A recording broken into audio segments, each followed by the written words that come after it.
हत्थां विच सेवा दे, हत्थां विच सेवा दे, पैरां च नवाबियां ने हत्थां विच सेवा दे, हत्थां विच सेवा दे, पैरां च नवाबियां ने केसरी चुलाया उच्चा झंडा तेरे खालसे, केसरी चुलाया उच्चा झंडा तेरे खालसे।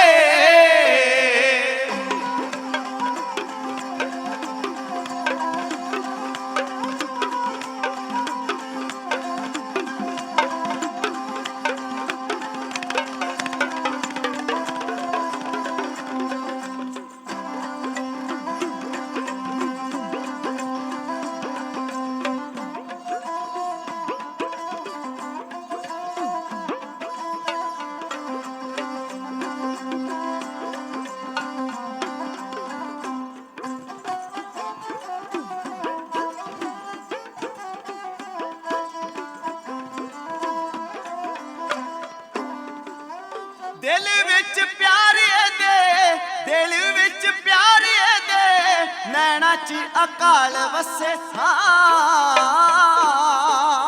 दिल विच प्यार दे, दिल विच प्यार दे, नैना च अकाल वसे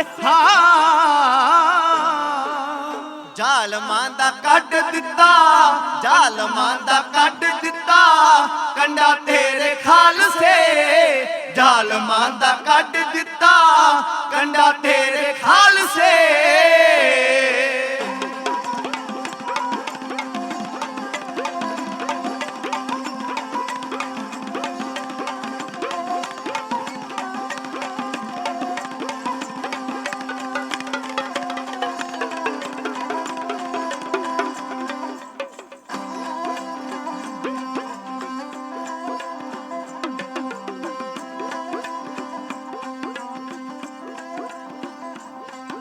पांबड़ जुलम वाला, पांबड़ जुलम वाला, मचदा सी दिल बरजी, दे के कुर्बानी कीता, दे के कुर्बानी कीता, ठंडा तेरे खालसे।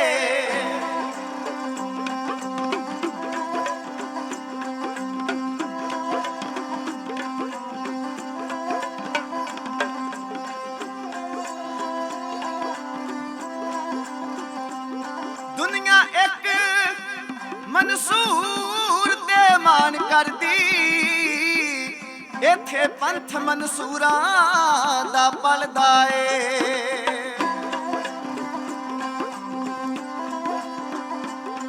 साडे बच्चे भी खल लुहा सकदे, कादा मान तबरेज दी खल दा ए।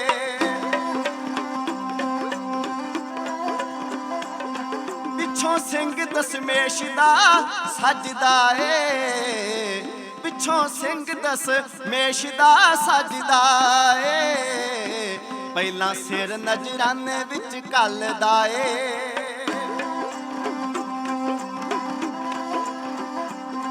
उस बाग विच खिजा दा कम कीए, उस बाग विच खिजा दा कम कीए, जिथे खालसे दा सिक्का चलदा ए।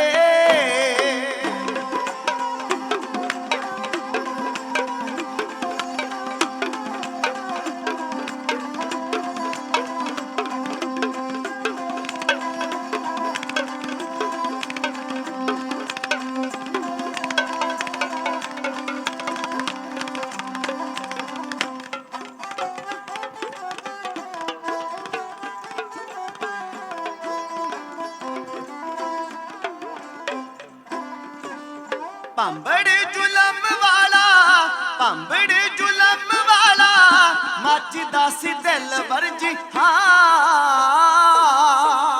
ਭਾਂਬੜ ਜ਼ੁਲਮ ਵਾਲਾ, ਭਾਂਬੜ ਜ਼ੁਲਮ ਵਾਲਾ ਮੱਚਦਾ ਸੀ ਦਿਲਬਰ ਜੀ। ਦੇ ਕੇ ਕੁਰਬਾਨੀ ਕੀਤਾ, ਦੇ ਕੇ ਕੁਰਬਾਨੀ ਕੀਤਾ ਠੰਡਾ ਤੇਰੇ ਖਾਲਸੇ। ਦੇ ਕੇ ਕੁਰਬਾਨੀ ਕੀਤਾ ਠੰਡਾ ਤੇਰੇ ਖਾਲਸੇ। ਦੇ ਕੇ ਕੁਰਬਾਨੀ ਕੀਤਾ ਠੰਡਾ ਤੇਰੇ ਖਾਲਸੇ। ਖਾਲਸੇ ਉਹ ਕੌਮ ਨਹੀਂ ਕਦੇ ਵੀ ਖਤਮ ਹੁੰਦੀ ਜਿਸ ਕੌਮ ਦਾ ਨਿਸ਼ਾਨਾ ਬੁਲੰਦ ਹੋਵੇ। ਉਹ ਕੌਮ ਨਹੀਂ ਕਦੇ ਵੀ ਖਤਮ ਹੁੰਦੀ ਜਿਸ ਕੌਮ ਦਾ ਨਿਸ਼ਾਨਾ ਬੁਲੰਦ ਹੋਵੇ। ਜਿਸ ਕੌਮ ਦਾ ਪਿਤਾ ਸ਼ਹੀਦ ਹੋਵੇ ਤੇ ਸ਼ਹੀਦ ਹੀ ਅੱਗੋਂ ਫਰਜ਼ੰਦ ਹੋਵੇ। ਸੇਜਾਂ ਛੱਡ ਕੇ ਸੱਥਰ ਵਿਛਾਏ ਜਿਹੜਾ, ਸੇਜਾਂ ਛੱਡ ਕੇ ਸੱਥਰ ਵਿਛਾਏ ਜਿਹੜਾ, ਸੂਲਾਂ ਉੱਤੇ ਵੀ ਜਿਹਨੂੰ ਆਨੰਦ ਹੋਵੇ। ਉਹਦੀ ਕੌਮ ਮੁਕਾਏਗੀ ਪੈਂਡਿਆਂ ਨੂੰ ਭਾਵੇਂ ਬਿਖੜਾ ਨੂਰ ਜੀ ਪੰਧ ਹੋਵੇ। ਜੁਗੋ ਜੁਗ ਅਟਲ ਧੰਨ ਧੰਨ ਧੰਨ ਸਾਹਿਬ ਸ੍ਰੀ ਗੁਰੂ ਗ੍ਰੰਥ ਸਾਹਿਬ ਜੀ ਮਹਾਰਾਜ ਸਾਹਿਬ ਸੱਚੇ ਪਾਤਸ਼ਾਹ ਵਾਲੀਏ ਦੋ ਜਹਾਂ ਸਤਿਗੁਰੂ ਦੇ ਪਾਵਨ ਪਵਿੱਤਰ ਮੁਕੱਦਸ ਚਰਨਾਂ ਦਾ ਧਿਆਨ ਧਰ ਕੇ ਸਾਰੀ ਸੰਗਤ ਬੜੇ ਅਦਬ ਸਤਕਾਰ ਸਹਿਤ ਦੋਏ ਕਰ ਜੋੜ ਸੀਸ ਝੁਕਾਈਏ। ਫਤਿਹ ਦੇ ਸਿਮਰਨ ਨਾਲ ਸਾਰੇ ਆਪਣੀ ਰਸਨਾ ਨੂੰ ਪਵਿੱਤਰ ਕਰੀਏ। ਸਾਰੇ ਮਾਈ ਪਾਈ ਗੱਜ ਕੇ ਆਖੀਏ ਜੀ ਵਾਹਿਗੁਰੂ ਜੀ ਕਾ ਖਾਲਸਾ ਵਾਹਿਗੁਰੂ ਜੀ ਕੀ ਫਤਿਹ। ਜਿਉਂ ਬੁਲਾਵੇ ਤਿਉਂ ਬੋਲਾ ਹੈ ਸੁਆਮੀ ਕੁਦਰਤ ਕਵਣ ਹਮਾਰੀ। ਸਾਧ ਸੰਗ ਨਾਨਕ ਜਸ ਗਾਇਓ ਜੋ ਪ੍ਰਭ ਕੀ ਅਤ ਪਿਆਰੀ। ਸਤਿਗੁਰਾਂ ਨੇ ਮਹਾਨ ਬਖਸ਼ਿਸ਼ ਕੀਤੀ ਹੈ। ਧੰਨ ਸਤਿਗੁਰੂ ਸ੍ਰੀ ਗੁਰੂ ਤੇਗ ਬਹਾਦਰ ਮਹਾਰਾਜ ਸਾਹਿਬ ਸੱਚੇ ਪਾਤਸ਼ਾਹ ਨੌਵੇਂ ਪਾਤਸ਼ਾਹ ਜੀ ਦੇ ਪਾਵਨ ਪਵਿੱਤਰ ਮੁਕੱਦਸ ਅਸਥਾਨ ਤੇ ਗੁਰਦੁਆਰਾ ਸ੍ਰੀ ਰਕਾਬਗੰਜ ਸਾਹਿਬ ਵਿਖੇ ਬੜੀ ਵੱਡੀ ਪੰਥਕ ਜ਼ਿੰਮੇਵਾਰੀ ਨੂੰ ਅਦਾ ਕਰਨ ਵਾਸਤੇ ਇਕੱਤਰਤਾ ਦੇ ਰੂਪ ਵਿੱਚ ਇਕੱਤਰ ਹੋਏ ਗੁਰੂ ਖਾਲਸਾ ਜੀ। ਹਜ਼ੂਰ ਕਿਰਪਾ ਕਰਨ ਅੱਜ ਦੀ ਇਕੱਤਰਤਾ ਜਿੱਥੇ ਪੰਥ ਦੀ ਚੜ੍ਹਦੀ ਕਲਾ ਦਾ ਸਬੂਤ ਦੇ ਰਹੀ ਹੈ ਔਰ ਦੇਵੇਗੀ, ਉੱਥੇ ਨਾਲ ਹੀ ਆਸ ਕਰਦੇ ਹਾਂ ਇਸ ਇਕੱਤਰਤਾ ਵਿੱਚੋਂ ਚੜ੍ਹਦੀ ਕਲਾ ਵਾਲੇ ਫੈਸਲੇ ਲਏ ਜਾਣ। ਗੁਰੂ ਸਾਹਿਬ ਮਿਹਰ ਕਰਨ ਪੰਥ ਨੂੰ ਸਤਿਗੁਰੂ ਪਾਤਸ਼ਾਹ ਸ਼ਕਤੀ ਬਲ ਬੁੱਧ ਪ੍ਰਦਾਨ ਕਰਨ ਅਤੇ ਦ੍ਰਿੜਤਾ ਦੇ ਨਾਲ ਅਗਵਾਈ ਕਰਦਾ ਹੋਇਆ ਇਹ ਖਾਲਸਾ ਪੰਥ ਜਿਸ ਮਕਸਦ ਵਾਸਤੇ ਸਤਿਗੁਰੂ ਪਾਤਸ਼ਾਹ ਜੀ ਦੇ ਪਾਵਨ ਪਵਿੱਤਰ ਸਥਾਨ ਉੱਤੇ ਦਿੱਲੀ ਸੇ ਗੁਰਦੁਆਰਾ ਪ੍ਰਬੰਧਕ ਕਮੇਟੀ ਦੇ ਉਦਮ ਉਪਰਾਲੇ ਸਦਕਾ ਸਨਮਾਨਯੋਗ ਪੰਥ ਦੀਆਂ ਸ਼ਖਸੀਅਤਾਂ ਮਾਣਮੱਤੀਆਂ ਜਥੇਬੰਦੀਆਂ ਸਾਰੇ ਹੀ ਬੜੇ ਪ੍ਰੇਮ ਭਾਵਨਾ ਦੇ ਨਾਲ ਦੂਰੋਂ ਨੇੜਿਓਂ ਚੱਲ ਕੇ ਸੰਤ ਮਹਾਪੁਰਸ਼ ਆਪਣੀ ਆਪਣੇ ਫਰਜ਼ ਸਮਝਦੇ ਹੋਏ ਆਪ ਜੀ ਸਾਰੇ ਹੀ ਪ੍ਰੇਮ ਵਿੱਚ ਬੱਧੇ ਆਪਣੀਆਂ ਪੰਥਕ ਜ਼ਿੰਮੇਵਾਰੀਆਂ ਅਦਾ ਕਰਨ ਵਾਸਤੇ ਪਹੁੰਚੇ ਹੋ। ਦਾਸਰਿਆਂ ਦੇ ਜਥੇ ਵੱਲੋਂ ਅਤੇ ਦਿੱਲੀ ਸੇ ਗੁਰਦੁਆਰਾ ਪ੍ਰਬੰਧਕ ਕਮੇਟੀ ਵੱਲੋਂ ਆਪ ਜੀ ਸਾਰੀਆਂ ਆਈਆਂ ਹੋਈਆਂ ਸ਼ਖਸੀਅਤਾਂ ਨੂੰ ਸੰਗਤਾਂ ਨੂੰ ਜੀ ਆਇਆਂ ਹਜ਼ੂਰ ਹਾਜ਼ਰੀਆਂ ਦਰ ਪ੍ਰਵਾਨ ਕਰਨ। ਇੱਕ ਵਾਰ ਟਾਡੀ ਜਥੇ ਨੇ ਆਪ ਜੀ ਦੇ ਸਨਮੁਖ ਅਰਜ਼ ਕਰਨੀ ਹੈ। ਇੱਕ ਵਾਰ ਸਰਬੱਤ ਦੇ ਭਲੇ ਦੀ ਅਰਦਾਸ ਕਰਦੇ ਹੋਏ ਪਿਆਰ ਸਹਿਤ ਆਖੀਏ ਜੀ ਨਾਨਕ ਨਾਮ ਚੜ੍ਹਦੀ ਕਲਾ ਤੇਰੇ ਭਾਣੇ ਸਰਬੱਤ ਦਾ ਭਲਾ। ਜਿਸ ਮਕਸਦ ਵਾਸਤੇ ਆਪਾਂ ਅੱਜ ਇਕੱਤਰ ਹੋਏ ਹਾਂ ਇਹ ਕੋਈ ਮਕਸਦ ਭੁੱਲਿਆ ਵਿਸਰਿਆ ਨਹੀਂ। ਤਕਰੀਬਨ ਆਪ ਸਾਰੀਆਂ ਸੰਗਤਾਂ ਭਲੀ ਭਾਂਤ ਜਾਣੂ ਹੋ ਵੀ ਜਿਹੜੇ ਸਿੱਖ ਜਿਨ੍ਹਾਂ ਨੇ ਸਿੱਖ ਪੰਥ ਵਾਸਤੇ ਕੁਰਬਾਨੀਆਂ ਕੀਤੀਆਂ, ਜਿਨ੍ਹਾਂ ਦੀਆਂ ਕੁਰਬਾਨੀਆਂ ਪਿੱਛੇ ਨਾ ਕੋਈ ਉਹਨਾਂ ਦਾ ਕੋਈ ਨਿੱਜੀ ਵੈਰ ਭਾਵਨਾ ਸੀ, ਨਾ ਕੋਈ ਉਹਨਾਂ ਦਾ ਨਿੱਜ ਸਵਾਰਥ ਸੀ। ਜੋ ਪੰਥ ਉੱਤੇ ਕੌਮ ਉੱਤੇ ਜ਼ੁਲਮ ਅਤਿਆਚਾਰ ਹੋ ਰਿਹਾ ਸੀ ਉਸ ਜ਼ੁਲਮ ਨੂੰ ਵੇਖ ਕੇ ਨਾ ਸਹਾਰਦਿਆਂ ਹੋਇਆਂ ਉਹਨਾਂ ਨੇ ਗੁਰੂ ਪੰਥ ਦੇ ਦੋਖੀਆਂ ਨੂੰ ਸਜ਼ਾਵਾਂ ਦਿੱਤੀਆਂ, ਆਪਣੇ ਜੀਵਨ ਦੀ ਕੁਰਬਾਨੀ ਦਿੱਤੀ। ਜੀਵਨ ਦਾ ਅੱਧਿਓਂ ਵੱਧ ਸਮਾਂ ਉਹਨਾਂ ਨੇ ਜੇਲ੍ਹਾਂ ਵਿੱਚ ਬਤੀਤ ਕਰ ਲਿਆ। ਜੋ ਕਾਨੂੰਨ ਨੇ ਉਹਨਾਂ ਨੂੰ ਸਜ਼ਾਵਾਂ ਦਿੱਤੀਆਂ ਸਨ ਉਹ ਸਜ਼ਾਵਾਂ ਆਪਣੀਆਂ ਪੂਰੀਆਂ ਕਰ ਚੁੱਕੇ ਨੇ। ਪਰ ਫਿਰ ਵੀ ਸਰਕਾਰ ਨੇ ਇੱਕ ਬੜੀ ਵੱਡੀ ਬੇਇਨਸਾਫੀ ਦਾ ਸਬੂਤ ਦਿੰਦਿਆਂ ਹੋਇਆਂ ਉਹਨਾਂ ਨੂੰ ਅਜੇ ਤੱਕ ਰਿਹਾਈਆਂ ਨਹੀਂ ਬਖਸ਼ੀਆਂ, ਰਿਹਾਈਆਂ ਨਹੀਂ ਦਿੱਤੀਆਂ ਗਈਆਂ, ਭਾਵੇਂ ਉਹ ਸਜ਼ਾਵਾਂ ਵੀ ਪੂਰੀਆਂ ਕਰ ਚੁੱਕੇ ਨੇ। ਅੱਜ ਉਸ ਮਕਸਦ ਵਾਸਤੇ ਆਪ ਜੀ ਸਾਰੇ ਹੀ ਪੰਥ ਦੀਆਂ ਸਨਮਾਨਯੋਗ ਸ਼ਖਸੀਅਤਾਂ ਇਕੱਤਰ ਹੋਏ ਹੋ ਵੀ ਜਿਨ੍ਹਾਂ ਨੇ ਸਜ਼ਾਵਾਂ ਆਪਣੀਆਂ ਪੂਰੀਆਂ ਕਰ ਲਈਆਂ ਨੇ। ਜਦੋਂ ਕਾਨੂੰਨ ਕਹਿੰਦਾ ਵੀ ਉਹਨਾਂ ਨੂੰ ਰਿਹਾ ਕੀਤਾ ਜਾਏ ਤੇ ਫਿਰ ਉਹਨਾਂ ਨੂੰ ਕਿਉਂ ਧੱਕੇ ਦੇ ਨਾਲ ਬੰਦੀ ਵਿੱਚ ਪਾਇਆ ਗਿਆ। ਅੱਜ ਇਸ ਇਕੱਤਰਤਾ ਵਾਸਤੇ ਆਪਾਂ ਪਾਤਸ਼ਾਹ ਦੇ ਚਰਨਾਂ ਵਿੱਚ ਇਕੱਤਰ ਹੋਏ ਹਾਂ। जी अज का विषा सन्मानयोग प्रबंधक जनां वालों दस्सिया गया भी कुछ होर है। खैर ये भी नाल नाल पंथक कारज चल रहे हैं, नाल नाल जो वख-वख विषय ने उन्हां उत्ते भी आपां हाज़री भरनी है। आओ एक चढ़ती कला वाली वार ढाडी जत्थे ने आप जी दे सन्मुख अर्ज करनी है। खालसे पंथ की चढ़ती कला की प्रतीक ढाडी जत्था वार आप जी दे सन्मुख है, इउं बिना कर रहा है।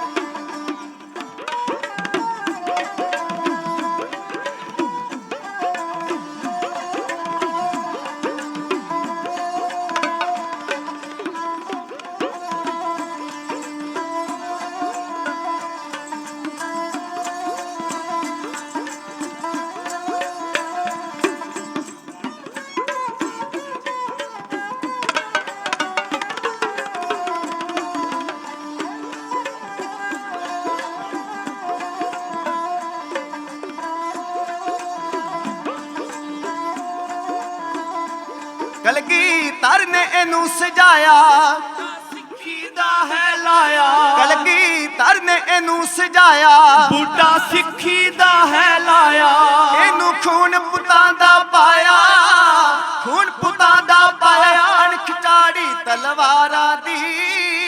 चढ़दी कला चढ़दी कला चढ़दी कला विच रहिंदी कौम सिंघां सरदारां दी, चढ़दी कला विच रहिंदी कौम सिंघां सरदारां दी।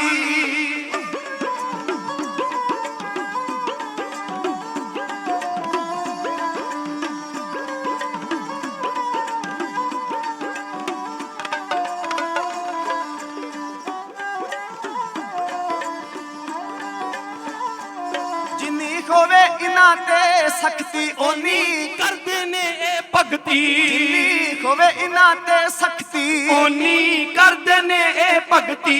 लेके हथ तलवार दी शक्ति, हथ तलवार दी शक्ति करदे गल विचारां दी। चढ़दी कला चढ़दी कला चढ़दी कला विच रहिंदी कौम सिंघां सरदारां दी, चढ़दी कला विच रहिंदी कौम सिंघां सरदारां दी।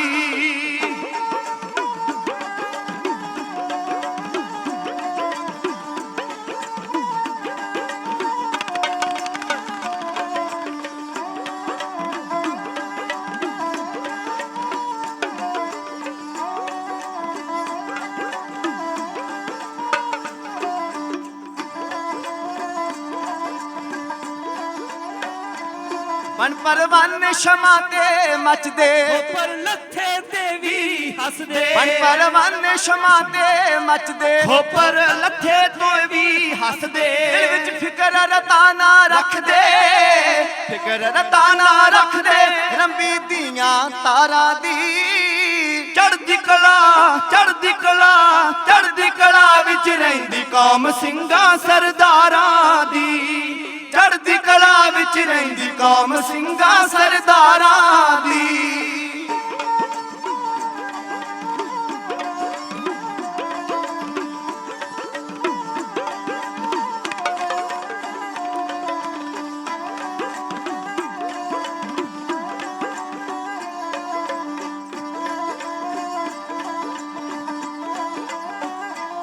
हस के वार दिंदे जिंदगानी जग दे, छड़ के जान निशानी, हस के वार दिंदे जिंदगानी जग दे छड़ के जान निशानी। करदे धर्म लई कुर्बानी, धर्म लई कुर्बानी, लाज रख दे दस्तारा दी। चढ़दी कला चढ़दी कला चढ़दी कला विच रहिंदी कौम सिंघां सरदारां दी, चढ़दी कला विच रहिंदी कौम सिंघां सरदारां दी, कौम सिंघां सरदारां दी, कौम सिंघां सरदारां दी, कौम सिंघां सरदारां दी। सतगुरु पातशाह किरपा करन, गुरबाणी अदब सत्कार बहाली वास्ते सतगुरु पातशाह जी की बाणी का अदब सत्कार बरकरार रखे, वध तो वध गुरसिੱਖੀ का प्रचार, गुरबाणी का प्रचार प्रसार हो सके। उस संबंध विच अज बड़े सन्मान नाल दिल्ली से गुरुद्वारा प्रबंधक कमेटी वालों ते आप सारियां मानयोग शख्सियतां दे उद्यम उपराले सहयोग सदका मीटिंग रखी गई है। गुरु पातशाह कृपा करन इस वक्त पंथ वख-वख विषयां उत्ते सतगुरु पातशाह जी की कृपा दे नाल एकत्र हो रहा है। गुरदेव पातशाह रहमत करन सारियां ही कारजां विच पंथ नूं सफलता प्राप्त होवे। जिथे असीं सतगुरु गुरु ग्रंथ साहिब महाराज जी दा कोटान कोट शुक्र करदे हां, उत्थे आप जी आईयां होईयां सन्मानयोग शख्सियतां जथेबंदियां नूं अते दिल्ली सिख गुरुद्वारा प्रबंधक कमेटी दा दिल दीआं गहराइयां तो धन्नवाद करदे हां, जिन्हां ने उद्यम उपराला कीता है भी तुर की बाणी दा अदब सत्कार किवें असीं वधेरे कर सकदे हां, सत्कार बहाल सतगुरु साहिब जी दा किवें रवे अते किवें वध तों वध गुरबाणी दा प्रचार प्रसार हो सके। इन्हां सारे विषयां ते विचार करन वास्ते इकत्तरता होई है। सतगुरु सारियां नूं चढ़दी कला दे दात प्रदान करन। बेअंत होईयां भुल्लां चुकां दी खिमा असीस बख्शो, फतेह बुलाओ ते गज के आखो जी वाहेगुरु जी का खालसा वाहेगुरु जी की फतेह।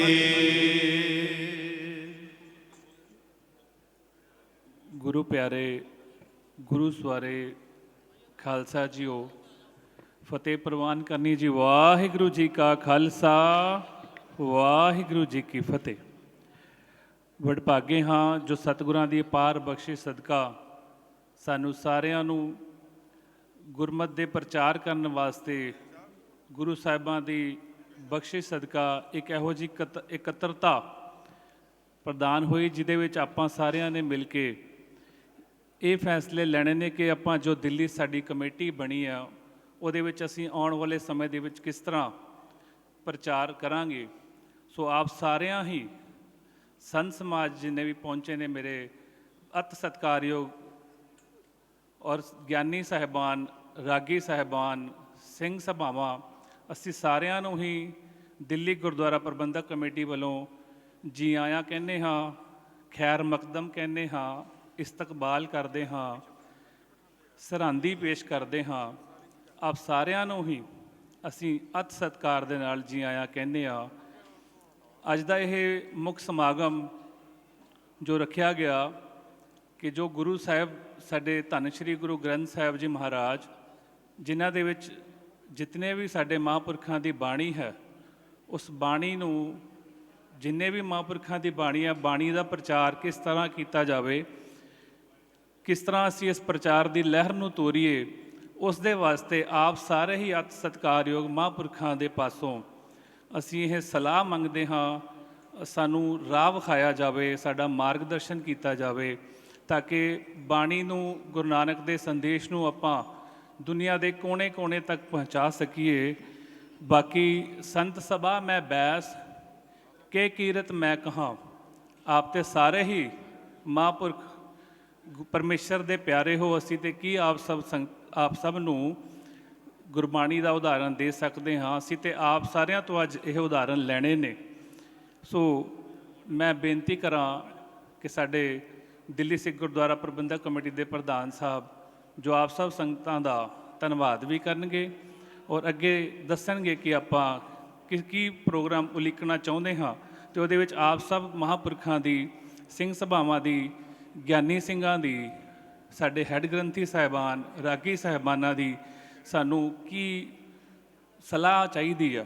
ਸੋ ਮੈਂ ਪ੍ਰਧਾਨ ਸਾਹਿਬ ਨੂੰ ਬੇਨਤੀ ਕਰਦਾ ਕਿ ਸਟੇਜ 'ਤੇ ਆ ਕੇ ਆਪ ਸਭ ਸੰਗਤਾਂ ਨਾਲ ਰੂਬਰੂ ਹੋਣਗੇ ਔਰ ਦੱਸਣਗੇ ਕਿ ਸਾਡੀ ਕੀ ਅੱਜ ਪ੍ਰੋਗਰਾਮ ਦਾ ਮਨੋਰਥ ਹੈ।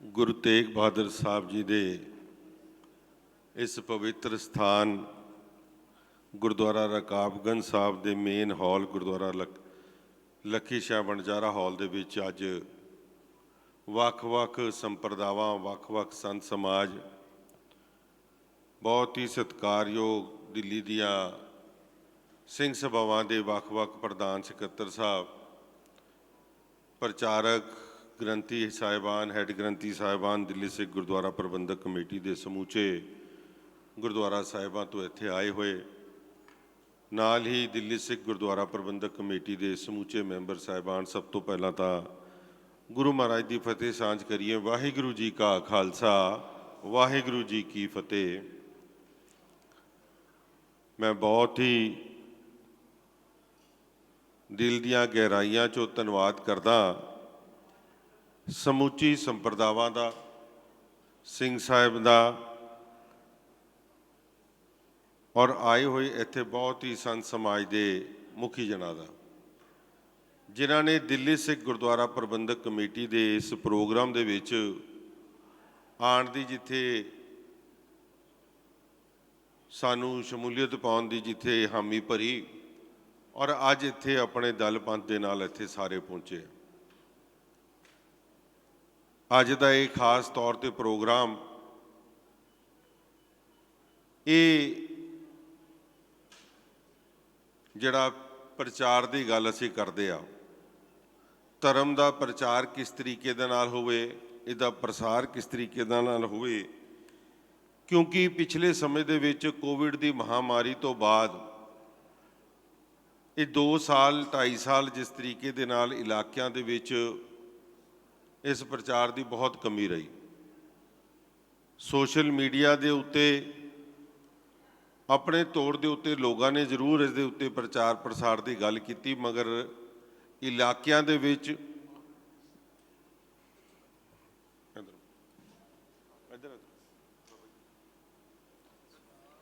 ਬਾਬਾ ਜੀ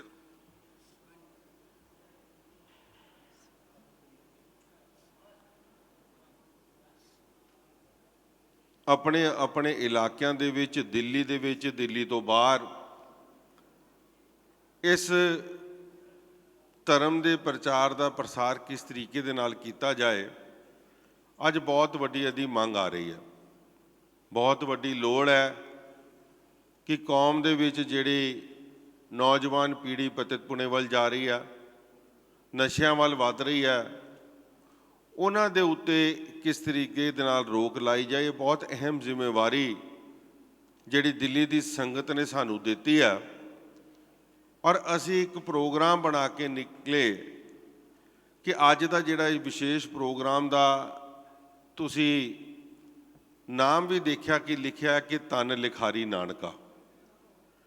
ਅੱਜ ਦੇ ਪ੍ਰੋਗਰਾਮ ਨੂੰ ਅਸੀਂ ਉਹਨਾਂ ਗੁਰੂ ਸਾਹਿਬਾਨ ਨੂੰ, ਭੱਠਾਂ ਨੂੰ, ਭਗਤ ਜਨਾਂ ਨੂੰ ਔਰ ਗੁਰੂ ਕੇ ਸਿੱਖਾਂ ਨੂੰ, ਜਿਹੜੇ ਇਹ 36 ਬਾਣੀਕਾਰ ਨੇ, ਜਿਨ੍ਹਾਂ ਦੀ ਬਾਣੀ ਗੁਰੂ ਗ੍ਰੰਥ ਸਾਹਿਬ ਮਹਾਰਾਜ ਜੀ ਦੇ ਵਿੱਚ ਦਰਜ ਹੈ, ਇਹ 36 ਬਾਣੀਕਾਰਾਂ ਦੇ ਨਾਮ ਦੇ ਉੱਤੇ ਵੱਖ-ਵੱਖ ਦਿੱਲੀ ਦੇ ਵਿੱਚ ਸਮਾਗਮ ਕਰਾਏ ਜਾਣ, ਔਰ ਹਰ ਭਾਵੇਂ ਉਹ ਕੋਈ ਵੀ ਭਗਤ ਹੈ, ਭਾਵੇਂ ਵੀ ਕੋਈ ਵੀ ਭੱਟਾਂ ਦੀ ਬਾਣੀ ਪੱਟ ਹੈਗੇ ਹੈ, ਭਾਵੇਂ ਉਹ ਕੋਈ ਵੀ ਗੁਰੂ ਕਾ ਸਿੱਖ ਹੈ ਜਿਨ੍ਹਾਂ ਨੇ ਬਾਣੀ ਰਚੀ ਹੈ, ਔਰ ਭਾਵੇਂ ਗੁਰੂ ਸਾਹਿਬਾਨ ਆਪ ਨੇ, ਇਹਨਾਂ ਦੇ ਇੱਕ ਇੱਕ ਦੇ ਜੀਵਨ ਦੇ ਬਾਰੇ ਅਸੀਂ ਸੰਗਤਾਂ ਨੂੰ ਇਹ ਦੱਸ ਸਕੀਏ, ਕਿਉਂਕਿ ਇਹਨਾਂ ਵਡਮੁੱਲਾ ਖਜ਼ਾਨਾ ਸਾਡੇ ਕੋਲ, ਮਗਰ ਅਸੀਂ ਇਹਦੀ ਗਹਿਰਾਈ ਲੋਕਾਂ ਨੂੰ ਨਹੀਂ ਦੱਸ ਸਕੇ।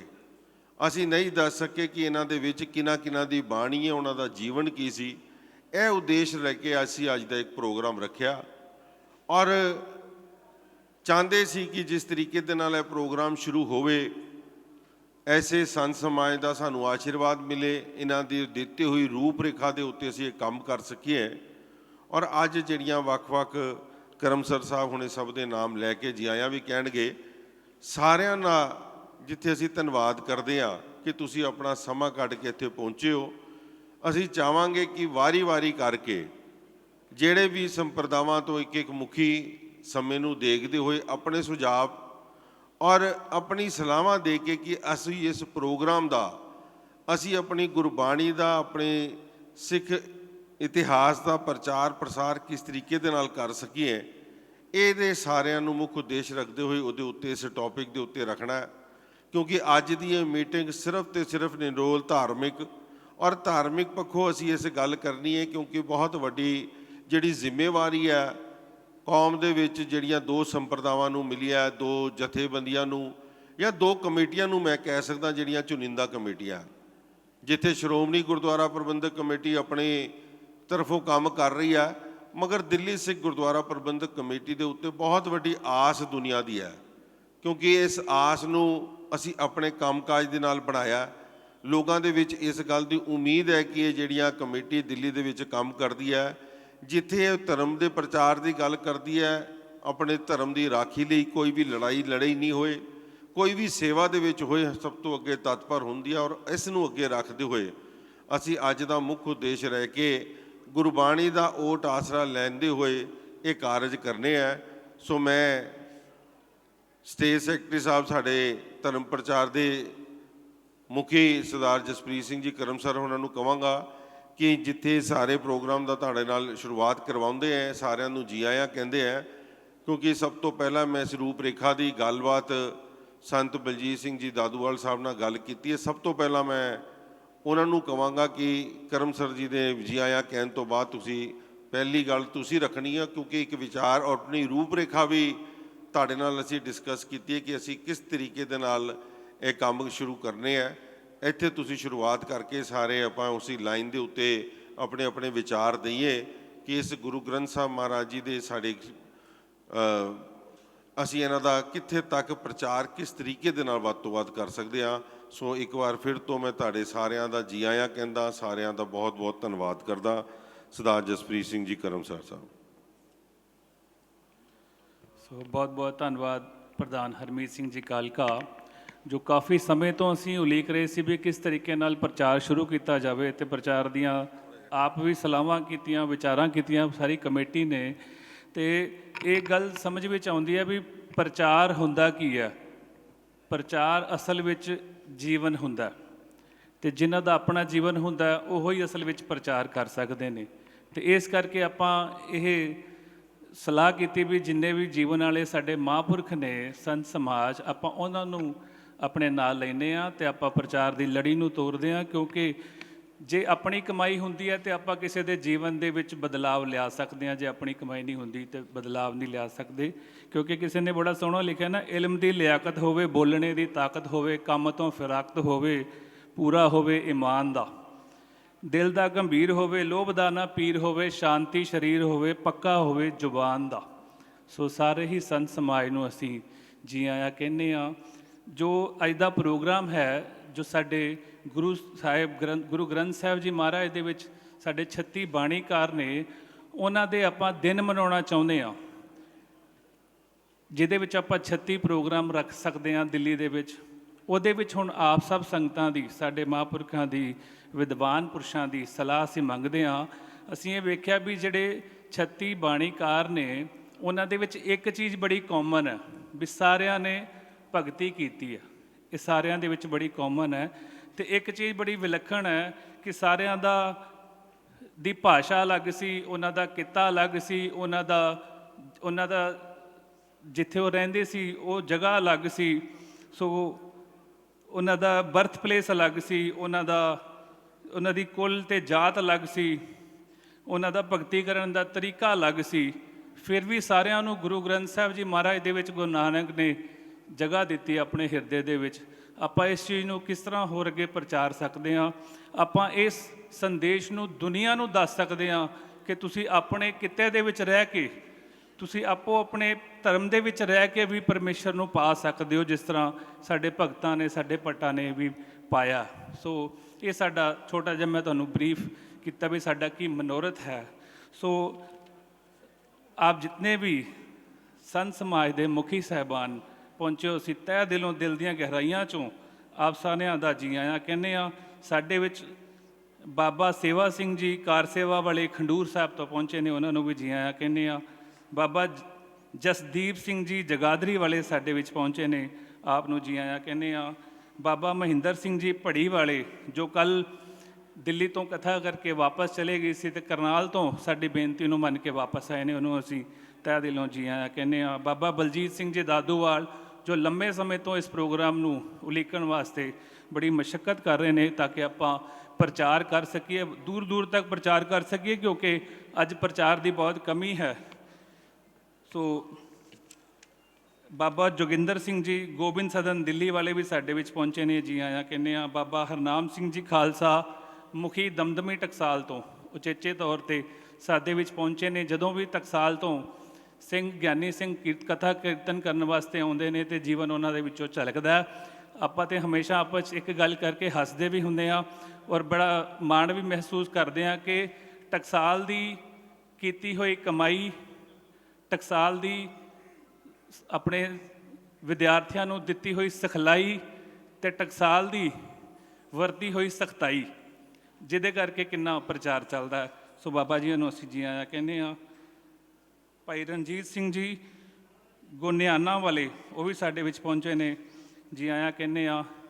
ਬਾਬਾ ਰਜਿੰਦਰ ਸਿੰਘ ਜੀ ਇਸਰਾਣਾ ਸਾਹਿਬ ਵਾਲੇ ਸਾਡੇ ਵਿੱਚ ਪਾਣੀਪਤ ਤੋਂ ਪਹੁੰਚੇ ਨੇ, ਉਹਨਾਂ ਨੂੰ ਵੀ ਅਸੀਂ ਜੀ ਆਇਆਂ ਕਹਿੰਦੇ ਹਾਂ। ਬਾਬਾ ਬਲਬੀਰ ਸਿੰਘ ਜੀ 96 ਕਰੋੜੀ ਬੁੱਢਾ ਦਲ ਸਾਡੇ ਵਿੱਚ ਅੱਜ ਕਿਸੇ ਕਾਰਨ ਨਹੀਂ ਪਹੁੰਚ ਸਕੇ, ਉਹਨਾਂ ਦੇ ਸਿੰਘ ਪਹੁੰਚੇ ਨੇ। ਬਾਬਾ ਰਣਜੋਤ ਸਿੰਘ ਜੀ ਹਾਜ਼ਰੀ ਭਰ ਰਹੇ ਨੇ, ਅਤੇ ਬਾਬਾ ਸੁਖਵਿੰਦਰ ਸਿੰਘ ਜੀ ਮੌਰ ਜੀ, ਉਹ ਵੀ ਸਾਡੇ ਵਿੱਚ ਹਾਜ਼ਰੀ ਭਰ ਰਹੇ ਨੇ, ਜੀ ਆਇਆਂ ਕਹਿੰਦੇ ਹਾਂ। ਬਾਬਾ ਪ੍ਰੀਤਮ ਸਿੰਘ ਜੀ ਗੁਰੂ ਕਾ ਤਾਲ ਆਗਰੇ ਤੋਂ ਪਹੁੰਚੇ ਨੇ, ਉਹਨਾਂ ਨੂੰ ਅਸੀਂ ਜੀ ਆਇਆਂ ਕਹਿੰਦੇ ਹਾਂ। ਭਾਈ ਅਮਰੀਕ ਸਿੰਘ ਜੀ ਉਹਨਾਂ ਦੇ ਨਾਲ ਪਹੁੰਚੇ ਨੇ, ਉਹਨਾਂ ਨੂੰ ਜੀ ਆਇਆਂ ਕਹਿੰਦੇ ਹਾਂ। ਸਿੰਘ ਸਾਹਿਬ ਭਾਈ ਜਸਬੀਰ ਸਿੰਘ ਜੀ ਰੋਡੇ ਸਾਡੇ ਵਿੱਚ ਪਹੁੰਚੇ ਨੇ, ਅਸੀਂ ਉਹਨਾਂ ਨੂੰ ਵੀ ਜੀ ਆਇਆਂ ਕਹਿੰਦੇ ਹਾਂ। ਬਾਬਾ ਚਰਨਜੀਤ ਸਿੰਘ ਜੀ ਜੱਸੋਵਾਲ ਵਾਲੇ ਸਾਡੇ ਵਿੱਚ ਪਹੁੰਚੇ ਨੇ, ਜੀ ਆਇਆਂ ਕਹਿੰਦੇ ਹਾਂ। ਬਾਬਾ ਸਰਬਜੀਤ ਸਿੰਘ ਜੀ ਤਰਨਾ ਦਲ ਤੋਂ ਸਾਡੇ ਵਿੱਚ ਪਹੁੰਚੇ ਨੇ, ਅਸੀਂ ਤਹਿ ਦਿਲੋਂ ਜੀ ਆਇਆਂ ਕਹਿੰਦੇ ਹਾਂ। ਬਾਬਾ ਸੁਖਦੇਵ ਸਿੰਘ ਜੀ ਪਹਾੜਗੰਜ ਵਾਲੇ ਸਾਡੇ ਵਿੱਚ ਪਹੁੰਚੇ ਨੇ, ਜੀ ਆਇਆਂ ਕਹਿੰਦੇ ਹਾਂ। ਬਾਬਾ ਬਚਨ ਸਿੰਘ ਜੀ ਕਾਰ ਸੇਵਾ ਵਾਲੇ ਸਾਡੇ ਵਿੱਚ ਪਹੁੰਚੇ ਨੇ, ਜੋ ਲੰਬੇ ਸਮੇਂ ਤੋਂ ਦਿੱਲੀ ਗੁਰਦੁਆਰਾ ਪ੍ਰਬੰਧਕ ਕਮੇਟੀ ਦੇ ਨਾਲ ਜਿੰਨੀਆਂ ਵੀ ਇਮਾਰਤਾਂ ਨੇ ਉਹਨਾਂ ਦੀ ਸੇਵਾਵਾਂ ਕਰਦੇ ਨੇ, ਸਾਨੂੰ ਹਮੇਸ਼ਾ ਸਹਿਯੋਗ ਦਿੰਦੇ ਨੇ। ਬਾਬਾ ਸੁਰਿੰਦਰ ਸਿੰਘ ਜੀ ਕਾਰ ਸੇਵਾ ਵਾਲੇ ਬਾਬਾ ਬਚਨ ਸਿੰਘ ਜੀਆਂ ਦੇ ਨਾਲ ਸਾਡੇ ਵਿੱਚ ਪਹੁੰਚੇ ਨੇ, ਅਸੀਂ ਤਹਿ ਦਿਲੋਂ ਧੰਨਵਾਦ ਕਰਦੇ ਹਾਂ। ਔਰ ਸਾਡੇ ਦਿੱਲੀ ਕਮੇਟੀ ਦੇ ਜਿੰਨੇ ਵੀ ਹੈੱਡ ਗ੍ਰੰਥੀ ਸਾਹਿਬਾਨ, ਸੰਤ ਪੂਰਨ ਸਿੰਘ ਜੀ ਤਿਲਕ ਨਗਰ ਤੋਂ ਸਾਡੇ ਵਿੱਚ ਉਹ ਵੀ ਪਹੁੰਚੇ ਨੇ, ਅਸੀਂ ਉਹਨਾਂ ਨੂੰ ਵੀ ਤਹਿ ਦਿਲੋਂ ਜੀ ਆਇਆਂ ਕਹਿੰਦੇ ਹਾਂ। ਹੈੱਡ ਗ੍ਰੰਥੀ ਭਾਈ ਜੋਗਿੰਦਰ ਸਿੰਘ ਜੀ, ਹੈੱਡ ਗ੍ਰੰਥੀ ਹਰਨਾਮ ਸਿੰਘ ਜੀ, ਹੈੱਡ ਗ੍ਰੰਥੀ ਭਾਈ ਰਣਜੀਤ ਸਿੰਘ ਜੀ ਬੰਗਲਾ ਸਾਹਿਬ, ਹੈੱਡ ਗ੍ਰੰਥੀ ਭਾਈ ਹਰਮੀਤ ਸਿੰਘ ਜੀ, ਭਾਈ ਹਰਦੇਵ ਸਿੰਘ ਜੀ ਹੈੱਡ ਗ੍ਰੰਥੀ, ਭਾਈ ਦਿਲਬਾਗ ਸਿੰਘ ਜੀ ਹੈੱਡ ਗ੍ਰੰਥੀ, ਭਾਈ ਬਲਦੇਵ ਸਿੰਘ ਜੀ ਹੈੱਡ ਗ੍ਰੰਥੀ, ਭਾਈ ਰਜਿੰਦਰ ਸਿੰਘ ਜੀ BA ਹੈੱਡ ਗ੍ਰੰਥੀ, ਭਾਈ ਬਲਜਿੰਦਰ ਸਿੰਘ ਜੀ ਹੈੱਡ ਗ੍ਰੰਥੀ, ਭਾਈ ਸੁਖਦੇਵ ਸਿੰਘ ਜੀ, ਭਾਈ ਸੁਖਦਰਸ਼ਨ ਸਿੰਘ ਜੀ ਰਕਾਬਗੰਜ ਸਾਹਿਬ ਤੋਂ, ਭਾਈ ਰਜਿੰਦਰ ਸਿੰਘ ਜੀ ਹੈੱਡ ਗ੍ਰੰਥੀ, ਭਾਈ ਅੰਗਰੇਜ਼ ਸਿੰਘ ਜੀ ਹੈੱਡ ਗ੍ਰੰਥੀ, ਅਤੇ ਭਾਈ ਮਨੋਹਰ ਸਿੰਘ ਜੀ ਗੁਰੂ ਕੇ ਕੀਰਤਨੀਏ ਸਾਡੇ, ਔਰ ਭਾਈ ਕੁਲਤਾਰ ਸਿੰਘ ਜੀ ਸਾਡੇ ਵਿੱਚ ਆਪ ਸਭ ਸੰਗਤਾਂ ਪਹੁੰਚੇ ਹੋ ਸਾਡੀ ਬੇਨਤੀ ਨੂੰ ਮੰਨ ਕੇ, ਔਰ ਜਿੰਨੀਆਂ ਵੀ ਦਿੱਲੀ ਦੀਆਂ ਸਿੰਘ ਸਭਾਵਾਂ ਪਹੁੰਚੀਆਂ ਨੇ, ਆਪ ਸਾਰਿਆਂ ਦਾ ਅਸੀਂ ਤਹਿ ਦਿਲੋਂ ਧੰਨਵਾਦ ਕਰਦੇ ਹਾਂ। ਸੋ ਮੈਂ ਹੁਣ ਬੇਨਤੀ ਕਰਦਾ ਸਾਡੇ ਅਤਿ ਸਤਿਕਾਰਯੋਗ ਬਾਬਾ ਬਲਜੀਤ ਸਿੰਘ ਜੀ ਦਾਦੂਵਾਲ, ਉਹ ਆਪਣੇ ਵਿਚਾਰਾਂ ਦੀ ਸਾਂਝ ਪਾਉਣਗੇ। ਮਾਈਕ ਹੈਗਾ। ਬੜੇ ਅਦਬ ਸਤਿਕਾਰ ਨਾਲ ਸਤਿਗੁਰਾਂ ਦੀ ਬਖਸ਼ਿਸ਼ ਕੀਤੀ ਹੋਈ ਪਾਵਨ ਪਵਿੱਤਰ ਗੁਰਫਤਿਹ ਦੀ ਸਾਂਝ ਸਰਬੱਤ ਸੰਗਤਾਂ, ਸੰਤ ਮਹਾਂਪੁਰਸ਼, ਸਤਿਕਾਰਯੋਗ ਸੱਜਣ, ਰਸਨਾ ਨੂੰ ਪਵਿੱਤਰ ਕਰੋ, ਕੋਈ ਵੀ ਰਸਨਾ ਵਾਂਝੀ ਨਾ ਰਹੇ। ਬੜੇ ਅਦਬ ਨਾਲ ਸਾਰੇ ਮਿਲ ਕੇ ਗੱਜ ਕੇ ਆਖੋ ਜੀ, ਵਾਹਿਗੁਰੂ ਜੀ ਕਾ ਖਾਲਸਾ, ਵਾਹਿਗੁਰੂ ਜੀ ਕੀ ਫਤਿਹ। ਇੱਕ ਵਾਰ ਫਿਰ ਸਾਰੇ ਜਿਹੜੇ ਪਹਿਲੀ ਵਾਰ ਫਤਿਹ 'ਚ ਸ਼ਾਮਲ ਹੋਣੋਂ ਰਹਿ ਗਏ ਹੋ, ਉਹ ਵੀ ਮਾਈ ਭਾਈ ਸ਼ਾਮਲ ਹੋਵੋ ਅਤੇ ਗੱਜ ਕੇ ਫਤਿਹ ਬੁਲਾਓ। ਆਖੋ ਜੀ, ਵਾਹਿਗੁਰੂ ਜੀ ਕਾ ਖਾਲਸਾ, ਵਾਹਿਗੁਰੂ ਜੀ ਕੀ ਫਤਿਹ। ਅੱਜ ਦਾ ਇਸ ਪ੍ਰੋਗਰਾਮ ਜੋ ਦਿੱਲੀ ਸਿੱਖ ਗੁਰਦੁਆਰਾ ਪ੍ਰਬੰਧਕ ਕਮੇਟੀ ਵੱਲੋਂ ਉਲੀਕਿਆ ਗਿਆ, ਮੈਂ ਆਪਣੇ ਵੱਲੋਂ ਅਤੇ ਹਰਿਆਣਾ ਸਿੱਖ ਗੁਰਦੁਆਰਾ ਪ੍ਰਬੰਧਕ ਕਮੇਟੀ ਵੱਲੋਂ ਸਮੁੱਚੀ ਮੈਨੇਜਮੈਂਟ, ਪ੍ਰਧਾਨ ਸਰਦਾਰ ਹਰਮੀਤ ਸਿੰਘ ਕਾਲਕਾ, ਜਨਰਲ ਸੈਕਟਰੀ ਸਰਦਾਰ ਜਗਦੀਪ ਸਿੰਘ ਕਾਹਲੋਂ, ਔਰ ਧਰਮ ਪ੍ਰਚਾਰ ਦੇ ਚੇਅਰਮੈਨ ਸਰਦਾਰ ਕਰਮਸਰ ਅਤੇ ਸਾਰੇ ਮੈਂਬਰ ਸਹਿਬਾਨ ਦਿੱਲੀ ਸਿੱਖ ਗੁਰਦੁਆਰਾ ਪ੍ਰਬੰਧਕ ਕਮੇਟੀ ਦੇ, ਜਿਨ੍ਹਾਂ ਨੇ ਵਿਚਾਰ ਵਟਾਂਦਰਾ ਕਰਕੇ ਇਹ ਪ੍ਰੋਗਰਾਮ ਉਲੀਕਿਆ ਕਿ ਧਰਮ ਪ੍ਰਚਾਰ ਨੂੰ ਦਿੱਲੀ ਦੇ ਅੰਦਰ ਹੋਰ ਚੜ੍ਹਦੀ ਕਲਾ ਦੇ ਨਾਲ ਕੀਤਾ ਜਾਵੇ। ਪਿਛਲੇ ਦਿਨਾਂ ਦੇ ਦੌਰਾਨ ਇਸ ਸੰਬੰਧ ਵਿੱਚ ਕਾਫੀ ਬੈਠਕਾਂ ਹੋਈਆਂ, ਵਿਚਾਰ ਵਟਾਂਦਰੇ ਹੋਏ। ਸਮੁੱਚੀ ਦਿੱਲੀ ਸਿੱਖ ਗੁਰਦੁਆਰਾ ਪ੍ਰਬੰਧਕ ਕਮੇਟੀ ਦੇ ਮੈਂਬਰ ਸਾਹਿਬਾਨਾਂ ਵੱਲੋਂ ਅਰਦਾਸ ਦੇ ਨਾਲ ਵੀ ਜਦੋਂ ਇੱਥੇ ਗੁਰਦੁਆਰਾ ਬੰਗਲਾ ਸਾਹਿਬ ਜਾਂ ਗੁਰਦੁਆਰਾ ਸੀਸਗੰਜ ਸਾਹਿਬ ਵਿਖੇ ਕਥਾ ਦੀ ਹਾਜ਼ਰੀ ਭਰਨ ਵਾਸਤੇ ਦਾਸ ਆਇਆ, ਜਾਂ ਹੋਰ ਪ੍ਰੋਗਰਾਮਾਂ ਦੇ ਦੌਰਾਨ ਜਿਵੇਂ ਬੰਦੀ ਸਿੱਖਾਂ ਦੀ ਰਿਹਾਈ ਦਾ ਪ੍ਰੋਗਰਾਮ ਦਿੱਲੀ ਸਿੱਖ ਗੁਰਦੁਆਰਾ ਪ੍ਰਬੰਧਕ ਕਮੇਟੀ ਦੇ ਸਹਿਯੋਗ ਦੇ ਨਾਲ ਸ਼੍ਰੋਮਣੀ ਅਕਾਲੀ ਦਲ ਦਿੱਲੀ ਸਟੇਟ ਇਸਤਰੀ ਵਿੰਗ ਦੇ ਵੱਲੋਂ ਉਲੀਕਿਆ ਗਿਆ ਸੀ, ਉਹਦੇ 'ਚ ਹਾਜ਼ਰੀ ਭਰਨ ਆਇਆ ਤਾਂ ਇਸ ਸਬੰਧ ਵਿੱਚ ਵਿਚਾਰਾਂ ਹੋਈਆਂ। ਤਾਂ ਉਹਨਾਂ ਵਿਚਾਰਾਂ ਦਾ ਹੀ ਨਤੀਜਾ ਕਿ ਅੱਜ ਸਾਰੇ ਹੀ ਸਤਿਕਾਰਯੋਗ ਸੰਤ ਮਹਾਂਪੁਰਸ਼ਾਂ ਨੂੰ ਪਿਆਰ ਦਾ ਸੱਦਾ ਦਿੱਤਾ ਗਿਆ। ਦਾਸ ਨੇ ਬੇਨਤੀ ਕੀਤੀ ਕਿ ਜਿਹੜੀ ਧਰਮ ਪ੍ਰਚਾਰ ਦੀ ਸ਼ੁਰੂਆਤ ਹੈ, ਇਹ ਸਾਰੇ ਹੀ ਸਤਿਕਾਰਤ ਸੰਤ ਮਹਾਂਪੁਰਸ਼ਾਂ ਦੇ ਕੋਲੋਂ ਜਿਹੜੇ ਧਰਮ ਪ੍ਰਚਾਰ ਦੇ ਖੇਤਰ 'ਚ ਸੇਵਾ ਦੇ ਖੇਤਰ ਵਿੱਚ ਦਿਨ ਰਾਤ ਵਿਚਰਦੇ ਆ, ਸਾਰੇ ਵਿਦਵਾਨਾਂ ਨੂੰ, ਸੰਪਰਦਾਵਾਂ ਦੇ ਮੁਖੀ ਮਹਾਂਪੁਰਸ਼ਾਂ ਨੂੰ, ਬੁੱਧੀਜੀਵੀਆਂ ਨੂੰ ਬੁਲਾ ਕਰਕੇ ਉਹਨਾਂ ਦਾ ਆਸ਼ੀਰਵਾਦ ਲੈ ਕੇ ਧੰਨ ਸ੍ਰੀ ਗੁਰੂ ਗ੍ਰੰਥ ਸਾਹਿਬ ਮਹਾਰਾਜ ਦੀ ਅਪਾਰ ਬਖਸ਼ਿਸ਼ ਕਿਰਪਾ ਦੇ ਸਦਕਾ ਇਹ ਧਰਮ ਪ੍ਰਚਾਰ ਦੀ ਲਹਿਰ ਨੂੰ ਪ੍ਰਚੰਡ ਕੀਤਾ ਜਾਵੇ। ਜਿੱਥੇ ਆਪ ਸਰਬੱਤ ਨੂੰ ਜੀ ਆਇਆਂ, ਸਾਡੇ ਦਿੱਲੀ ਕਮੇਟੀ ਦੇ ਧਰਮ ਪ੍ਰਚਾਰ ਵਿੰਗ ਦੇ ਚੇਅਰਮੈਨ ਸਰਦਾਰ ਕਰਮਸਰ ਸਾਹਿਬ ਨੇ ਆਖਿਆ, ਉੱਥੇ ਮੈਂ ਆਪਣੇ ਵੱਲੋਂ ਸਰਦਾਰ ਹਰਮੀਤ ਸਿੰਘ ਕਾਲਕਾ ਤੇ ਉਹਨਾਂ ਦੀ ਸਮੁੱਚੀ ਟੀਮ ਨੂੰ ਇਸ ਗੱਲ ਦੀ ਵਧਾਈ ਦਿੰਦਾ ਕਿ ਜਿਨ੍ਹਾਂ ਨੇ ਇਸ ਧਰਮ ਪ੍ਰਚਾਰ ਨੂੰ ਹੋਰ ਪ੍ਰਚੰਡ ਕਰਨ ਵਾਸਤੇ ਅੱਜ ਦਾ ਇਹ ਪ੍ਰੋਗਰਾਮ ਉਲੀਕਿਆ ਕਿ ਧੰਨ ਗੁਰੂ ਗ੍ਰੰਥ ਸਾਹਿਬ ਸੱਚੇ ਪਾਤਸ਼ਾਹ 'ਚ ਜਿਨ੍ਹਾਂ ਸਤਿਗੁਰਾਂ ਦੀ, ਮਹਾਂਪੁਰਸ਼ਾਂ ਦੀ, ਗੁਰਸਿੱਖਾਂ ਦੀ, ਭਗਤਾਂ ਦੀ, ਭੱਟਾਂ ਦੀ ਬਾਣੀ ਹੈ, ਉਹਨਾਂ ਸਾਰਿਆਂ ਦੇ ਨਾਂ ਦੇ ਉੱਪਰ ਦਿੱਲੀ ਦੇ ਵੱਖ-ਵੱਖ ਇਲਾਕਿਆਂ ਦੇ ਅੰਦਰ ਗੁਰਮਤਿ ਸਮਾਗਮ ਕਰਵਾਏ ਜਾਣ। ਜਿੱਥੇ ਸਾਡੇ ਪੰਥ ਦੇ ਸਤਿਕਾਰਯੋਗ ਕੀਰਤਨੀਏ, ਕਥਾਵਾਚਕ, ਸੰਤ ਮਹਾਂਪੁਰਖ, ਵਿਦਵਾਨ, ਰਾਗੀ, ਢਾਡੀ, ਕਵੀਸ਼ਰ ਸਾਹਿਬਾਨ ਵੱਖ-ਵੱਖ ਪ੍ਰੋਗਰਾਮਾਂ 'ਚ ਵੱਖ-ਵੱਖ ਜਥਿਆਂ ਨੂੰ ਬੁਲਾ ਕੇ ਤੇ ਧਰਮ ਪ੍ਰਚਾਰ ਦੀ ਲਹਿਰ ਨੂੰ ਪ੍ਰਚੰਡ ਕੀਤਾ ਜਾਵੇ। ਮੈਂ ਦੇਖ ਰਿਹਾ ਜਿੰਨੀਆਂ ਵੀ ਸੰਪਰਦਾਵਾਂ ਦੇ, ਟਕਸਾਲਾਂ ਦੇ ਮੁਖੀ ਇੱਥੇ ਬੈਠੇ ਆ, ਜੋ ਅੱਜ ਇਸ ਪ੍ਰੋਗਰਾਮ ਧੰਨ ਲਿਖਾਰੀ ਨਾਨਕਾ ਦੀ ਸ਼ੁਰੂਆਤ ਕਰਨ ਵਾਸਤੇ ਆਏ ਆ। ਦਿੱਲੀ ਕਮੇਟੀ ਇਸ ਲਈ ਵਧਾਈ ਦੀ ਪਾਤਰ ਹੈ ਔਰ ਮੈਂ ਸਾਰੀ ਦਿੱਲੀ ਕਮੇਟੀ ਨੂੰ ਇਸ ਗੱਲ ਦੀ ਵਧਾਈ ਦਿੰਦਾ ਔਰ ਸ਼ਲਾਘਾ ਕਰਦਾ। ਜਿੱਥੇ ਅਸੀਂ ਗੁਰਬਾਣੀ ਦੇ ਕਥਾ ਕੀਰਤਨ ਸਮਾਗਮ ਵੱਖ-ਵੱਖ ਇਲਾਕਿਆਂ 'ਚ ਉਲੀਕਾਂਗੇ, ਉੱਥੇ ਮੈਂ ਸਮਝਦਾ ਕਿ ਜਿਹੜਾ ਅੱਜ ਮੀਡੀਆ ਦਾ ਯੁੱਗ ਹੈ, ਮੀਡੀਆ ਦੇ ਵੱਖ-ਵੱਖ ਸਾਧਨਾਂ ਦੇ ਰਾਹੀਂ ਵੀ, ਜਿਸ ਤਰ੍ਹਾਂ ਪਹਿਲਾਂ ਵੀ ਗੁਰਦੁਆਰਾ ਸ੍ਰੀ ਬੰਗਲਾ ਸਾਹਿਬ ਤੋਂ, ਗੁਰਦੁਆਰਾ ਸ੍ਰੀ ਸੀਸਗੰਜ ਸਾਹਿਬ ਤੋਂ ਲਾਈਵ ਟੈਲੀਕਾਸਟ ਹੁੰਦਾ ਤੇ ਪੂਰਾ ਸੰਸਾਰ, ਪੂਰੀ ਦੁਨੀਆ ਦੇਖਦੀ ਹੈ।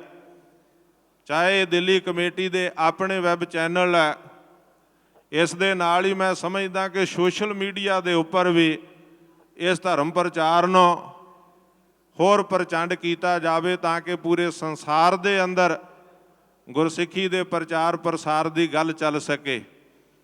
ਹਮੇਸ਼ਾ ਇੱਕ ਗੱਲ ਸੁਣਨ ਨੂੰ ਮਿਲਦੀ ਹੈ, ਕਿਹਾ ਜਾਂਦਾ ਕਿ ਪ੍ਰਚਾਰ ਦੀ ਕਮੀ ਹੈ, ਪ੍ਰਚਾਰ ਦੀ ਕਮੀ ਹੈ। ਮੈਂ ਸਮਝਦਾ ਕਿ ਅੱਜ ਜਿਸ ਤਰੀਕੇ ਦੇ ਨਾਲ ਇਹ ਪ੍ਰੋਗਰਾਮ ਉਲੀਕਿਆ ਗਿਆ ਦਿੱਲੀ ਸਿੱਖ ਗੁਰਦੁਆਰਾ ਪ੍ਰਬੰਧਕ ਕਮੇਟੀ ਦੇ ਵੱਲੋਂ, ਇਹ ਸਾਡਾ ਉਲਾਂਭਾ ਵੀ ਦੂਰ ਹੋਵੇਗਾ, ਕਿਉਂਕਿ ਸੰਤ ਮਹਾਂਪੁਰਸ਼ ਆਪੋ ਆਪਣੀਆਂ ਥਾਵਾਂ ਤੇ ਪ੍ਰਚਾਰ ਕਰ ਰਹੇ ਆ, ਪਰ ਇਹ ਸਾਡੀਆਂ ਜਿਹੜੀਆਂ ਵੱਡੀਆਂ ਸੰਸਥਾਵਾਂ ਨੇ, ਚਾਹੇ ਸ਼੍ਰੋਮਣੀ ਗੁਰਦੁਆਰਾ ਪ੍ਰਬੰਧਕ ਕਮੇਟੀ ਹੈ, ਦਿੱਲੀ ਸਿੱਖ ਗੁਰਦੁਆਰਾ ਪ੍ਰਬੰਧਕ ਕਮੇਟੀ ਹੈ ਔਰ ਸਾਡੇ ਹਰਿਆਣਾ ਸਿੱਖ ਗੁਰਦੁਆਰਾ ਪ੍ਰਬੰਧਕ ਕਮੇਟੀ, ਇਹ ਸਾਰੀਆਂ ਕਮੇਟੀਆਂ ਵੀ, ਹੋਰ ਗੁਰਦੁਆਰਾ ਪ੍ਰਬੰਧਕ ਕਮੇਟੀਆਂ, ਸਭਾ ਸੁਸਾਇਟੀਆਂ, ਸਿੰਘ ਸਭਾਵਾਂ, ਸਾਰੇ ਇਸ ਖੇਤਰ ਦੇ ਅੰਦਰ ਆਪੋ ਆਪਣਾ ਯੋਗਦਾਨ ਪਾਉਣ ਤਾਂ ਮੈਂ ਸਮਝਦਾ ਕਿ ਸੰਗਤਾਂ ਦਾ ਇਹ ਉਲਾਂਭਾ ਦੂਰ ਕੀਤਾ ਜਾ ਸਕਦਾ। ਮੈਂ ਬਹੁਤੇ ਵਿਸਥਾਰ ਵਿੱਚ ਨਾ ਜਾਵਾਂ। ਬਹੁਤ ਸਾਰੇ ਮਹਾਂਪੁਰਸ਼ ਬੈਠੇ ਹੈ ਜਿਨ੍ਹਾਂ ਨੇ ਆਪਣੇ ਸੁਝਾਅ ਤੇ ਆਸ਼ੀਰਵਾਦ ਬਖਸ਼ਿਸ਼ ਕਰਨਾ, ਕਿਉਂਕਿ ਮਹਾਂਪੁਰਖ ਕਮਾਈਆਂ ਵਾਲੇ ਸਾਧੂ ਕਾਰ ਸੇਵਾ ਦੇ ਥੰਮ ਬਾਬਾ ਬਚਨ ਸਿੰਘ ਜੀ ਦਿੱਲੀ ਵਾਲੇ ਬੈਠੇ ਹੈ, ਬਾਬਾ ਸੇਵਾ ਸਿੰਘ ਜੀ ਖਡੂਰ ਸਾਹਿਬ ਵਾਲੇ, ਹੋਰ ਕਾਰ ਸੇਵਾ ਵਾਲੇ ਮਹਾਂਪੁਰਸ਼ ਮੈਂ ਦੇਖ ਰਿਹਾ, ਬਾਬਾ ਅਨੂਪ ਸਿੰਘ ਜੀ ਨਵਾਬਗੰਜ ਵਾਲੇ, ਇਹ ਕਾਰ ਸੇਵਾ ਦੇ ਥੰਮ ਮਹਾਂਪੁਰਸ਼ ਆ। ਉੱਥੇ ਹੀ ਵਿਦਵਾਨ ਸੰਪਰਦਾਵਾਂ ਦੇ ਮੁਖੀ ਬਾਬਾ ਹਰਨਾਮ ਸਿੰਘ ਜੀ, ਮੁਖੀ ਦਮਦਮੀ ਟਕਸਾਲ, ਔਰ ਇਸੇ ਤਰ੍ਹਾਂ ਸ੍ਰੀ ਅਕਾਲ ਤਖਤ ਸਾਹਿਬ ਦੇ ਸਾਬਕਾ ਜਥੇਦਾਰ ਸਿੰਘ ਸਾਹਿਬ ਗਿਆਨੀ ਜਸਵੀਰ ਸਿੰਘ ਜੀ ਰੋਡੇ, ਇਸ ਇਕੱਠ ਦੇ ਵਿੱਚ ਉਹ ਵੀ ਮੌਜੂਦ ਨੇ। ਸਾਡੇ ਸਤਿਕਾਰਯੋਗ ਬਾਬਾ ਰਜਿੰਦਰ ਸਿੰਘ ਜੀ ਸਰਾਣਾ ਸਾਹਿਬ ਵਾਲੇ ਆਪਣੇ ਸਾਥੀਆਂ ਸਮੇਤ ਆਏ ਆ। ਸਾਰੇ ਹੀ ਮਹਾਂਪੁਰਸ਼, ਜੇ ਮੈਂ ਨਾਂ ਲਵਾਂ ਤੇ ਲਿਸਟ ਬੜੀ ਲੰਬੀ ਹੈ। ਸਕੱਤਰ ਸਾਹਿਬ ਅਨਾਉਂਸ ਕਰਨਗੇ। ਗਿਆਨੀ ਪੂਰਨ ਸਿੰਘ ਜੀ ਬੈਠੇ ਨੇ, ਦਿੱਲੀ ਵਾਲੇ ਪ੍ਰਸਿੱਧ ਵਿਦਵਾਨ ਨੇ।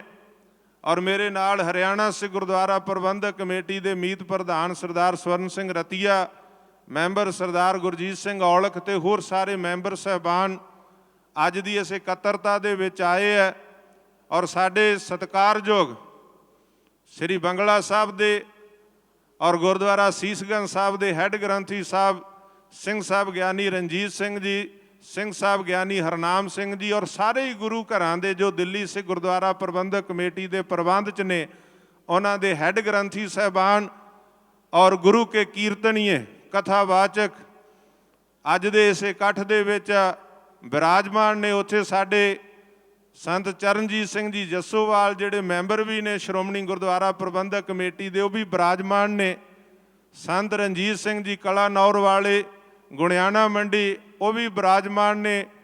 ਹੋਰ ਬਹੁਤ ਸਾਰੇ ਸੰਤ ਦਲਵਿੰਦਰ ਸਿੰਘ ਜੀ ਮੈਂ ਦੇਖ ਰਿਹਾ, ਸੰਤ ਮਹਿੰਦਰ ਸਿੰਘ ਜੀ, ਸੰਤ ਜਸਦੀਪ ਸਿੰਘ ਜੀ ਜਗਾਦਰੀ ਵਾਲੇ, ਬਹੁਤ ਸਾਰੀਆਂ ਸਤਿਕਾਰਯੋਗ ਸ਼ਖਸੀਅਤਾਂ ਹਸਤੀਆਂ ਅੱਜ ਦੀ ਇਸ ਇਕੱਤਰਤਾ 'ਚ ਪੁੱਜੀਆਂ ਨੇ, ਜਿਨ੍ਹਾਂ ਨੇ ਅੱਜ ਦੇ ਇਸ ਪ੍ਰੋਗਰਾਮ ਧੰਨ ਲਿਖਾਰੀ ਨਾਨਕਾ ਨੂੰ ਸ਼ੁਰੂਆਤ ਕਰਨੀ ਹੈ। ਦਿੱਲੀ ਕਮੇਟੀ ਦਾ ਸਹਿਯੋਗ ਔਰ ਸੁਝਾਅ ਮੈਂ ਆਪਣੇ ਵੱਲੋਂ ਇਹ ਬੇਨਤੀ ਕਰਨੀ ਚਾਹੁੰਦਾ ਕਿ ਬਹੁਤ ਵੱਡਾ ਉਪਰਾਲਾ ਜਿਹੜਾ ਦਿੱਲੀ ਸਿੱਖ ਗੁਰਦੁਆਰਾ ਪ੍ਰਬੰਧਕ ਕਮੇਟੀ ਸਰਦਾਰ ਹਰਮੀਤ ਸਿੰਘ ਕਾਲਕਾ ਦੀ ਦੇਖ ਰੇਖ ਵਿੱਚ ਜਿਹੜੇ ਇਸ ਵੇਲੇ ਮੁੱਖ ਸੇਵਾਦਾਰ ਨੇ ਇਸ ਕਮੇਟੀ ਦੇ, ਜਿੱਥੇ ਦਿੱਲੀ ਵਿੱਚ ਕਰ ਰਹੇ ਆ, ਉੱਥੇ ਮੈਂ ਸਮਝਦਾ ਕਿ ਇਹਨਾਂ ਨੂੰ ਪੰਜਾਬ ਦੇ ਅੰਦਰ ਵੀ ਹਰਿਆਣਾ 'ਚ ਵੀ ਅਸੀਂ ਇਹਨਾਂ ਦਾ ਸਹਿਯੋਗ ਦਿਆਂਗੇ। ਸਾਡਾ ਸਹਿਯੋਗ ਦੇਣ ਸਾਰੇ ਰਲ ਮਿਲ ਕੇ, ਕਿਉਂਕਿ ਜਦੋਂ ਅਸੀਂ ਅੰਮ੍ਰਿਤਸਰ ਸਾਹਿਬ ਦਾ ਇਲਾਕਾ ਦੇਖਦੇ ਹਾਂ, ਬਾਰਡਰ ਦਾ ਇਲਾਕਾ, ਅਜਨਾਲਾ ਗੁਰਦਾਸਪੁਰ ਏਰੀਆ ਜਿਹੜਾ ਭਾਰਤ ਪਾਕਿਸਤਾਨ ਸਰਹੱਦ ਆ, ਉੱਥੇ ਕਿਸ ਤਰੀਕੇ ਦੇ ਨਾਲ ਸਾਡੇ ਗਰੀਬ ਗੁਰਸਿੱਖਾਂ ਦਾ ਧਰਮ ਤਬਦੀਲ ਕੀਤਾ ਜਾ ਰਿਹਾ। ਮੈਂ ਸਮਝਦਾ ਸਾਡੀ ਵੱਡੀ ਸੰਸਥਾ ਜੋ ਪੰਥ ਦੀ ਸਰਮੌਰ ਗੁਰਦੁਆਰਿਆਂ ਦੇ ਪ੍ਰਬੰਧ ਲਈ ਬਣੀ ਸੰਸਥਾ ਸ਼੍ਰੋਮਣੀ ਗੁਰਦੁਆਰਾ ਪ੍ਰਬੰਧਕ ਕਮੇਟੀ, ਉਹਨਾਂ ਦਾ ਹੈੱਡਕੁਆਟਰ ਹੀ ਸ੍ਰੀ ਅੰਮ੍ਰਿਤਸਰ ਸਾਹਿਬ। ਪਰ ਇਸ ਦੇ ਬਾਵਜੂਦ ਜਿਸ ਤਰ੍ਹਾਂ ਸਰਹੱਦ ਦੇ ਉੱਪਰ ਵਸਦੇ ਜਿਹੜੇ ਸਾਡੇ ਗਰੀਬ ਗੁਰਸਿੱਖ, ਉਹਨਾਂ ਨਗਰਾਂ 'ਚ ਉਹਨਾਂ ਨੂੰ ਕਿਸ ਤਰ੍ਹਾਂ ਉਹਨਾਂ ਦਾ ਧਰਮ ਤਬਦੀਲ ਕੀਤਾ ਜਾ ਰਿਹਾ, ਉੱਥੇ ਵੀ ਬੜੀ ਪ੍ਰਚਾਰ ਪ੍ਰਸਾਰ ਦੀ ਲੋੜ ਹੈ। ਤਾਂ ਮੈਂ ਸਮਝਦਾ ਕਿ ਜਿਸ ਤਰ੍ਹਾਂ ਸਰਦਾਰ ਕਾਲਕਾ ਸਾਹਿਬ ਦਿੱਲੀ ਕਮੇਟੀ ਇੱਥੇ ਧਰਮ ਪ੍ਰਚਾਰ ਦੀ ਸ਼ੁਰੂਆਤ ਕਰ ਰਹੀ ਹੈ, ਇਹਨਾਂ ਨੂੰ ਸ੍ਰੀ ਅੰਮ੍ਰਿਤਸਰ ਸਾਹਿਬ ਵਿਖੇ ਵੀ ਇੱਕ ਧਰਮ ਪ੍ਰਚਾਰ ਦਾ ਕੇਂਦਰ ਸਥਾਪਿਤ ਕਰਕੇ ਔਰ ਉੱਥੇ ਵੀ ਆਪਣੀ ਜ਼ਿੰਮੇਵਾਰੀ, ਕਿਉਂਕਿ ਪ੍ਰਚਾਰ ਜਿੰਨਾ ਵੀ ਹੋਵੇ ਥੋੜ੍ਹਾ,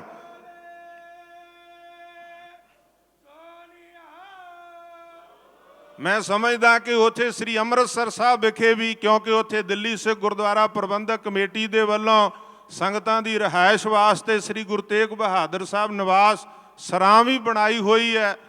ਦਿੱਲੀ ਕਮੇਟੀ ਪੰਥ ਦੀ ਸਰਮੌਰ ਸੰਸਥਾ ਹੈ ਸ਼੍ਰੋਮਣੀ ਗੁਰਦੁਆਰਾ ਪ੍ਰਬੰਧਕ ਕਮੇਟੀ ਤੋਂ ਬਾਅਦ, ਔਰ ਇਹ ਆਪਣੀਆਂ ਜ਼ਿੰਮੇਵਾਰੀਆਂ ਨਿਭਾਉਂਦੀ ਹੈ। ਸਮੇਂ-ਸਮੇਂ ਸੇਵਾਦਾਰਾਂ ਨੇ ਆਪੋ ਆਪਣੀਆਂ ਜ਼ਿੰਮੇਵਾਰੀਆਂ ਨਿਭਾਈਆਂ ਤੇ ਅੱਜ ਜਿਹੜੀ ਮੌਜੂਦਾ ਟੀਮ ਕੰਮ ਕਰ ਰਹੀ ਹੈ, ਮੈਂ ਸਮਝਦਾ ਉਹ ਧਰਮ ਪ੍ਰਚਾਰ ਵਾਲੇ ਪਾਸੇ ਜਿਸ ਤਰ੍ਹਾਂ ਉਹਨਾਂ ਨੇ ਖਿਆਲ ਕੀਤਾ, ਵਧਾਈ ਦੇ ਪਾਤਰ ਨੇ। ਔਰ ਇਹਨਾਂ ਨੂੰ ਜ਼ਰੂਰ ਦਿੱਲੀ ਦੇ ਨਾਲ ਸ੍ਰੀ ਅੰਮ੍ਰਿਤਸਰ ਸਾਹਿਬ ਵਿਖੇ ਵੀ ਇੱਕ ਧਰਮ ਪ੍ਰਚਾਰ ਦਾ ਕੇਂਦਰ ਖੋਲ੍ਹ ਕੇ ਉੱਥੇ ਵੀ ਰਾਗੀ, ਢਾਡੀ, ਕਵੀਸ਼ਰ, ਕਥਾਵਾਚਕ ਪ੍ਰਚਾਰਕਾਂ ਦੀ ਜ਼ਿੰਮੇਵਾਰੀ ਲਾ ਕੇ ਜਿਹੜਾ ਬਾਰਡਰ ਏਰੀਆ ਉਸ ਜਗ੍ਹਾ 'ਤੇ ਵੀ ਪ੍ਰਚਾਰ ਪ੍ਰਸਾਰ ਦਾ ਕੰਮ ਕਰਨਾ ਚਾਹੀਦਾ। ਸਾਡੇ ਵੱਲੋਂ ਵੀ ਪੂਰਾ ਸਹਿਯੋਗ ਜਿਹੜਾ ਦਿੱਤਾ ਜਾਵੇਗਾ। ਹਰਿਆਣਾ ਸਿੱਖ ਗੁਰਦੁਆਰਾ ਪ੍ਰਬੰਧਕ ਕਮੇਟੀ ਹਮੇਸ਼ਾ ਪੰਥ ਦੀਆਂ ਸਰਮੌਰ ਸੰਸਥਾਵਾਂ ਦੇ ਨਾਲ, ਚਾਹੇ ਉਹ ਸ਼੍ਰੋਮਣੀ ਗੁਰਦੁਆਰਾ ਪ੍ਰਬੰਧਕ ਕਮੇਟੀ ਹੈ, ਚਾਹੇ ਉਹ ਦਿੱਲੀ ਸਿੱਖ ਗੁਰਦੁਆਰਾ ਪ੍ਰਬੰਧਕ ਕਮੇਟੀ ਹੈ, ਚਾਹੇ ਸਾਡੇ ਪੰਥ ਦੀਆਂ ਸੰਪਰਦਾਵਾਂ ਟਕਸਾਲਾਂ, ਉਹਨਾਂ ਦੇ ਨਾਲ ਹਮੇਸ਼ਾ ਮੋਢੇ ਨਾਲ ਮੋਢਾ ਜੋੜ ਕੇ ਪੰਥਕ ਕਾਰਜਾਂ ਦੇ ਵਿੱਚ ਖੜੇਗੀ।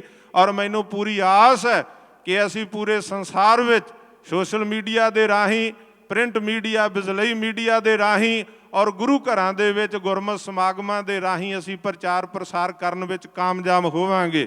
ਨਿਹੰਗ ਸਿੰਘ ਜਥੇਬੰਦੀਆਂ ਦੇ ਆਗੂ ਸਾਹਿਬਾਨ ਬੈਠੇ ਆ, ਬਾਬਾ ਸਵਰਨਜੀਤ ਸਿੰਘ ਜੀ ਤਰਨਾ ਦਲ ਦੇ ਆਗੂ ਨੇ, ਉੱਥੇ ਸਾਡੇ ਸਤਿਕਾਰਯੋਗ ਬਾਬਾ ਅਵਤਾਰ ਸਿੰਘ ਜੀ ਵਿਧੀ ਚੰਦੀਏ ਸੁਰ ਸਿੰਘ ਤੋਂ, ਜੋ ਦਲ ਬਾਬਾ ਵਿਧੀ ਚੰਦ ਦੇ ਮੁਖੀ ਨੇ, ਉਹ ਵੀ ਆਪਣੇ ਸਾਥੀਆਂ ਸਮੇਤ ਇੱਥੇ ਪਹੁੰਚੇ ਆ। ਸੋ ਸਤਿਕਾਰਯੋਗ ਸਕੱਤਰ ਸਾਹਿਬ ਨੂੰ ਮੈਂ ਬੇਨਤੀ ਕਰੂੰਗਾ ਕਿ ਉਹ ਸਾਰੇ ਮਹਾਂਪੁਰਸ਼ਾਂ ਦੇ ਔਰ ਜਿੰਨੀਆਂ ਵੀ ਸ਼ਖਸੀਅਤਾਂ ਬੁੱਧੀਜੀਵੀ ਸਿੰਘ ਸਾਹਿਬਾਨ ਇੱਥੇ ਆਏ ਆ, ਇੱਕ ਵਾਰ ਸਾਰਿਆਂ ਦੇ ਨਾਂ ਜ਼ਰੂਰ ਅਨਾਉਂਸ ਕਰ ਦਿੱਤੇ ਜਾਣ ਤਾਂ ਕਿ ਪਤਾ ਲੱਗ ਜਾਵੇ ਕਿ ਕਿੰਨੀਆਂ ਸ਼ਖਸੀਅਤਾਂ ਅੱਜ ਦੀ ਇਸ ਇਕੱਤਰਤਾ ਦੇ ਵਿੱਚ ਇਸ ਪ੍ਰੋਗਰਾਮ ਧੰਨ ਲਿਖਾਰੀ ਨਾਨਕਾ ਦੀ ਸ਼ੁਰੂਆਤ ਕਰਨ ਵਾਸਤੇ ਆਪਣੇ ਸੁਝਾਅ ਤੇ ਸਹਿਯੋਗ ਦੇਣ ਵਾਸਤੇ ਇੱਥੇ ਪੁੱਜੇ ਆ। ਸੋ ਇਹਨਾਂ ਵਿਚਾਰਾਂ ਦੇ ਨਾਲ ਹੀ ਮੈਂ ਬੇਨਤੀ ਕਰਨੀ ਚਾਹੁੰਦਾ ਕਿ ਬਹੁਤ ਵਧੀਆ ਉਪਰਾਲਾ ਜਿਹੜਾ ਦਿੱਲੀ ਸਿੱਖ ਗੁਰਦੁਆਰਾ ਪ੍ਰਬੰਧਕ ਕਮੇਟੀ ਵੱਲੋਂ ਕੀਤਾ ਗਿਆ ਔਰ ਮਹਾਂਪੁਰਸ਼ਾਂ ਦਾ ਆਸ਼ੀਰਵਾਦ ਲੈ ਕੇ, ਕਿਉਂਕਿ ਮਹਾਂਪੁਰਸ਼ਾਂ ਦਾ ਜੀਵਨ ਹੀ ਆਪਣੇ ਆਪ 'ਚ ਪ੍ਰਚਾਰ ਹੁੰਦਾ। ਆ ਮਹਾਂਪੁਰਸ਼ ਬੈਠੇ ਨੇ ਸੇਵਾ ਦੇ ਪੁੰਜ, ਕਾਰ ਸੇਵਾ ਵਾਲੇ ਜਦੋਂ ਕਾਰ ਸੇਵਾ ਕਰਦੇ ਆ ਇਹਨਾਂ ਨੂੰ ਕੋਈ ਪਤਾ ਨਹੀਂ, ਕਾਰ ਸੇਵਾ ਕਰਦਿਆਂ ਕਈ ਵਾਰ ਬਜਰੀ ਦੇ ਢੇਰ ਤੇ, ਕਈ ਵਾਰ ਰੇਤਾ ਦੇ ਢੇਰ ਦੇ ਉੱਤੇ ਹੀ ਆਰਾਮ ਕਰਨ ਲੱਗ ਜਾਂਦੇ ਆ। ਔਰ ਜਿਸ ਤਰ੍ਹਾਂ ਆਪ ਹੱਥੀਂ ਸੇਵਾਵਾਂ ਕਰਦੇ ਆ ਔਰ ਇਹਨਾਂ ਦਾ ਜੀਵਨ ਹੀ ਮੈਂ ਸਮਝਦਾ ਇੱਕ ਬਹੁਤ ਵੱਡਾ ਪ੍ਰਚਾਰ ਹੁੰਦਾ। ਬ੍ਰਹਮ ਗਿਆਨੀ ਮਹਾਂਪੁਰਖ ਸੰਤ ਬਾਬਾ ਠਾਕੁਰ ਸਿੰਘ ਮੁਖੀ ਦਮਦਮੀ ਟਕਸਾਲ ਸੱਚਖੰਡ ਵਾਸੀ ਮਹਾਂਪੁਰਸ਼ਾਂ ਦੀ ਸਾਲਾਂ ਬੱਧੀ ਸੰਗਤ ਕਰਨ ਦਾ ਸੁਭਾਗ ਪ੍ਰਾਪਤ ਹੋਇਆ। ਉਹ ਮਹਾਂਪੁਰਸ਼ ਭਾਵੇਂ ਕਿ ਕਥਾ ਕੀਰਤਨ ਸਭ ਜਾਣਦੇ ਸਨ, ਪਰ ਉਹ ਸਟੇਜ ਦੇ ਉੱਤੇ ਬਿਲਕੁਲ ਪ੍ਰਚਾਰ ਨਹੀਂ ਸੀ ਕਰਦੇ। ਉਹਨਾਂ ਦਾ ਜੀਵਨ ਹੀ ਪ੍ਰਚਾਰ ਸੀ, ਉਹਨਾਂ ਦੀ ਚੋਪੀ ਪ੍ਰਚਾਰ ਸੀ। ਜਿਨ੍ਹਾਂ ਨੇ ਉਹਨਾਂ ਦੀ ਸੰਗਤ ਕੀਤੀ ਉਹਨਾਂ ਨੂੰ ਪਤਾ ਹੈ। ਦਾਸ ਨੂੰ ਵੀ ਸਾਲਾਂ ਬੱਧੀ ਉਹਨਾਂ ਦੀ ਸੰਗਤ ਕਰਨ ਦਾ ਸਮਾਂ ਪ੍ਰਾਪਤ ਹੋਇਆ। ਅੱਜ ਪੂਰੀ ਦੁਨੀਆ ਦੇ ਅੰਦਰ ਤੁਸੀਂ ਅਮਰੀਕਾ 'ਚ ਚਲੇ ਜਾਓ, ਕੈਨੇਡਾ ਦੀ ਧਰਤੀ, ਇੰਗਲੈਂਡ, ਆਸਟ੍ਰੇਲੀਆ ਦੀ ਧਰਤੀ ਤੇ ਚਲੇ ਜਾਓ, ਤੁਹਾਨੂੰ ਐਸੇ ਅਨੇਕਾਂ ਤਿਆਰ ਬਰ ਤਿਆਰ ਬਾਣੀ ਬਾਣੇ ਦੇ ਧਾਰਨੀ ਸਿੰਘ ਮਿਲ ਜਾਣਗੇ ਜਿਹੜੇ ਤੁਹਾਨੂੰ ਦੱਸਣਗੇ ਕਿ ਅਸੀਂ ਬਾਬਾ ਠਾਕੁਰ ਸਿੰਘ ਦੀ ਸੰਗਤ ਕਰਕੇ, ਉਹਨਾਂ ਦਾ ਜੀਵਨ ਵੇਖ ਕੇ ਕਿ ਉਹ ਸਾਰਾ ਦਿਨ ਨਾਮ ਬਾਣੀ ਦੇ ਵਿੱਚ ਹੀ ਰਤੇ ਰਹਿੰਦੇ ਸਨ। ਜਦੋਂ ਵੀ ਗੁਰਮੁਖ ਪਿਆਰਿਓ ਸਮਾਂ ਮਿਲਣਾ, ਆਪ ਗੁਟਕਾ ਸਾਹਿਬ ਫੜ ਲੈਣਾ ਬਿਰਧ ਅਵਸਥਾ ਤੱਕ, ਜਾਂ ਨਾਲ ਦੇ ਸਿੰਘਾਂ ਨੂੰ ਭਚੰਗੀਆ ਬਾਣੀ ਸੁਣਾ, ਸੁਖਮਣੀ ਸਾਹਿਬ ਦੇ ਪਾਠ, ਇੱਕ ਇੱਕ ਸਾਹੇ ਇੱਕ ਇੱਕ ਸਿੰਘ ਕੋਲੋਂ 4-4 5-5 7-7 ਪਾਠ, ਦੱਖਣੀ ਓਂਕਾਰ 52 ਅੱਖਰੀ ਸਿੱਧ ਗੋਸ਼ਟ, ਸਾਰੀਆਂ ਬਾਣੀਆਂ, ਗੁਰੂ ਗ੍ਰੰਥ ਸਾਹਿਬ ਸੱਚੇ ਪਾਤਸ਼ਾਹ ਦਾ ਜਾਪ ਹਮੇਸ਼ਾ ਨਿਰੰਤਰ ਉਹਨਾਂ ਕੋਲੇ ਚੱਲਦਾ ਸੀ। ਤੇ ਮੈਂ ਇੱਕ ਬਚਨ ਸਾਂਝਾ ਕਰਕੇ ਖਿਮਾ ਮੰਗੂੰਗਾ। ਅਸੀਂ ਕਈ ਵਾਰ ਬਹੁਤ ਸਾਰੇ ਗੁਰਮੁਖ ਪਿਆਰਿਓ ਵਿਚਾਰ ਬੜੀਆਂ ਦਲੀਲਾਂ ਨਾਲ ਗੱਲ ਕਰਕੇ ਸਮਝਾਉਣਾ ਚਾਹੁੰਦੇ ਆ, ਪਰ ਸੰਗਤਾਂ ਦੇ ਹਿਰਦੇ ਜਿਹੜੇ ਆ ਸ਼ਾਂਤ ਨਹੀਂ ਹੁੰਦੇ, ਸੰਗਤਾਂ ਦੇ ਮਨ ਕੇਂਦਰਿਤ ਨਹੀਂ ਹੁੰਦੇ, ਮਨ ਟਿਕਦੇ ਨਹੀਂ ਵਿਚਾਰ ਸੁਣ ਕੇ ਵੀ ਸਾਡੇ, ਕਿਉਂਕਿ ਜੀਵਨ ਦਾ ਪ੍ਰਭਾਵ ਪੈਂਦਾ। ਪਰ ਬਾਬਾ ਠਾਕੁਰ ਸਿੰਘ ਜੀ ਮੁਖੀ ਦਮਦਮੀ ਟਕਸਾਲ, ਉਹ ਜਦੋਂ ਗੁਰਮੁਖ ਪਿਆਰਿਓ ਕਦੇ ਮੰਚ ਤੇ ਆ ਜਾਂਦੇ, ਜੇ ਪੰਥ ਦੇ ਵੱਡੇ ਇਕੱਠਾਂ 'ਚ ਕਿਤੇ ਬੇਨਤੀ ਕਰਨੀ ਕਿ ਬਾਬਾ ਜੀ ਬਸ ਫਤਿਹ ਦੀ ਸਾਂਝ ਕਰ ਦਿਓ ਤੁਸੀਂ ਸੰਗਤਾਂ ਨਾਲ, ਹੋਰ ਭਾਵੇਂ ਬਚਨ ਨਾ ਕਰਿਓ, ਤਾਂ ਜਦੋਂ ਬਾਬਾ ਠਾਕੁਰ ਸਿੰਘ ਜੀ ਮੈਕ ਤੇ ਆਉਂਦੇ ਸਨ, ਗੁਰੂ ਪਿਆਰਿਓ ਜਿਨ੍ਹਾਂ ਨੇ ਸੰਗਤ ਕੀਤੀ ਜਾਂ ਉਹਨਾਂ ਸਮਾਗਮਾਂ ਦੇ ਵਿੱਚ ਗਏ, ਉਹਨਾਂ ਨੂੰ ਪਤਾ ਹੈ ਕਿ ਲੱਖਾਂ ਸੰਗਤਾਂ ਦਾ ਇਕੱਠ ਕਿਉਂ ਨਾ ਹੋਵੇ, ਜਦੋਂ ਬਾਬਾ ਠਾਕੁਰ ਸਿੰਘ ਜੀ ਮੈਕ ਤੇ ਆ ਕੇ ਫਤਿਹ ਬੁਲਾਉਂਦੇ ਸਨ ਤਾਂ ਲੱਖਾਂ ਸੰਗਤਾਂ ਦੇ ਜਿਹੜੇ ਮਨ ਸੀਗੇ ਦੌੜਦੇ ਹੋਏ ਉਹ ਰੁਕ ਜਾਂਦੇ ਸਨ। ਉਹਨਾਂ ਦੇ ਜੀਵਨ ਦਾ ਪ੍ਰਭਾਵ ਸੀਗਾ। ਕਈ ਵਾਰ ਸਾਡੀਆਂ ਲੱਛੇਦਾਰ ਗੱਲਾਂ ਦਾ ਪ੍ਰਭਾਵ, ਦਲੀਲਾਂ ਦਾ ਪ੍ਰਭਾਵ ਵੀ ਨਹੀਂ ਪੈਂਦਾ, ਕਿਉਂਕਿ ਗੁਰਮੁਖ ਪਿਆਰਿਓ ਕਿਰਦਾਰ ਜੀਵਨ, ਪ੍ਰੈਕਟੀਕਲੀ ਜੀਵਨ ਬਹੁਤ ਜ਼ਰੂਰੀ। ਬਾਣੀ ਨੇ ਆਖਿਆ ਕਿ ਜਹ ਕਰਨੀ ਤਹ ਪੂਰੀ ਮਤ, ਕਰਨੀ ਬਾਝੋਂ ਘਟੇ ਘਟ, ਅਵਰ ਉਪਦੇਸੈ ਆਪ ਨਾ ਕਰੇ, ਆਵਤ ਜਾਵਤ ਜਨਮੈ ਮਰੈ। ਤੇ ਸ਼ਾਇਰ ਨੇ ਵੀ ਬੜਾ ਸੋਹਣਾ ਲਿਖਿਆ, गालिब लिखदा कि गालिब शायर बहुत ही अच्छा था, बातें बहुत बनाता था, गुफ्तार का गाजी बन तो गया पर किरदार का गाजी बन ना सका। गल्लां दा गाजी, गुफ्तार दा गाजी, भाषणां दा गाजी ते बन गया, पर किरदार जीवन प्रैक्टिकली जीवन ना बना सकिया। सो महापुरखां दा जीवन जदों प्रैक्टिकली हुंदा, जिस बुलारे दा ਉਹਦੀ ਕਥਨੀ ਦਾ ਪ੍ਰਭਾਵ ਵੀ ਸੰਗਤਾਂ ਤੇ ਪੈਂਦਾ, ਚਾਹੇ ਕੋਈ ਰਾਗੀ ਹੈ, ਢਾਡੀ ਹੈ, ਪ੍ਰਚਾਰਕ ਹੈ, ਸੰਤ ਮਹਾਂਪੁਰਖ ਹੈ। ਸੋ ਇਸ ਕਰਕੇ ਆਓ ਅੱਜ ਜੀਵਨ ਵਾਲੇ ਮਹਾਂਪੁਰਸ਼ ਵਿਦਵਾਨ ਸਿੰਘ ਸਾਹਿਬਾਨ, ਰਾਗੀ, ਢਾਡੀ ਬਿਰਾਜਮਾਨ ਨੇ।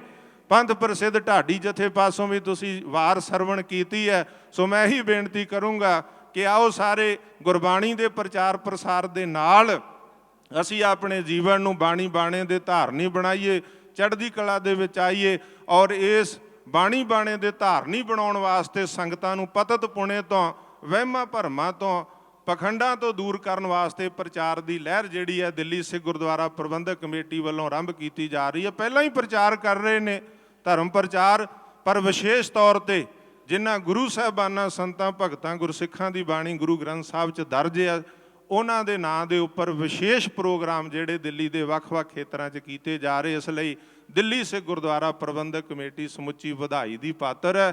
ਮੈਂ ਆਪਣੇ ਵੱਲੋਂ, ਹਰਿਆਣਾ ਸਿੱਖ ਗੁਰਦੁਆਰਾ ਪ੍ਰਬੰਧਕ ਕਮੇਟੀ ਵੱਲੋਂ ਵੀ ਇਹ ਸਾਰੀ ਕਮੇਟੀ ਨੂੰ ਜਿੱਥੇ ਵਧਾਈ ਦਿੰਦਾ ਔਰ ਆਪਣੇ ਵੱਲੋਂ ਪੂਰਾ ਵਿਸ਼ਵਾਸ ਦਿਵਾਉਣਾ, ਭਰੋਸਾ ਦਿਵਾਉਣਾ ਕਿ ਜਦੋਂ ਵੀ ਆਵਾਜ਼ ਮਾਰਨ ਅੱਧੀ ਰਾਤ ਨੂੰ ਵੀ ਇਹਨਾਂ ਦੇ ਨਾਲ ਮੋਢਾ ਜੋੜ ਕੇ ਇਸ ਪ੍ਰਚਾਰ ਪ੍ਰਸਾਰ ਦੇ ਕਾਰਜ ਲਈ ਤੇ ਪੰਥਕ ਕਾਰਜਾਂ ਵਾਸਤੇ ਅਸੀਂ ਹਾਜ਼ਰ ਹੋਵਾਂਗੇ। ਸਤਿਕਾਰਯੋਗ ਸਾਰੇ ਸੰਤ ਮਹਾਂਪੁਰਸ਼ਾਂ, ਸਿੰਘ ਸਾਹਿਬਾਨਾਂ ਨੇ, ਸੰਗਤਾਂ ਨੇ ਭੁੱਲਾਂ ਚੁੱਕਾਂ ਦੀ ਖਿਮਾ ਬਖਸ਼ਿਸ਼ ਕਰਨੀ। ਅਗਲਾ ਪ੍ਰੋਗਰਾਮ ਗੁਰਮੁਖਾਂ ਪਾਸੋਂ ਸਰਵਣ ਕਰੋ।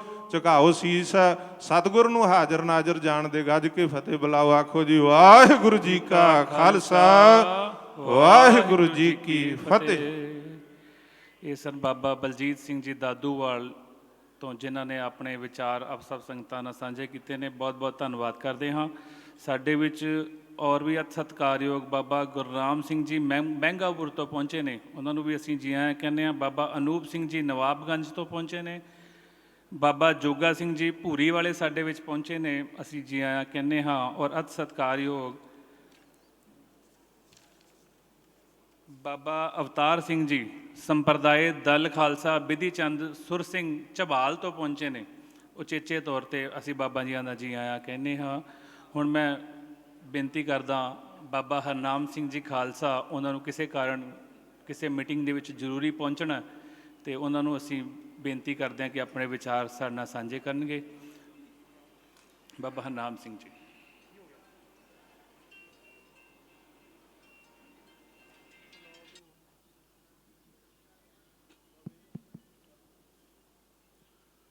ਪਰਮ ਸਨਮਾਨਯੋਗ ਗੁਰੂ ਰੂਪ ਗੁਰੂ ਖਾਲਸਾ ਜੀ, ਵਾਹਿਗੁਰੂ ਜੀ ਕਾ ਖਾਲਸਾ, ਵਾਹਿਗੁਰੂ ਜੀ ਕੀ ਫਤਿਹ। ਆਪ ਸਰਬੱਤ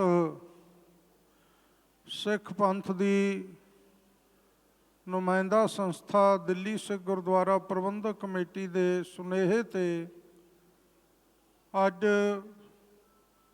ਭਾਈ ਲੱਖੀ ਸ਼ਾਹ ਬਣਜਾਰਾ ਦੀਵਾਨ ਹਾਲ ਅੰਦਰ ਨੌਵੇਂ ਸਤਿਗੁਰੂ ਧੰਨ ਸਤਿਗੁਰੂ ਸ੍ਰੀ ਗੁਰੂ ਤੇਗ ਬਹਾਦਰ ਸਾਹਿਬ ਸੱਚੇ ਪਾਤਸ਼ਾਹ ਮਹਾਰਾਜ ਜੀ ਦੇ ਚਰਨਾਂ ਵਿੱਚ ਹਾਜ਼ਰੀਆਂ ਭਰ ਰਹੇ ਹੋ। ਔਰ ਵਿਸ਼ੇਸ਼ ਤੌਰ ਤੇ ਜੋ ਅੱਜ ਦਾ ਇਸ ਇਕੱਤਰਤਾ ਦੇ ਵਿੱਚ ਮੁੱਖ ਏਜੰਡਾ ਰੱਖਿਆ ਗਿਆ ਹੈ ਕਿ ਸਿੱਖੀ ਦੇ ਪ੍ਰਚਾਰ ਪ੍ਰਸਾਰ ਨੂੰ ਸੰਸਾਰ ਦੇ ਕੋਨੇ-ਕੋਨੇ ਵਿੱਚ ਕਿਵੇਂ ਪਹੁੰਚਾਇਆ ਜਾਏ। ਮੈਂ ਸਨਿਮਰ ਬੇਨਤੀ ਕਰਨੀ ਚਾਹੁੰਦਾ ਹਾਂ ਕਿ ਸਿੱਖ ਪੰਥ ਦੇ ਵਿੱਚ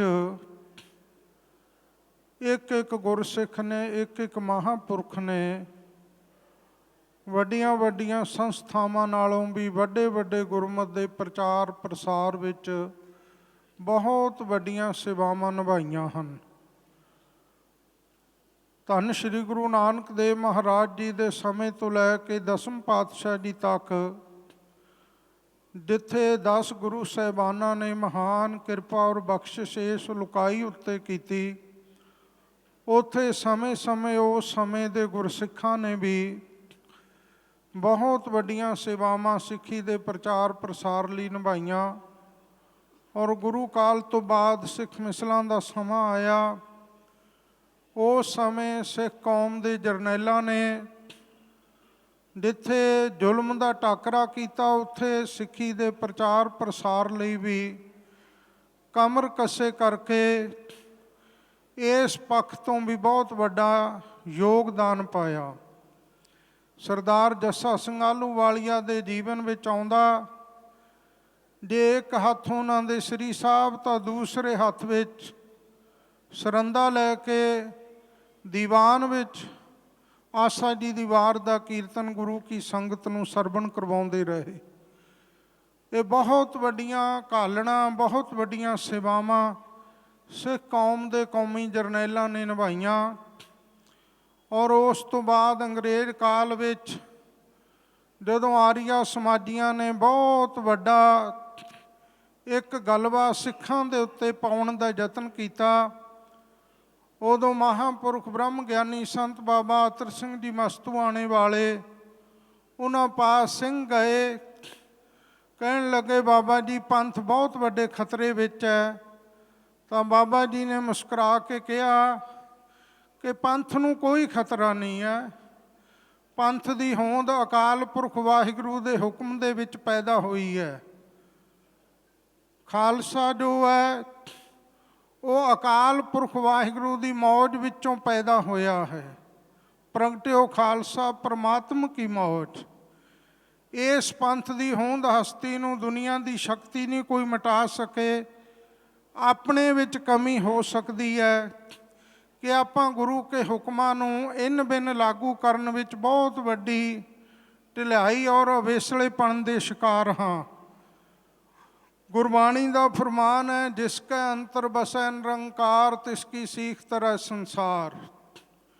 ਜਿਸ ਸਿੱਖ ਦਾ ਜੀਵਨ ਕਰਨੀ ਵਾਲਾ ਪੂਰਨ ਰੂਪ ਦੇ ਵਿੱਚ ਗੁਰਮਤਿ ਦੇ ਅਨੁਸਾਰ ਹੈ, ਉਹ ਸਿੱਖ ਦਾ ਇੱਕ ਇੱਕ ਬੋਲ, ਇੱਕ ਇੱਕ ਬਚਨ ਦੂਸਰਿਆਂ ਉੱਤੇ ਵੀ ਗਹਿਰਾ ਅਸਰ, ਗਹਿਰਾ ਪ੍ਰਭਾਵ ਪਾਉਂਦਾ। ਆਪਾਂ ਜੇ ਦੇਖੀਏ ਉਦਾਸੀਨ ਸੰਪਰਦਾਇ ਦੀ ਗੱਲ ਕਰੀਏ, ਅੱਜ ਸਾਡੇ ਚੋਂ ਉਹ ਸੰਸਥਾ ਬਹੁਤ ਦੂਰ ਚਲੀ ਗਈ। ਪਰ ਜਦੋਂ ਆਪਾਂ ਨਾਨਕ ਪੰਥੀਆਂ ਦਾ ਜ਼ਿਕਰ ਕਰਦੇ ਹਾਂ ਹਿੰਦੁਸਤਾਨ ਵਿੱਚ, ਕਿ ਕਰੋੜਾਂ ਦੀ ਗਿਣਤੀ ਵਿੱਚ ਅੱਜ ਨਾਨਕ ਪੰਥੀ ਲੋਕ ਹਿੰਦੁਸਤਾਨ ਵਿੱਚ ਬੈਠੇ ਹੈ, ਅਤੇ ਉਹਨਾਂ ਨੂੰ ਸਿੱਖੀ ਨਾਲ, ਗੁਰੂ ਘਰ ਨਾਲ ਕਿਹਨੇ ਜੋੜਿਆ ਸੀ? ਉਹ ਉਦਾਸੀ ਸੰਪਰਦਾਇ ਦੇ ਮਹਾਤਮਾ ਮਹਾਂਪੁਰਖ ਸਨ। ਤਿਆਗ ਵੈਰਾਗ ਦੀਆਂ ਮੂਰਤਾਂ, ਨਿਸ਼ਕਾਮ ਸੇਵਾ ਕਰਨ ਵਾਲੇ ਗੁਰੂ ਨਾਨਕ ਸਾਹਿਬ ਜੀ ਦਾ ਦਸਮ ਪਿਤਾ ਦਾ ਸੰਦੇਸ਼ ਉਹਨਾਂ ਨੇ ਘਰ ਘਰ ਵਿੱਚ ਪਹੁੰਚਾਇਆ। ਦੂਜੇ ਧਰਮਾਂ ਨੂੰ ਵੀ ਸਿੱਖੀ ਨਾਲ ਜੋੜ ਕੇ ਸਿੱਖੀ ਵਿੱਚ ਪ੍ਰਪੱਕ ਕਰਨ ਵਿੱਚ ਬਹੁਤ ਵੱਡੀ ਘਾਲਣਾ ਘਾਲੀ।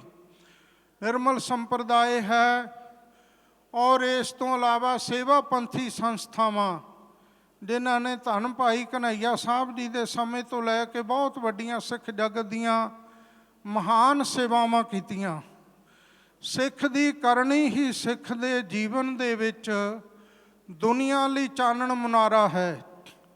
ਡਾਕਟਰ ਭਾਈ ਵੀਰ ਸਿੰਘ ਜੀ ਦਾ ਕਿੱਡਾ ਵੱਡਾ ਮਹਾਨ ਜੀਵਨ ਸੀ।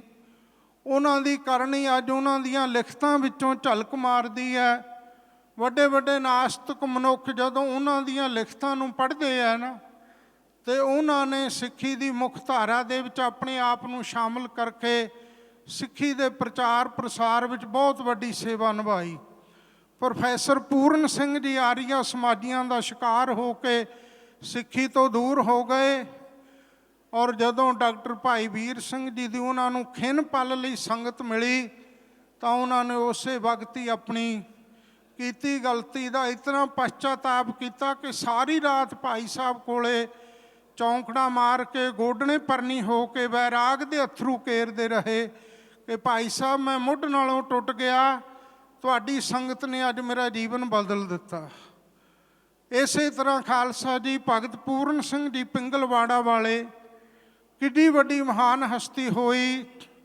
ਉਹਨਾਂ ਨੂੰ ਸੰਤ ਬਾਬਾ ਅਤਰ ਸਿੰਘ ਜੀ ਰੇਰੂ ਸਾਹਿਬ ਵਾਲਿਆਂ ਦੀ ਇੱਕ ਝਲਕ ਉਹਨਾਂ ਦੀ ਸੰਗਤ ਦੀ ਪਾਰਸ਼ ਸ਼ੋਅ ਨੇ ਬਦਲ ਕੇ, ਉਹ ਬ੍ਰਾਹਮਣ ਪਰਿਵਾਰ 'ਚ ਪੈਦਾ ਹੋਏ ਸਨ, ਪਰ ਉਹਨਾਂ ਦੀ ਸੰਗਤ ਵਿੱਚ ਉਹਨਾਂ ਦਾ ਜੀਵਨ ਕੁਝ ਮਿੰਟਾਂ, ਕੁਝ ਘੰਟਿਆਂ ਵਿੱਚ ਬਦਲਿਆ। ਔਰ ਸਿੱਖ ਪੰਥ ਦੀ ਸ਼੍ਰੋਮਣੀ ਸ਼ਖਸੀਅਤ, ਪੰਥ ਸੇਵਕਾਂ ਦੇ ਵਿੱਚ ਉਹਨਾਂ ਦਾ ਅੱਜ ਨਾਮ ਸ਼ਾਮਲ ਹੈ। ਸੋ ਖਾਲਸਾ ਜੀ, ਇਸੇ ਤਰ੍ਹਾਂ ਮਹਾਂਪੁਰਖ ਸੰਤ ਬਾਬਾ ਸੁੰਦਰ ਸਿੰਘ ਜੀ ਭਿੰਡਰਾਂ ਵਾਲੇ, ਜਿਨ੍ਹਾਂ ਦੀ ਸੰਗਤ ਵਿੱਚੋਂ ਇੰਗਲੈਂਡ ਤੋਂ ਆਏ ਗੋਰੇ ਇੱਥੇ ਰਾਜ ਕਰਨ ਵਾਲੇ, ਉਹਨਾਂ ਦੀ ਸੰਗਤ ਦੇ ਵਿੱਚੋਂ ਪ੍ਰਭਾਵਿਤ ਹੋ ਕੇ ਗੁਰੂ ਕੇ ਸਿੰਘ ਸਜੇ। ਔਰ ਸਿੱਖੀ ਦੇ ਪ੍ਰਚਾਰ ਦਾ ਉਹਨਾਂ ਉੱਤੇ ਕਿੱਡਾ ਵੱਡਾ ਅਸਰ ਹੋਇਆ। ਮੈਂ ਇਹ ਤਾਂ ਉਦਾਹਰਨਾਂ ਦਿੱਤੀਆਂ ਕਿ ਇੱਕ ਇੱਕ ਸਿੱਖ ਨੇ ਲੱਖਾਂ ਦੁਨੀਆ ਨੂੰ ਸਿੱਖੀ ਦੇ ਨਾਲ ਜੋੜਿਆ। ਗਿਆਨੀ ਸੰਤ ਸਿੰਘ ਜੀ ਮਸਕੀਨ ਦਾ ਜੀਵਨ ਵੇਖ ਲਓ ਕਿ ਕਿੱਡਾ ਵੱਡਾ ਜੀਵਨ ਦਾ ਉਹਨਾਂ ਦਾ ਪ੍ਰਭਾਵ ਸੀ। ਅੰਮ੍ਰਿਤ ਵੇਲੇ ਉੱਠ ਕੇ ਨਿਤਨੇਮ ਕਰਨਾ, ਔਰ ਜਦੋਂ ਕਥਾ ਕਰਨੀ, ਹਜ਼ਾਰਾਂ ਲੋਕ ਉਹਨਾਂ ਦੀ ਕਥਾ ਸੁਣ ਕੇ ਗੁਰਮਤਿ ਦੇ ਨਾਲ ਜੁੜਦੇ ਸਨ। ਇਹ ਜੀਵਨ ਦਾ ਪ੍ਰਭਾਵ ਹੈ, ਕਰਨੀ ਦਾ ਪ੍ਰਭਾਵ ਹੈ। ਅੱਜ ਪ੍ਰਚਾਰ ਪ੍ਰਸਾਰ ਸਾਡੇ ਵਿੱਚ ਬਹੁਤ ਹੈ, ਲੇਕਿਨ ਕਰਨੀ ਵਾਲੇ ਗੁਰਸਿੱਖਾਂ ਦੀ ਬਹੁਤ ਵੱਡੀ ਘਾਟ ਹੈ। 1978 ਤੋਂ ਲੈ ਕੇ ਵਾਹਿਗੁਰੂ। ਜਦੋਂ ਕੌਮਨਿਸਟਾਂ ਦਾ ਹਿੰਦੁਸਤਾਨ ਦੇ ਵਿੱਚ ਬੋਲਬਾਲਾ ਹੋਇਆ, ਖਾਸ ਕਰਕੇ ਪੰਜਾਬ ਦੀ ਧਰਤੀ, ਔਰ ਜਿੱਥੋਂ ਦੇ ਨੌਜਵਾਨ ਸਿੱਖੀ ਤੋਂ ਮੁਨਕਰ ਹੋ ਕੇ ਦਾੜੇ ਕੇਸ ਕਤਲ ਕਰਾ ਰਹੇ ਸਨ, ਤਾਂ ਸਿੱਖ ਪੰਥ ਦੀ ਇੱਕ ਸ਼ਖਸੀਅਤ ਕੌਮ ਦੇ ਮੰਚ ਤੇ ਆਈ। ਦਮਦਮੀ ਟਕਸਾਲ ਦੇ 14ਵੇਂ ਮੁਖੀ ਕਥਨੀ ਕਰਨੀ ਦੇ ਪੂਰੇ ਸੂਰੇ ਮਹਾਂਪੁਰਖ ਅਮਰ ਸ਼ਹੀਦ ਸੰਤ ਗਿਆਨੀ ਜਰਨੈਲ ਸਿੰਘ ਜੀ ਖਾਲਸਾ ਭਿੰਡਰਾਂ ਵਾਲੇ ਕੁਝ ਦਿਨਾਂ ਵਿੱਚ, ਕੁਝ ਮਹੀਨਿਆਂ, ਕੁਝ ਸਾਲਾਂ ਵਿੱਚ ਐਸਾ ਸਿੱਖੀ ਦਾ ਪ੍ਰਚਾਰ ਕੀਤਾ ਉਹਨਾਂ ਨੇ ਕਿ ਨਾਸਤਿਕ ਲੋਕਾਂ ਦੀਆਂ ਪੰਜਾਬ ਵਿੱਚੋਂ ਕੀ ਹਿੰਦੁਸਤਾਨ ਵਿੱਚੋਂ ਜਿਹੜੀਆਂ ਉਹ ਜੜ੍ਹਾਂ ਲਾ ਰਹੇ ਸਨ, ਜੜ੍ਹਾਂ ਪੁੱਟ ਕੇ ਰੱਖ ਦਿੱਤੀਆਂ। ਇਹ ਉਹਨਾਂ ਦੀ ਕਰਨੀ ਦਾ ਪ੍ਰਭਾਵ ਸੀ। ਅੱਜ ਮੈਂ 2-4 ਬੇਨਤੀਆਂ ਕਰਨੀ ਚਾਹੁੰਦਾ ਕਿ ਸਾਡੇ ਗ੍ਰੰਥੀ ਸਿੰਘ, ਪ੍ਰਚਾਰਕ ਸਿੰਘ, ਵਿਦਵਾਨ ਸਿੰਘ, ਜਿਨ੍ਹਾਂ ਨੂੰ ਬਹੁਤ ਵੱਡੀਆਂ ਮੁਸ਼ਕਲਾਂ ਆ ਰਹੀਆਂ, ਜਿਨ੍ਹਾਂ ਦੇ ਸਤਿਕਾਰ ਦੇ ਵਿੱਚ ਵੀ ਵੱਡੀ ਕਮੀ ਦੇਖਣ ਨੂੰ ਮਿਲਦੀ ਹੈ। ਜੇ ਆਪਾਂ ਧਰਮ ਪਰਿਵਰਤਨ ਦੀ ਗੱਲ ਕਰਦੇ ਹਾਂ, ਧਰਮ ਪਰਿਵਰਤਨ ਅੱਜ ਬਹੁਤ ਵੱਡੀ ਪੱਧਰ ਦੇ ਉੱਤੇ, ਖਾਸ ਕਰਕੇ ਧਰਮ ਪਰਿਵਰਤਨ ਦੇ ਮਸਲੇ ਵਿੱਚ ਪੰਜਾਬ ਨੂੰ ਨਿਸ਼ਾਨਾ ਵਧੇਰੇ ਤੌਰ ਤੇ ਬਣਾਇਆ ਜਾ ਰਿਹਾ, ਔਰ ਥੋੜ੍ਹੇ ਥੋੜ੍ਹੇ ਲਾਲਚ ਦੇ ਕੇ, ਥੋੜ੍ਹੇ ਥੋੜ੍ਹੇ ਕੰਮਾਂ ਦੇ ਲਾਲਚ ਦੇ ਕੇ ਉਹਨਾਂ ਨੂੰ ਸਿੱਖੀ ਤੋਂ ਮੁਨਕਰ ਕਰਨ ਵਿੱਚ ਉਹ ਲੋਕ ਲੱਗੇ ਹੋਏ ਹਨ, ਜਿਨ੍ਹਾਂ ਨੇ ਸਾਰੀ ਦੁਨੀਆ ਦੇ ਵਿੱਚ ਆਪਣਾ ਅਮਲਾ ਫੈਲਾ, ਰਾਜ ਭਾਗ ਸਥਾਪਿਤ ਕੀਤਾ ਹੋਇਆ। ਪਰ ਖਾਲਸਾ ਜੀ, ਸਿੱਖ ਪੰਥ ਦੇ ਮਹਾਨ ਗੁਰਸਿੱਖਾਂ ਨੇ ਨਵਾਬੀਆਂ ਨੂੰ ਠੋਕਰਾਂ ਮਾਰੀਆਂ। ਦੁਨੀਆ ਦੀਆਂ ਦੌਲਤਾਂ ਨੂੰ ਉਹਨਾਂ ਨੇ ਕਦੇ ਵੀ, ਦੁਨੀਆ ਦੀ ਦੌਲਤਾਂ ਦੇ ਅੰਬਾਰਾਂ ਨੂੰ ਉਹਨਾਂ ਨੇ ਜੁੱਤੀ ਦੀ ਨੋਕ ਨਾਲ ਠਕਰਾਇਆ, ਪਰ ਸਿੱਖੀ ਤੋਂ ਪਿੱਛੇ ਨਹੀਂ ਹਟੇ। ਸਿੱਖੀ ਕੇਸਾਂ ਸਵਾਸਾਂ ਸੰਗ ਨਿਭਾਈ। ਅੱਜ ਸਿੱਖ ਧਰਮ ਪਰਿਵਰਤਨ ਦਾ ਸ਼ਿਕਾਰ ਹੋ ਕੇ ਵੱਡੀ ਪੱਧਰ ਦੇ ਵਿੱਚ ਸਾਡੇ ਸਿੱਖਾਂ ਨੂੰ ਅਸਾਈ ਕਰਨ ਵੱਲ ਨੂੰ ਪ੍ਰੇਰਿਆ ਜਾ ਰਿਹਾ। ਉਹਨਾਂ ਲੋਕਾਂ ਦੇ ਵਿੱਚ ਇੱਕ ਖਾਸੀਅਤ ਹੈ ਕਿ ਉਹ ਆਪਣੇ ਪ੍ਰਚਾਰਕਾਂ ਦੀ ਹਰ ਸਹੂਲਤ ਦਾ, ਹਰ ਲੋੜ ਦਾ, ਹਰ ਜ਼ਿੰਮੇਵਾਰੀ ਦਾ ਬਹੁਤ ਧਿਆਨ ਰੱਖਦੇ ਹੈ। ਸਾਡੇ ਵੱਡੇ ਵੱਡੇ ਪ੍ਰਚਾਰਕ ਅਸੀਂ ਵੇਖੇ ਹੈ ਜਿਨ੍ਹਾਂ ਨੂੰ ਮਾਇਕੀ ਤੌਰ ਤੇ ਬਹੁਤ ਵੱਡੀਆਂ ਤੰਗੀਆਂ ਪੇਸ਼ੀਆਂ ਆਉਂਦੀਆਂ। ਗ੍ਰੰਥੀ ਸਿੰਘਾਂ ਦੀ ਵੀ ਹਾਲਤ ਬਹੁਤ, ਮਾਲੀ ਹਾਲਤ ਸਾਡੀ ਕਮਜ਼ੋਰ ਨਜ਼ਰ ਆ ਰਹੀ ਹੈ। ਦੁਨੀਆ ਭਰ ਵਿੱਚ ਸਿੱਖ ਜਿੰਨੇ ਵੀ ਬੈਠੇ ਹੈ, ਅੱਜ ਸਤਿਗੁਰੂ ਦੀ ਬਹੁਤ ਵੱਡੀ ਕਿਰਪਾ, ਸਾਨੂੰ ਸਾਡੇ ਗ੍ਰੰਥੀ ਸਿੰਘ, ਪਾਠੀ ਸਿੰਘ, ਕਥਾਵਾਚਕ ਔਰ ਜਿਹੜੇ ਪ੍ਰਚਾਰਕ ਰਾਗੀ ਢਾਡੀ ਹੈ, ਉਹਨਾਂ ਦੀ ਮਾਲੀ ਹਾਲਤ ਨੂੰ ਵੀ ਤਕੜਿਆਂ ਕਰਨ ਦੀ ਸਾਨੂੰ ਲੋੜ ਹੈ। ਪਰ ਨਾਲ ਮੈਂ ਇਹ ਵੀ ਗੱਲ ਕਹਿਣੀ ਚਾਹੁੰਦਾ, ਕਈ ਵਾਰੀ ਕੁਝ ਸਾਡੇ ਪ੍ਰਚਾਰਕ ਇਹ ਕਹਿ ਦਿੰਦੇ ਆ, ਅਸੀਂ ਤਾਂ ਜੀ ਇਸ ਲਾਈਨ ਦੇ ਵਿੱਚ ਚਲੇ ਗਏ ਪਰ ਆਪਣੇ ਬੱਚਿਆਂ ਨੂੰ ਨਹੀਂ ਪੈਣ ਦੇਣਾ, ਜਾਣ ਨਹੀਂ ਦੇਣਾ। ਇਹ ਵੀ ਬਹੁਤ ਵੱਡੀ ਬੇਸਮਝੀ ਹੈ, ਛੋਟੀ ਸੋਚ ਹੈ। ਸਿਰ ਦੇ ਕੇ ਵੀ ਸਿੱਖਾਂ ਨੇ ਸਿੱਖੀ ਨਹੀਂ ਛੱਡੀ, ਤੇ ਅਸੀਂ ਇਹ ਮਾਰਗ ਕਿਉਂ ਛੱਡੀਏ? ਇਸ ਕਰਕੇ ਸਾਰੀਆਂ ਕਮੇਟੀਆਂ ਨੂੰ, ਸਿੱਖ ਸੰਗਤਾਂ ਨੂੰ ਮੇਰੀ ਅਪੀਲ ਹੈ ਕਿ ਆਪਣੇ ਗ੍ਰੰਥੀ ਸਿੰਘ ਪ੍ਰਚਾਰਕਾਂ ਦਾ ਔਰ ਪਾਠੀ ਸਿੰਘਾਂ ਦਾ, ਢਾਡੀ ਰਾਗੀ, ਕਥਾਵਾਚਕਾਂ ਦਾ ਵੀ ਇਹ ਖਿਆਲ ਰੱਖਿਆ ਜਾਵੇ ਕਿ ਉਹਨਾਂ ਨੂੰ ਵੱਧ ਤੋਂ ਵੱਧ ਮਾਲੀ ਤੌਰ ਤੇ ਤਕੜਿਆਂ ਕੀਤਾ ਜਾਵੇ। ਜਿਸ ਕੌਮ ਦੇ ਪ੍ਰਚਾਰਕ ਤਕੜੇ, ਉਸੇ ਕੌਮ ਦਾ ਦੁਨੀਆ ਵਿੱਚ ਬੋਲਬਾਲਾ ਹੁੰਦਾ। ਦੂਸਰੇ ਨੰਬਰ ਤੇ ਜਿੰਨੇ ਸੰਤ ਮਹਾਂਪੁਰਖ ਹੈ, ਭਾਵੇਂ ਕਾਰ ਸੇਵਾ ਵਾਲੇ ਹੈ, ਭਾਵੇਂ ਸਿੱਖੀ ਦੇ ਪ੍ਰਚਾਰ ਪ੍ਰਸਾਰ ਵਿੱਚ ਵਿਚਰ ਕੇ ਪ੍ਰਚਾਰ ਕਰ ਰਹੇ ਹੈ, ਉਹਨਾਂ ਦਾ ਅੱਜ ਸਤਿਕਾਰ ਕਰਨ ਦੀ ਲੋੜ ਹੈ। ਕੁਝ ਲੋਕ ਸਾਡੇ 'ਚੋਂ ਐਸੇ ਪੈਦਾ ਹੋਏ ਜਿਹੜੇ ਇੱਕੋ ਗੱਲ ਦੀ ਰੱਟ ਲਾਉਣ ਤੋਂ ਨਹੀਂ ਥੱਕਦੇ, ਬਾਬੇ ਭਜਾਓ, ਪੰਥ ਭਜਾਓ। ਜਿਹੜੀ ਪੰਥ ਦੀ ਮਾੜੀ ਮੋਟੀ ਗਿਣਤੀ ਤੁਸੀਂ ਦੇਖ ਰਹੇ ਹੋ, ਇਹ ਇਹਨਾਂ ਬਾਬਿਆਂ ਦੀ ਮਿਹਨਤ ਔਰ ਮਸ਼ੱਕਤ ਘਾਲਣਾ ਹੈ। ਇਸ ਕਰਕੇ ਬਾਬੇ ਭਜਾਉਣ ਦਾ ਯਤਨ ਕਰਦੇ ਕਰਦੇ ਕਿਤੇ ਸਿੱਖੀ ਨਾ, ਸਿੱਖੀ ਦੇ ਵਿਹੜੇ ਵਿੱਚੋਂ ਖਾਲੀ ਕਰਕੇ ਬਹਿ ਜਾਇਓ। ਸੋ ਜਿਹੜੇ ਕੋਈ ਗੁਰਮਤ ਦੇ ਨਾਮ ਉੱਤੇ ਗਲਤ ਇਸ ਨਾਮ ਦੀ ਵਰਤੋਂ ਕਰਦੇ ਹੈ ਜਾਂ ਸਿੱਖੀ ਦੇ ਪੱਖੋਂ ਪਿੱਛੇ ਹੈ, ਉਹਨਾਂ ਵਿੱਚ ਸੁਧਾਰ ਲਿਆਉਣ ਦੀ ਲੋੜ ਹੈ। ਪਰ ਜਿਹੜੇ ਮਹਾਂਪੁਰਖ ਨਿਸ਼ਕਾਮ ਸਿੱਖੀ ਦਾ ਪ੍ਰਚਾਰ ਪ੍ਰਸਾਰ ਕਰਦੇ ਹੈ, ਉਹਨਾਂ ਦਾ ਸਤਿਕਾਰ ਕਰਨਾ, ਉਹਨਾਂ ਨੂੰ ਗਲਵੱਕੜੀ ਵਿੱਚ ਲੈਣਾ, ਉਹਨਾਂ ਨੂੰ ਨਾਲ ਲੈ ਕੇ ਤੁਰਨਾ, ਇਹ ਸਾਡਾ ਵੱਡਾ ਫਰਜ਼ ਹੈ। ਸ਼੍ਰੋਮਣੀ ਗੁਰਦੁਆਰਾ ਪ੍ਰਬੰਧਕ ਕਮੇਟੀ ਹੈ, ਦਿੱਲੀ ਸਿੱਖ ਗੁਰਦੁਆਰਾ ਪ੍ਰਬੰਧਕ ਕਮੇਟੀ ਹੈ, ਚੀਫ ਖਾਲਸਾ ਦੀਵਾਨ ਹੈ, ਸਿੱਖਾਂ ਦੀਆਂ ਬਹੁਤ ਵੱਡੀਆਂ ਵੱਡੀਆਂ ਸੰਸਥਾਵਾਂ ਹਨ। ਸੋ ਮੈਂ ਸਾਰੀਆਂ ਸੰਸਥਾਵਾਂ ਨੂੰ ਬੇਨਤੀ ਕਰਾਂਗਾ ਕਿ ਸਾਰੇ ਪੰਥ ਨੂੰ, ਸਾਰੇ ਮਹਾਂਪੁਰਖਾਂ ਨੂੰ, ਜਥੇਬੰਦੀਆਂ ਨੂੰ, ਸਿੱਖ ਪ੍ਰਚਾਰਕਾਂ ਨੂੰ, ਸਾਰਿਆਂ ਨੂੰ ਗਲਵੱਕੜੀ ਵਿੱਚ ਲੈ ਕੇ ਸਿੱਖੀ ਦੇ ਪ੍ਰਚਾਰ ਪ੍ਰਸਾਰ ਲਈ ਕਿ ਅਸੀਂ ਲਹਿਰ ਚਲਾਓ ਕਿ ਦੁਨੀਆ ਵਿੱਚ ਹਰ ਧਰਮ ਦੇ ਲੋਕ ਇਸ ਗੱਲ ਨੂੰ ਮੰਨਣ ਲਈ ਮਜਬੂਰ ਹੋਣ ਕਿ ਸਿੱਖਾਂ ਨੇ ਆਪਣੀ ਆਉਣ ਵਾਲੀ ਪੀੜ੍ਹੀ ਨੂੰ ਅੱਜ ਸੰਭਾਲ ਲਿਆ। ਪੰਜਾਬ ਦੇ ਵਿੱਚ ਆਉਣ ਵਾਲੀ ਪੀੜ੍ਹੀ ਅੱਜ ਸਾਡੇ ਹੱਥੋਂ ਨਿਕਲਦੀ ਜਾ ਰਹੀ ਹੈ। ਨਸ਼ਿਆਂ ਦਾ ਬੋਲਬਾਲਾ, ਪਤਿਤਪੁਣੇ ਦਾ ਬੋਲਬਾਲਾ, ਧਰਮ ਪਰਿਵਰਤਨ ਦੇ ਬਹੁਤ ਵੱਡੇ ਹਮਲੇ ਸਾਡੇ 'ਤੇ ਅੱਜ ਹੋ ਰਹੇ ਹੈ।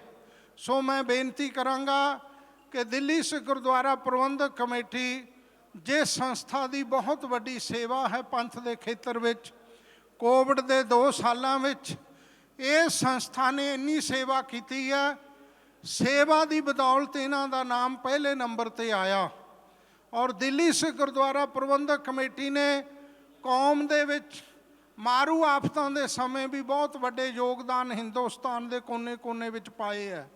ਸੋ ਦਿੱਲੀ ਸਿੱਖ ਗੁਰਦੁਆਰਾ ਪ੍ਰਬੰਧਕ ਕਮੇਟੀ ਔਰ ਤਖ਼ਤ ਸ੍ਰੀ ਪਟਨਾ ਸਾਹਿਬ ਦੀ ਕਮੇਟੀ, ਤਖ਼ਤ ਸ੍ਰੀ ਹਜ਼ੂਰ ਸਾਹਿਬ ਦੀ ਕਮੇਟੀ, ਹਰਿਆਣਾ ਕਮੇਟੀ ਔਰ ਇਸੇ ਤਰ੍ਹਾਂ ਸ਼੍ਰੋਮਣੀ ਗੁਰਦੁਆਰਾ ਪ੍ਰਬੰਧਕ ਕਮੇਟੀ, ਚੀਫ ਖਾਲਸਾ ਦੀਵਾਨ, ਇਹ ਸਾਰੀਆਂ ਸੰਸਥਾਵਾਂ ਮਿਲ ਕੇ ਸਾਰੇ ਮਹਾਂਪੁਰਖਾਂ ਨੂੰ ਨਾਲ ਲੈ ਕੇ ਆਪਾਂ ਸਿੱਖੀ ਦੇ ਪ੍ਰਚਾਰ ਪ੍ਰਸਾਰ ਦੀ ਲਹਿਰ ਚਲਾਈਏ। ਆਪਣੀ ਆਉਣ ਵਾਲੀ ਪੀੜ੍ਹੀ ਨੂੰ ਆਪਾਂ ਨਸ਼ਿਆਂ ਤੋਂ ਬਚਾਈਏ, ਸਿੱਖੀ ਦੀ ਮੁੱਖ ਧਾਰਾ ਵਿੱਚ ਪ੍ਰੇਰਨਾ ਦੇ ਕੇ ਲਿਆਈਏ। ਔਰ ਵਿੱਦਿਆ ਦੇ ਪ੍ਰਚਾਰ ਪ੍ਰਸਾਰ ਦੀ ਵੀ ਬਹੁਤ ਵੱਡੀ ਲੋੜ ਹੈ। ਅੱਜ ਅਸੀਂ ਦੇਖ ਰਹੇ ਹਾਂ ਕਿ ਸਾਡੇ ਬੱਚੇ ਵਿੱਦਿਆ ਦੇ ਖੇਤਰ ਦੇ ਵਿੱਚ ਬਹੁਤ ਪਛੜਦੇ ਜਾ ਰਹੇ ਹੈ।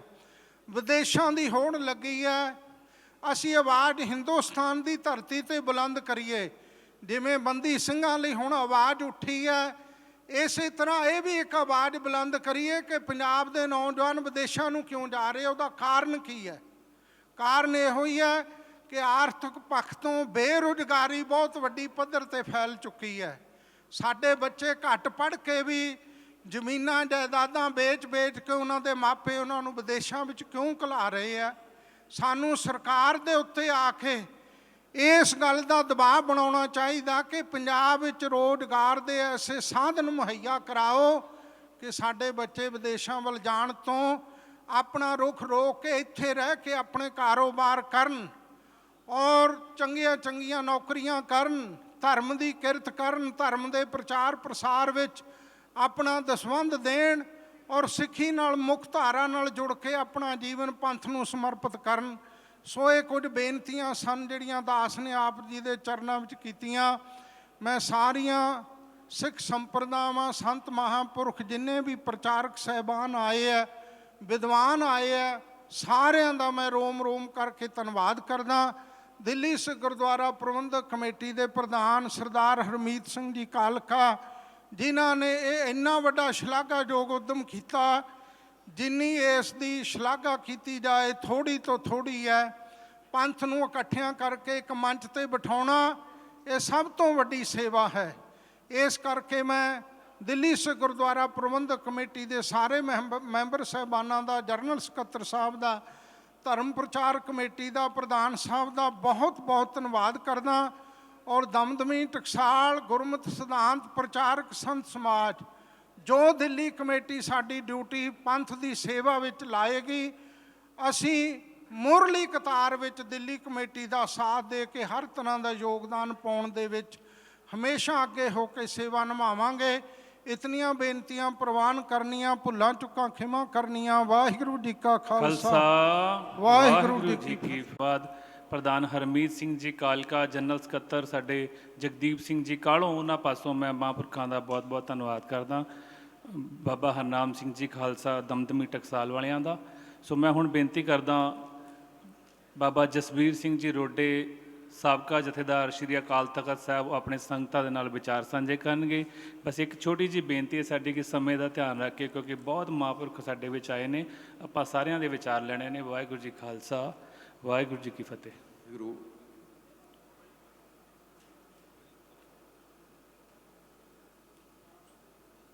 ਧੰਨ ਧੰਨ ਸਾਹਿਬ ਸ੍ਰੀ ਗੁਰੂ ਤੇਗ ਬਹਾਦਰ ਸਾਹਿਬ ਸੱਚੇ ਪਾਤਸ਼ਾਹੀ ਦੇ ਪਾਵਨ ਸਥਾਨ 'ਤੇ ਜੁੜੇ ਹੋਏ ਗੁਰੂ ਖਾਲਸਾ ਜੀ, ਸਰਬੱਤ ਸੰਗਤ ਗੱਜ ਕੇ ਫਤਿਹ ਬੁਲਾਓ। ਵਾਹਿਗੁਰੂ ਜੀ ਕਾ ਖਾਲਸਾ, ਵਾਹਿਗੁਰੂ ਜੀ ਕੀ ਫਤਿਹ।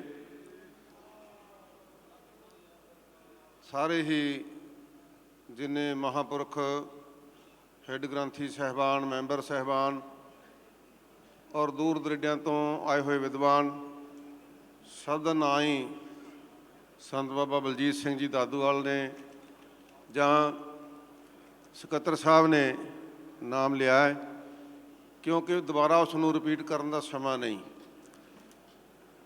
ਜੋ ਦਿੱਲੀ ਗੁਰਦੁਆਰਾ ਪ੍ਰਬੰਧਕ ਕਮੇਟੀ ਨੇ ਇਹ ਉਦਮ ਕੀਤਾ ਹੈ, ਇਸ ਦੇ ਪ੍ਰਤੀ ਇੱਕ ਦੋ ਬੇਨਤੀਆਂ ਜੋ ਮੈਂ ਬਹੁਤ ਸੰਖੇਪ ਸਮੇਂ ਵਿੱਚ ਹੀ ਆਪ ਜੀ ਨਾਲ ਕਰਨੀਆਂ ਚਾਹੁੰਦਾ ਹਾਂ। ਜੋ ਪਹਿਲਾਂ ਵੀ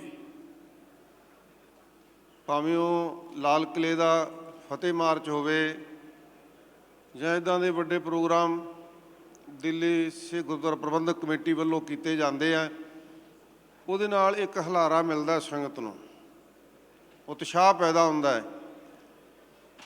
ਇਸੇ ਢੰਗ ਦੇ ਨਾਲ ਜਿਹੜੇ ਆ ਪ੍ਰੋਗਰਾਮ ਪ੍ਰਬੰਧਕ ਕਮੇਟੀ ਵੱਲੋਂ ਲਿਖੇ ਜਾ ਰਹੇ ਆ, ਇਹਨਾਂ ਵਿੱਚ ਦੋ ਤਿੰਨ ਗੱਲਾਂ ਦਾ ਧਿਆਨ ਸਾਨੂੰ ਰੱਖਣਾ ਚਾਹੀਦਾ ਕਿ ਜਿਸ ਵੀ ਇਲਾਕੇ ਦੇ, ਇੱਕ ਤਾਂ ਮੇਰੀ ਬੇਨਤੀ ਹੈ ਕਿ ਜਿਹੜੇ ਇਲਾਕੇ ਦੇ ਵਿੱਚ ਪ੍ਰੋਗਰਾਮ ਲਿਖਿਆ ਜਾਵੇ ਬਕਾਇਦਾ ਉਸ ਦੀ ਕਮੇਟੀ ਬਣੇ, ਕਮੇਟੀ ਸਾਬਤ ਸੂਰਤ ਹੋਵੇ, ਅੰਮ੍ਰਿਤਧਾਰੀ ਹੋਵੇ, ਅਤੇ ਉਸ ਇਲਾਕੇ ਦੇ ਸਿੰਘਾਂ ਦੀ, ਨੌਜਵਾਨਾਂ ਦੀ ਵੀ ਇੱਕ ਲਿਸਟ ਬਣਾਈ ਜਾਵੇ ਜਿਹੜੇ ਵੀ ਸਾਬਤ ਸੂਰਤ ਹੋਣ, ਉਹ ਪ੍ਰਬੰਧਕ ਵੀ। ਔਰ ਆਪਣੇ ਸਾਰੇ ਦਿਹਾੜੇ 365 ਦਿਨ ਹੀ ਆਪਣੇ ਇਤਿਹਾਸਕ ਹੈ। ਸ਼ਨੀਚਰਵਾਰ, ਐਤਵਾਰ ਖਾਸ ਕਰਕੇ ਜਿਹੜਾ ਉਹਨਾਂ ਦਿਨਾਂ ਦੇ ਵਿੱਚ ਕੋਈ ਆਪਣਾ ਇਤਿਹਾਸਕ ਦਿਹਾੜਾ ਆਉਂਦਾ ਹੋਵੇ, ਉਸ ਦਿਹਾੜੇ ਨੂੰ ਸਮਰਪਿਤ ਜਿਹੜੇ ਆਪਾਂ ਪ੍ਰੋਗਰਾਮ ਲਿਖਣੇ ਆ, ਉਹਦੇ ਲਈ ਜਿਨ੍ਹਾਂ ਵਿਦਵਾਨਾਂ ਨੂੰ ਬੇਨਤੀ ਕਰਨੀ ਹੈ, ਸੰਤਾਂ ਮਹਾਂਪੁਰਖਾਂ ਨੂੰ ਬੇਨਤੀ ਕਰਨੀ ਹੈ, ਉਹਨਾਂ ਨੂੰ ਪਹਿਲਾਂ ਦੱਸਿਆ ਜਾਵੇ ਅਤੇ ਸੰਬੰਧਿਤ ਲਿਟਰੇਚਰ ਵੀ ਦਿੱਤਾ ਜਾਵੇ। ਇਹ ਨਹੀਂ ਕਿ ਇੱਥੇ ਆਇਆਂ ਨੂੰ ਕਹੀਏ ਕਿ ਤੁਸੀਂ ਇਸ ਵਿਸ਼ੇ 'ਤੇ ਬੋਲਣਾ ਹੈ, ਉਹਨਾਂ ਨੂੰ ਵਿਸ਼ਾ ਕੁਝ ਹੋਰ ਦਈਏ ਅਤੇ ਇਤਿਹਾਸ ਕੁਝ ਹੋਰ ਸੁਣਾਉਣ। ਇਹ ਵੀ ਨਾ ਹੋਵੇ, ਕਿਉਂਕਿ ਜਿਹਦੇ ਹੋਲਡਿੰਗ ਲੱਗੀ ਹੋਵੇ ਕਿ ਇੱਥੇ ਆਹ ਦਿਹਾੜਾ ਮਨਾਇਆ ਜਾਣਾ ਹੈ, ਪੋਸਟਰ ਲੱਗੇ ਹੋਣ, ਆਹ ਜਿਹੜਾ ਤਿਉਹਾਰ ਹੈ ਮਨਾਇਆ ਜਾਣਾ ਹੈ, ਉਹਦੇ ਸੰਬੰਧਿਤ ਹੀ ਸੰਗਤਾਂ ਨੂੰ ਭਰਪੂਰ ਜਾਣਕਾਰੀ ਦਿੱਤੀ ਜਾ ਸਕੇ। ਵਿਦਵਾਨ 2 ਹੋਣ, 3 ਹੋਣ, 4 ਹੋਣ, ਉਹ ਉਹਦੇ ਸੰਬੰਧ ਵਿੱਚ ਹੀ ਬੋਲਣ ਵੀ ਆਹ ਅੱਜ ਸਾਡਾ ਦਿਹਾੜਾ ਹੈ ਅਤੇ ਇਹਦੇ ਸੰਬੰਧ 'ਚ ਅਸੀਂ ਬੋਲਣਾ। ਮੈਂ ਬੇਨਤੀਆਂ ਤਾਂ ਕਰ ਰਿਹਾ, ਜਦੋਂ ਅਸੀਂ ਸੱਚਖੰਡ ਵਾਸੀ ਸੰਤ ਬਾਬਾ ਕਰਤਾਰ ਸਿੰਘ ਜੀ ਖਾਲਸਾ ਜੀ ਨਾਲ ਸ਼ਹਿਰਾਂ 'ਚ, ਕਸਬਿਆਂ 'ਚ, ਪਿੰਡਾਂ 'ਚ ਪ੍ਰਚਾਰ ਲਈ ਜਾਂਦੇ ਸਨ, ਉੱਥੇ ਬਕਾਇਦਾ 20-25 ਸਿੰਘਾਂ ਦੀ ਇੱਕ ਡਿਊਟੀ ਹੁੰਦੀ, ਜਿਹੜੇ ਅੰਮ੍ਰਿਤਧਾਰੀ, ਤਿਆਰ ਵਰਤਿਆਰ, ਸਾਬਤ ਸੂਰਤ ਜਿਹੜੇ ਪ੍ਰਬੰਧ ਕਰਦੇ ਸੀ। ਅਤੇ ਫਿਰ ਜੱਥੇ ਨਾਲ ਵੀ ਸਿੰਘ ਤਿਆਰ ਵਰਤਿਆਰ, ਉਹ ਇੱਕ ਇਹੋ ਜਿਹਾ ਜੱਥਾ ਬਣ ਜਾਂਦੇ ਜਿਹਦਾ ਆਟੋਮੈਟਿਕਲੀ ਬਹੁਤ ਪ੍ਰਭਾਵ ਪੈਂਦਾ ਸੀ ਸੰਗਤ 'ਤੇ। 5 ਦਿਨ, 4 ਦਿਨ, 6 ਦਿਨ ਜਿੱਥੇ ਉੱਥੇ ਪ੍ਰੋਗਰਾਮ ਹੁੰਦਾ ਸੀ, ਅਤੇ ਫਿਰ ਇੱਕ ਲਿਸਟ ਬਣ ਜਾਂਦੀ ਸੀ ਕਿ ਇੰਨੀ ਸੰਗਤ ਅੰਮ੍ਰਿਤ ਛਕਣ ਵਾਸਤੇ ਤਿਆਰ ਹੋ ਗਈ, ਇੰਨੀਆਂ ਸੰਗਤਾਂ ਨੇ ਸਾਬਤ ਸੂਰਤ ਹੋਣ ਦਾ ਪਰਨ ਲਿਆ। ਇਹ ਰਿਜ਼ਲਟ ਨਿਕਲਦਾ ਸੀਗਾ। ਇਸ ਕਰਕੇ ਇਹ ਬੇਨਤੀਆਂ ਜ਼ਰੂਰੀ ਹੈ ਕਿ ਆਪਾਂ ਜਦੋਂ ਤੁਰਨਾ ਹੈ ਅਤੇ ਉਹਨੂੰ ਆਪਾਂ ਸਾਵਧਾਨੀ ਦੇ ਨਾਲ ਤੁਰੀਏ। ਦੂਸਰੀ ਇੱਕ ਮੇਰੀ ਬੇਨਤੀ ਹੈ ਕਿ ਸਾਡੀ ਕੋਈ ਦੌੜ ਨਹੀਂ ਕਿ ਅਸੀਂ ਸ਼੍ਰੋਮਣੀ ਕਮੇਟੀ ਦੇ ਮੁਕਾਬਲੇ 'ਚ ਕੋਈ ਮੁਕਾਬਲਾ ਕਰਨਾ ਹੈ, ਕਿ ਉਹਦੇ ਬਰਾਬਰ ਖੇਡ ਖੇਡਣੀ ਹੈ, ਉਹਦੇ ਬਰਾਬਰ ਪ੍ਰਚਾਰ ਕਰਨਾ ਹੈ। ਇਹ ਸਾਡੀ ਕੋਈ ਦੌੜ ਨਹੀਂ ਹੈਗੀ। ਉਹ ਬਹੁਤ ਵੱਡੀ ਕਮੇਟੀ ਹੈ, ਬਹੁਤ ਵੱਡਾ ਉਹਨਾਂ ਕੋਲ ਬਜਟ ਹੈ। ਉਹਨਾਂ ਨੂੰ ਵੀ ਆਪਾਂ ਨੂੰ ਸਲਾਹ ਦੇਣੀ ਚਾਹੀਦੀ ਹੈ। ਇੱਥੇ ਵਿਦਵਾਨ ਨੇ, ਬਾਬਾ ਬਲਜੀਤ ਸਿੰਘ ਹੈ ਜਾਂ ਹੋਰ ਸਿੰਘ ਨੇ, ਸਲਾਹ ਦੇਣੀ ਚਾਹੀਦੀ ਹੈ। ਕੰਢੀ ਦਾ ਏਰਾ, ਬਾਰਡਰ ਦਾ ਏਰੀਆ ਜਿਹੜਾ ਤੁਸੀਂ ਸਾਂਭੋ, ਤੁਸੀਂ ਚਲਾਓ ਉੱਥੇ, ਅਤੇ ਉਹਨਾਂ ਨੂੰ ਸਲਾਹ ਦੇਣੀ ਚਾਹੀਦੀ ਹੈ ਤੁਸੀਂ ਦਿੱਲੀ ਦੇ ਵਿੱਚ ਆ ਕੇ ਆਪਣਾ ਇਸ ਤਰ੍ਹਾਂ ਦਾ ਪ੍ਰੋਗਰਾਮ ਲਿਖਣ ਦੀ ਕੋਸ਼ਿਸ਼ ਨਾ ਕਰੋ ਵੀ ਇਹ ਸਾਬਤ ਕਰੋ ਕਿ ਦਿੱਲੀ ਕਮੇਟੀ ਤਾਂ ਫੇਲ ਹੀ ਬੈਠੀ ਹੈ ਇੱਥੇ। ਨਹੀਂ, ਇਹ ਸਿੱਖਾਂ ਦੀਆਂ ਸੰਸਥਾਵਾਂ ਹੈ। ਸਾਨੂੰ ਬਹੁਤ ਜ਼ਿੰਮੇਵਾਰੀ ਦੇ ਨਾਲ ਦੁਨੀਆ ਦਾ ਇੱਕ ਸੰਦੇਸ਼ ਪੈਦਾ ਕਰਨਾ ਚਾਹੀਦਾ ਕਿ ਸਾਡੀਆਂ ਸੰਪਰਦਾਵਾਂ ਹੈ, ਤਾਂ ਆਪਾਂ ਇਹ 'ਚ ਕਾਮਯਾਬ ਹੋਵਾਂਗੇ। ਜੇ ਅਸੀਂ ਇੱਕ ਦੂਜੇ ਦੀ ਦੌੜ 'ਚ ਪੈ ਗਏ, ਜਿੱਥੇ ਅਸੀਂ ਪ੍ਰਚਾਰ ਰੱਖਿਆ ਉੱਥੇ ਧਾਮੀ ਸਾਹਿਬ ਵੀ ਆ ਕੇ ਰੱਖ ਰਹੇ ਨੇ, ਇਹ ਕੋਈ ਬਹੁਤੀ ਸ਼ੋਭਾ ਨਹੀਂ ਦੇਣੀ। ਸੋ ਇਸ ਵਾਸਤੇ ਆਪਾਂ ਕੋਸ਼ਿਸ਼ ਕਰੀਏ ਕਿ ਜਿਹੜਾ ਤੁਸੀਂ 5-6 ਕਰੋੜ ਦਾ ਪ੍ਰਤੀ ਸਾਲ ਕੀ ਪਤਾ ਨਹੀਂ ਮੰਥਲੀ ਕੋਈ ਬਜਟ ਰੱਖਿਆ ਹੈ, ਉਹ ਵੀ ਤੁਸੀਂ ਕਾਲਕਾ ਸਾਹਿਬ ਨੂੰ ਸਮਰਪਿਤ ਕਰੋ ਕਿ ਆਹ ਲਓ ਜੀ ਸਾਡੇ ਵੱਲੋਂ 5 ਕਰੋੜ ਰੁਪਈਆ ਤੁਸੀਂ ਲਓ, ਤੁਸੀਂ ਕਰੋ ਧਰਮ ਪ੍ਰਚਾਰ, ਅਸੀਂ ਤੁਸੀਂ ਸਾਡੇ ਛੋਟੇ ਭਰਾ ਹੈ, ਅਸੀਂ ਤੁਹਾਡੀ ਮਦਦ ਕਰਦੇ ਹਾਂ। ਇਹ ਤਾਂ ਸਵਾਦ ਆਉਣਾ ਹੈ। ਸੋ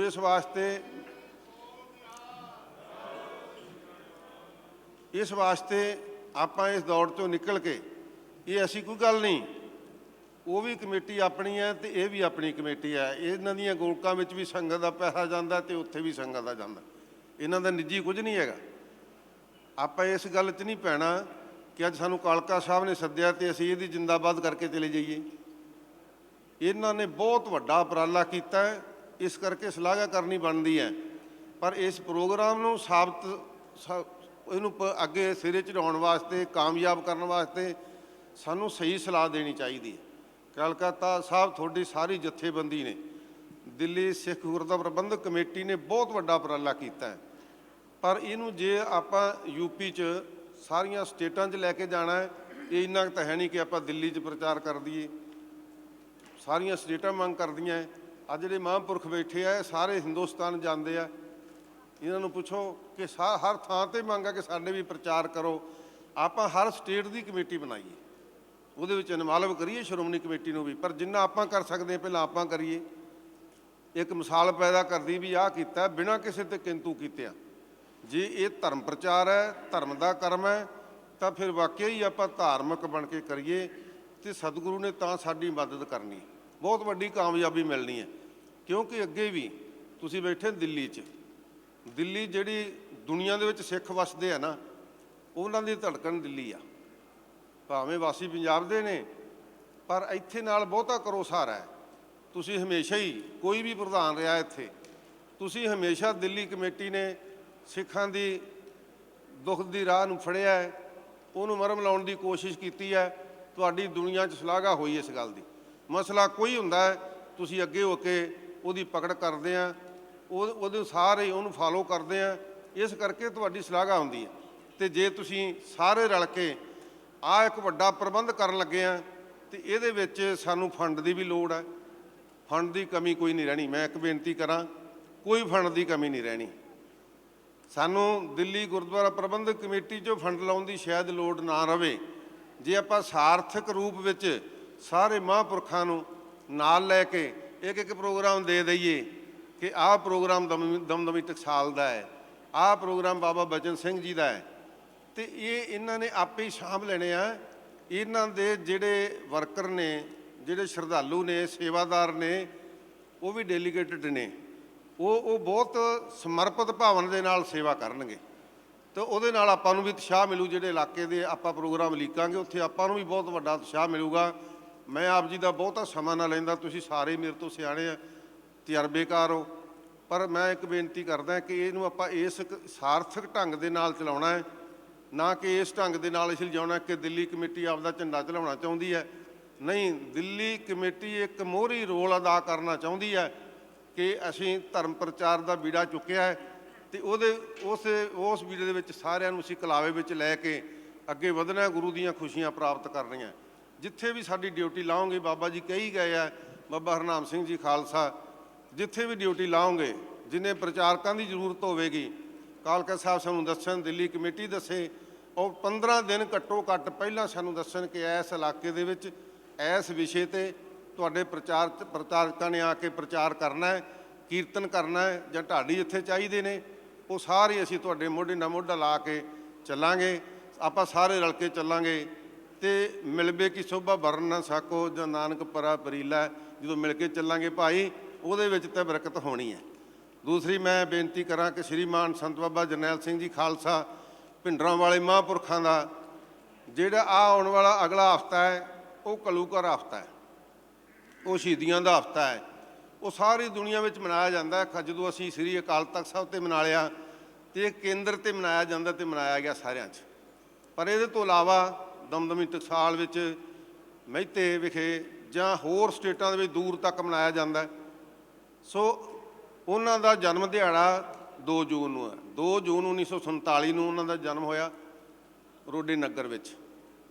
ਸੋ ਉਹਦੇ ਵਿੱਚ ਵੀ ਮੈਂ ਬੇਨਤੀ ਕरूँ, ਜਿੰਨੇ ਮਹਾਂਪੁਰਖ ਆਏ ਆ, ਨਿੱਜੀ ਤੌਰ 'ਤੇ ਦਾਸ ਜਿਨ੍ਹਾਂ ਕੋਲ ਨਹੀਂ ਜਾ ਸਕਿਆ, ਮੈਂ ਦੋਨੇ ਹੱਥ ਜੋੜ ਕੇ ਬੇਨਤੀ ਕਰਦਾ ਕਿ 2 ਜੂਨ ਨੂੰ ਆਪਾਂ ਇੱਕ ਸੁਨੇਹਾ ਹੀ ਦੇਣਾ ਚਾਹੁੰਦੇ ਆ ਨਾ ਵੀ ਸਾਡੇ ਨਾਲ ਤੁਸੀਂ ਧੱਕਾ ਕੀਤਾ ਹੈ, ਅੱਜ ਤੱਕ ਸਾਨੂੰ ਦੱਸ ਹੀ ਨਹੀਂ ਸਕੇ, ਇਹ ਵਿਸ਼ਾ ਵੱਖਰਾ ਵੈਸੇ, ਸਾਨੂੰ ਦੱਸ ਹੀ ਨਹੀਂ ਸਕੇ ਕਿ ਸਾਡੇ ਦਰਬਾਰ ਸਾਹਿਬ ਤੇ ਹਮਲਾ ਕਿਉਂ ਕੀਤਾ। ਜਦੋਂ ਸੰਤ ਬਾਬਾ ਜਰਨੈਲ ਸਿੰਘ ਖਾਲਸਾ ਤੇ ਕੇਸ ਹੀ ਕੋਈ ਨਹੀਂ, ਕੋਈ ਨੋਟਿਸ ਹੀ ਕੋਈ ਨਹੀਂ ਦਿੱਤਾ, ਤੁਸੀਂ ਕੋਈ ਉਹਨਾਂ ਦੇ ਵਾਰੰਟੀ ਨਹੀਂ ਕੱਢੇ, ਤੇ ਫਿਰ ਕਾਹਦੇ ਲਈ ਤੋਪਾਂ ਚਲਾਈਆਂ, ਕਿਉਂ ਅਕਾਲ ਤਖ਼ਤ ਢਾਇਆ, ਸਾਨੂੰ ਦੱਸ ਤਾਂ ਦਿਓ। ਉਲਟਾ ਸਾਡੇ 'ਤੇ ਬਲੇਮ ਹੈ ਵੀ ਤੁਸੀਂ ਇਹਦੀ ਫੋਟੋ ਨਾ ਲਾਇਓ। ਕਿਉਂ ਭਾਈ ਕੀ ਹੋ ਗਿਆ, ਕਾਹਤੋਂ ਨਹੀਂ ਫੋਟੋ ਲਾਉਣੀ, ਸਾਨੂੰ ਫੋਟੋ ਲਾਉਣ ਦਾ ਹੀ ਗੁਨਾਹ ਦੱਸ ਦਿਓ, ਕੋਈ ਕਾਨੂੰਨੀ ਧਾਰਾ ਦੱਸ ਦਿਓ ਵੀ ਇਹਦੇ ਨਾਲ ਸਾਡਾ ਕੀ ਨੁਕਸਾਨ ਹੁੰਦਾ। ਇਸ ਵਾਸਤੇ ਇਹ ਧੱਕੇ ਹੋ ਰਹੇ ਆਪਾਂ ਨੂੰ, ਆਪਾਂ ਇੱਧਰ ਵੀ ਧਿਆਨ ਦੇਣਾ। ਦੁਨੀਆ ਦੀ ਨਿਗਾਹ, ਦੁਨੀਆ 'ਚ ਵਸਦੇ ਨੌਜਵਾਨਾਂ ਦੀ ਨਜ਼ਰ ਜਿਹੜੀ ਹੈ ਉਹ ਇਸ 'ਤੇ ਵੀ ਲੱਗੀ ਹੋਈ ਹੈ। ਇਸ ਵਾਸਤੇ ਮੈਂ ਵਿਸ਼ੇਸ਼ ਤੌਰ 'ਤੇ ਦਿੱਲੀ ਕਮੇਟੀ ਨੂੰ ਵੀ, ਕਾਲਕਾ ਸਾਹਿਬ ਨੂੰ ਵੀ, ਜਾਂ ਜੇ ਇਹਨਾਂ ਦੇ ਰੁਝੇਵੇਂ ਹੋਣ ਤਾਂ ਇਹਨਾਂ ਦੇ ਜ਼ਰੂਰ ਨੁਮਾਇੰਦੇ ਉਸ ਇਕੱਠ ਵਿੱਚ ਵੀ ਹਾਜ਼ਰੀ ਭਰਨ, ਉੱਥੋਂ ਵੀ ਆਪਣੀ ਆਹ ਗੱਲ ਵੀ ਰੱਖਣ, ਕਿਉਂਕਿ ਉੱਥੇ ਬਹੁਤ ਵਿਦਵਾਨ ਮਹਾਂਪੁਰਖ ਇਲਾਕੇ ਦੇ ਆਉਣੇ, ਮਾਲਵੇ ਦੇ ਬਹੁਤੇ ਸਾਰੇ ਆਉਣੇ ਆ, ਉੱਥੋਂ ਵੀ ਆਪਾਂ ਨੂੰ ਇੱਕ ਹੁੰਗਾਰਾ ਮਿਲਣਾ ਹੈ, ਆਪਾਂ ਇਕੱਠੇ ਹੋ ਕੇ ਚੱਲਣਾ ਹੈ। ਅਤੇ ਇਸ ਵਾਸਤੇ ਮੈਂ ਇਹ ਬੇਨਤੀ ਕੀਤੀ ਹੈ, ਉੱਥੇ ਜ਼ਰੂਰ ਪਹੁੰਚਣਾ ਹੈ। ਜਿੱਥੋਂ ਤੱਕ ਮੀਡੀਆ ਦੇ ਰਾਹੀਂ ਆਵਾਜ਼ ਜਾਂਦੀ ਹੈ, ਜਿਹੜੇ ਇਲਾਕੇ ਦੀਆਂ ਸੰਗਤਾਂ ਸੁਣਦੀਆਂ, ਉਹਨਾਂ ਨੂੰ ਬੇਨਤੀ ਹੈ ਭਾਈ ਵਿਸ਼ੇਸ਼ ਤੌਰ 'ਤੇ ਆਪ ਆਪਣੇ ਸੰਗੀ ਸਹਿਯੋਗੀਆਂ ਨੂੰ ਨਾਲ ਲੈ ਕੇ 2 ਤਰੀਕ ਦਾ ਜਿਹੜਾ ਪ੍ਰੋਗਰਾਮ ਹੈ ਰੋਡੇ ਨਗਰ ਵਿਖੇ, ਜਿਹੜਾ ਮੋਗਾ ਕੋਟਕਪੂਰਾ ਰੋਡ 'ਤੇ ਹੈ, ਔਰ 10 ਵਜੇ ਤੋਂ ਲੈ ਕੇ 3 ਵਜੇ ਤੱਕ ਇਹ ਪ੍ਰੋਗਰਾਮ ਹੋਵੇਗਾ। ਇੱਕ ਤਰ੍ਹਾਂ ਦਾ ਇਹ ਗੁਰਮਤਿ ਸਮਾਗਮ ਹੀ ਹੋਣਾ ਹੈ। ਸਾਧ ਸੰਗਤ ਉੱਥੇ ਵੀ ਮੈਂ ਸਭ ਨੂੰ ਬੇਨਤੀ ਕਰਨੀ ਹੈ ਕਿ ਆਪਾਂ ਕੋਈ ਕਿਸੇ ਦੀ ਬਦਖੋਈ ਕਰਨ ਵਾਸਤੇ ਨਹੀਂ, ਜੇ ਏਡੇ ਵੱਡੇ ਵੱਡੇ ਪੰਡਾਲ ਲਾਉਣੇ ਆ, ਖਰਚਾ ਕਰਦੇ, ਤੇ ਉਹਦਾ ਸਾਨੂੰ ਕੋਈ ਲਾਭ ਹੋਵੇ। ਇਸ ਵਾਸਤੇ ਉੱਥੋਂ ਵੀ ਆਪਾਂ ਨੂੰ ਇਸ ਪ੍ਰੋਗਰਾਮ ਵਾਸਤੇ ਹੁੰਗਾਰਾ ਮਿਲੇਗਾ। ਸੋ ਮੈਂ ਇੰਨੀਆਂ ਬੇਨਤੀਆਂ ਕਰਦਾ ਹੋਇਆ ਦਿੱਲੀ ਗੁਰਦੁਆਰਾ ਪ੍ਰਬੰਧਕ ਕਮੇਟੀ ਦਾ, ਪ੍ਰਧਾਨ ਸਾਹਿਬ ਦਾ, ਸਕੱਤਰ ਸਾਹਿਬ ਦਾ, ਸਾਰੇ ਅਹੁਦੇਦਾਰਾਂ ਦਾ, ਦਿੱਲੀ ਦੇ ਜਿੰਨੇ ਇਤਿਹਾਸਕ ਗੁਰਦੁਆਰੇ ਹੈ ਉਹਨਾਂ ਦੇ ਹੈੱਡ ਗ੍ਰੰਥੀ ਸਾਹਿਬਾਨਾਂ ਦਾ, ਸਭ ਆਏ ਹੋਏ ਮਹਾਂਪੁਰਖਾਂ ਦਾ ਤਹਿ ਦਿਲੋਂ ਧੰਨਵਾਦ ਕਰਦਾ ਕਿ ਆਪਾਂ ਇਹ ਛੋਟਾ ਕੰਮ ਨਹੀਂ ਗਾ, ਬਹੁਤ ਵੱਡਾ ਕੰਮ ਕਰਨ ਜਾ ਰਹੇ ਹੋ ਤੁਸੀਂ। ਆਪਾਂ ਜੇ ਰਲ ਕੇ ਇਹਦੇ ਵਿੱਚ 2 ਕਦਮ ਵੀ ਅੱਗੇ ਵਧਾਂਗੇ, ਤੁਸੀਂ ਸੰਗਤਾਂ ਦਾ ਸਹਿਯੋਗ ਵੇਖਿਓ ਵੀ ਸੰਗਤਾਂ ਕਿਵੇਂ ਆਪਾਂ ਨੂੰ ਹੱਥਾਂ 'ਤੇ ਚੁੱਕਦੀਆਂ। ਅਤੇ ਜੇ ਆਪਾਂ ਇੱਕ ਦਿਨ ਦੀ ਬੱਲੇ ਬੱਲੇ ਕਰਾ ਕੇ ਮੀਡੀਆ 'ਚ ਆ ਕੇ ਮੁੜ ਕੇ ਇਹਨੂੰ ਛੱਡ ਗਏ, ਫਿਰ ਸੰਗਤਾਂ ਭਰੋਸਾ ਨਹੀਂ ਕਰਦੀਆਂ ਵੀ ਸਾਰੇ ਹੀ ਐਂ ਕਰਦੇ ਆ, ਗੱਲਾਂ ਬਾਤਾਂ ਕਰ ਜਾਂਦੇ ਆ, ਕਰਦੇ ਕੁਛ ਹੈ ਨਹੀਂ। ਇਸ ਵਾਸਤੇ ਮੈਨੂੰ ਖੁਸ਼ੀ ਹੈ ਕਿ ਬਾਬਾ ਬਲਜੀਤ ਸਿੰਘ ਜੀ ਨਾਲ ਬੈਠ ਕੇ ਤੁਸੀਂ ਕੁਝ ਪ੍ਰੋਗਰਾਮ ਉਲੀਕੇ ਆ, ਉਹਨਾਂ ਨੂੰ ਜਨਤਕ ਕਰੋ ਔਰ ਉਹਨਾਂ ਨੂੰ ਪ੍ਰਫੁੱਲਤ ਕਰੋ, ਉਹਨਾਂ ਦੀ ਤਿਆਰੀ ਕਰੋ, ਤਾਂ ਕਿ ਆਪਾਂ ਪਹਿਲੇ 2-3 ਪ੍ਰੋਗਰਾਮ ਤਾਂ ਬਹੁਤ ਹੀ ਵਧੀਆ ਅਤੇ ਚੰਗੇ ਵੱਡੀ ਪੱਧਰ ਦੀ ਗੈਦਰਿੰਗ ਹੋਣੀ ਚਾਹੀਦੀ, ਤਾਂ ਆਪਾਂ ਅੱਗੇ ਉਸ ਨੂੰ ਪ੍ਰਫੁੱਲਤ ਕਰ ਸਕਦੇ ਹਾਂ। ਇਹ ਮੇਰੀਆਂ ਬੇਨਤੀਆਂ ਪ੍ਰਵਾਨ ਕਰਨੀਆਂ, ਭੁੱਲਾਂ ਚੁੱਕਾਂ ਦੀ ਖਿਮਾ ਬਖਸ਼ਿਸ਼ ਕਰਨੀ। ਸਰਬੱਤ ਸੰਗਤ ਗੱਜ ਕੇ ਫਤਿਹ ਬੁਲਾਓ। ਵਾਹਿਗੁਰੂ ਜੀ ਕਾ ਖਾਲਸਾ, ਵਾਹਿਗੁਰੂ ਜੀ ਕੀ ਫਤਿਹ। ਬਹੁਤ ਵਾਹਿਗੁਰੂ ਜੀ ਕੀ ਫਤਿਹ। ਧਰਮ ਰੱਖਿਅਕ, ਜਗਤ ਰੱਖਿਅਕ,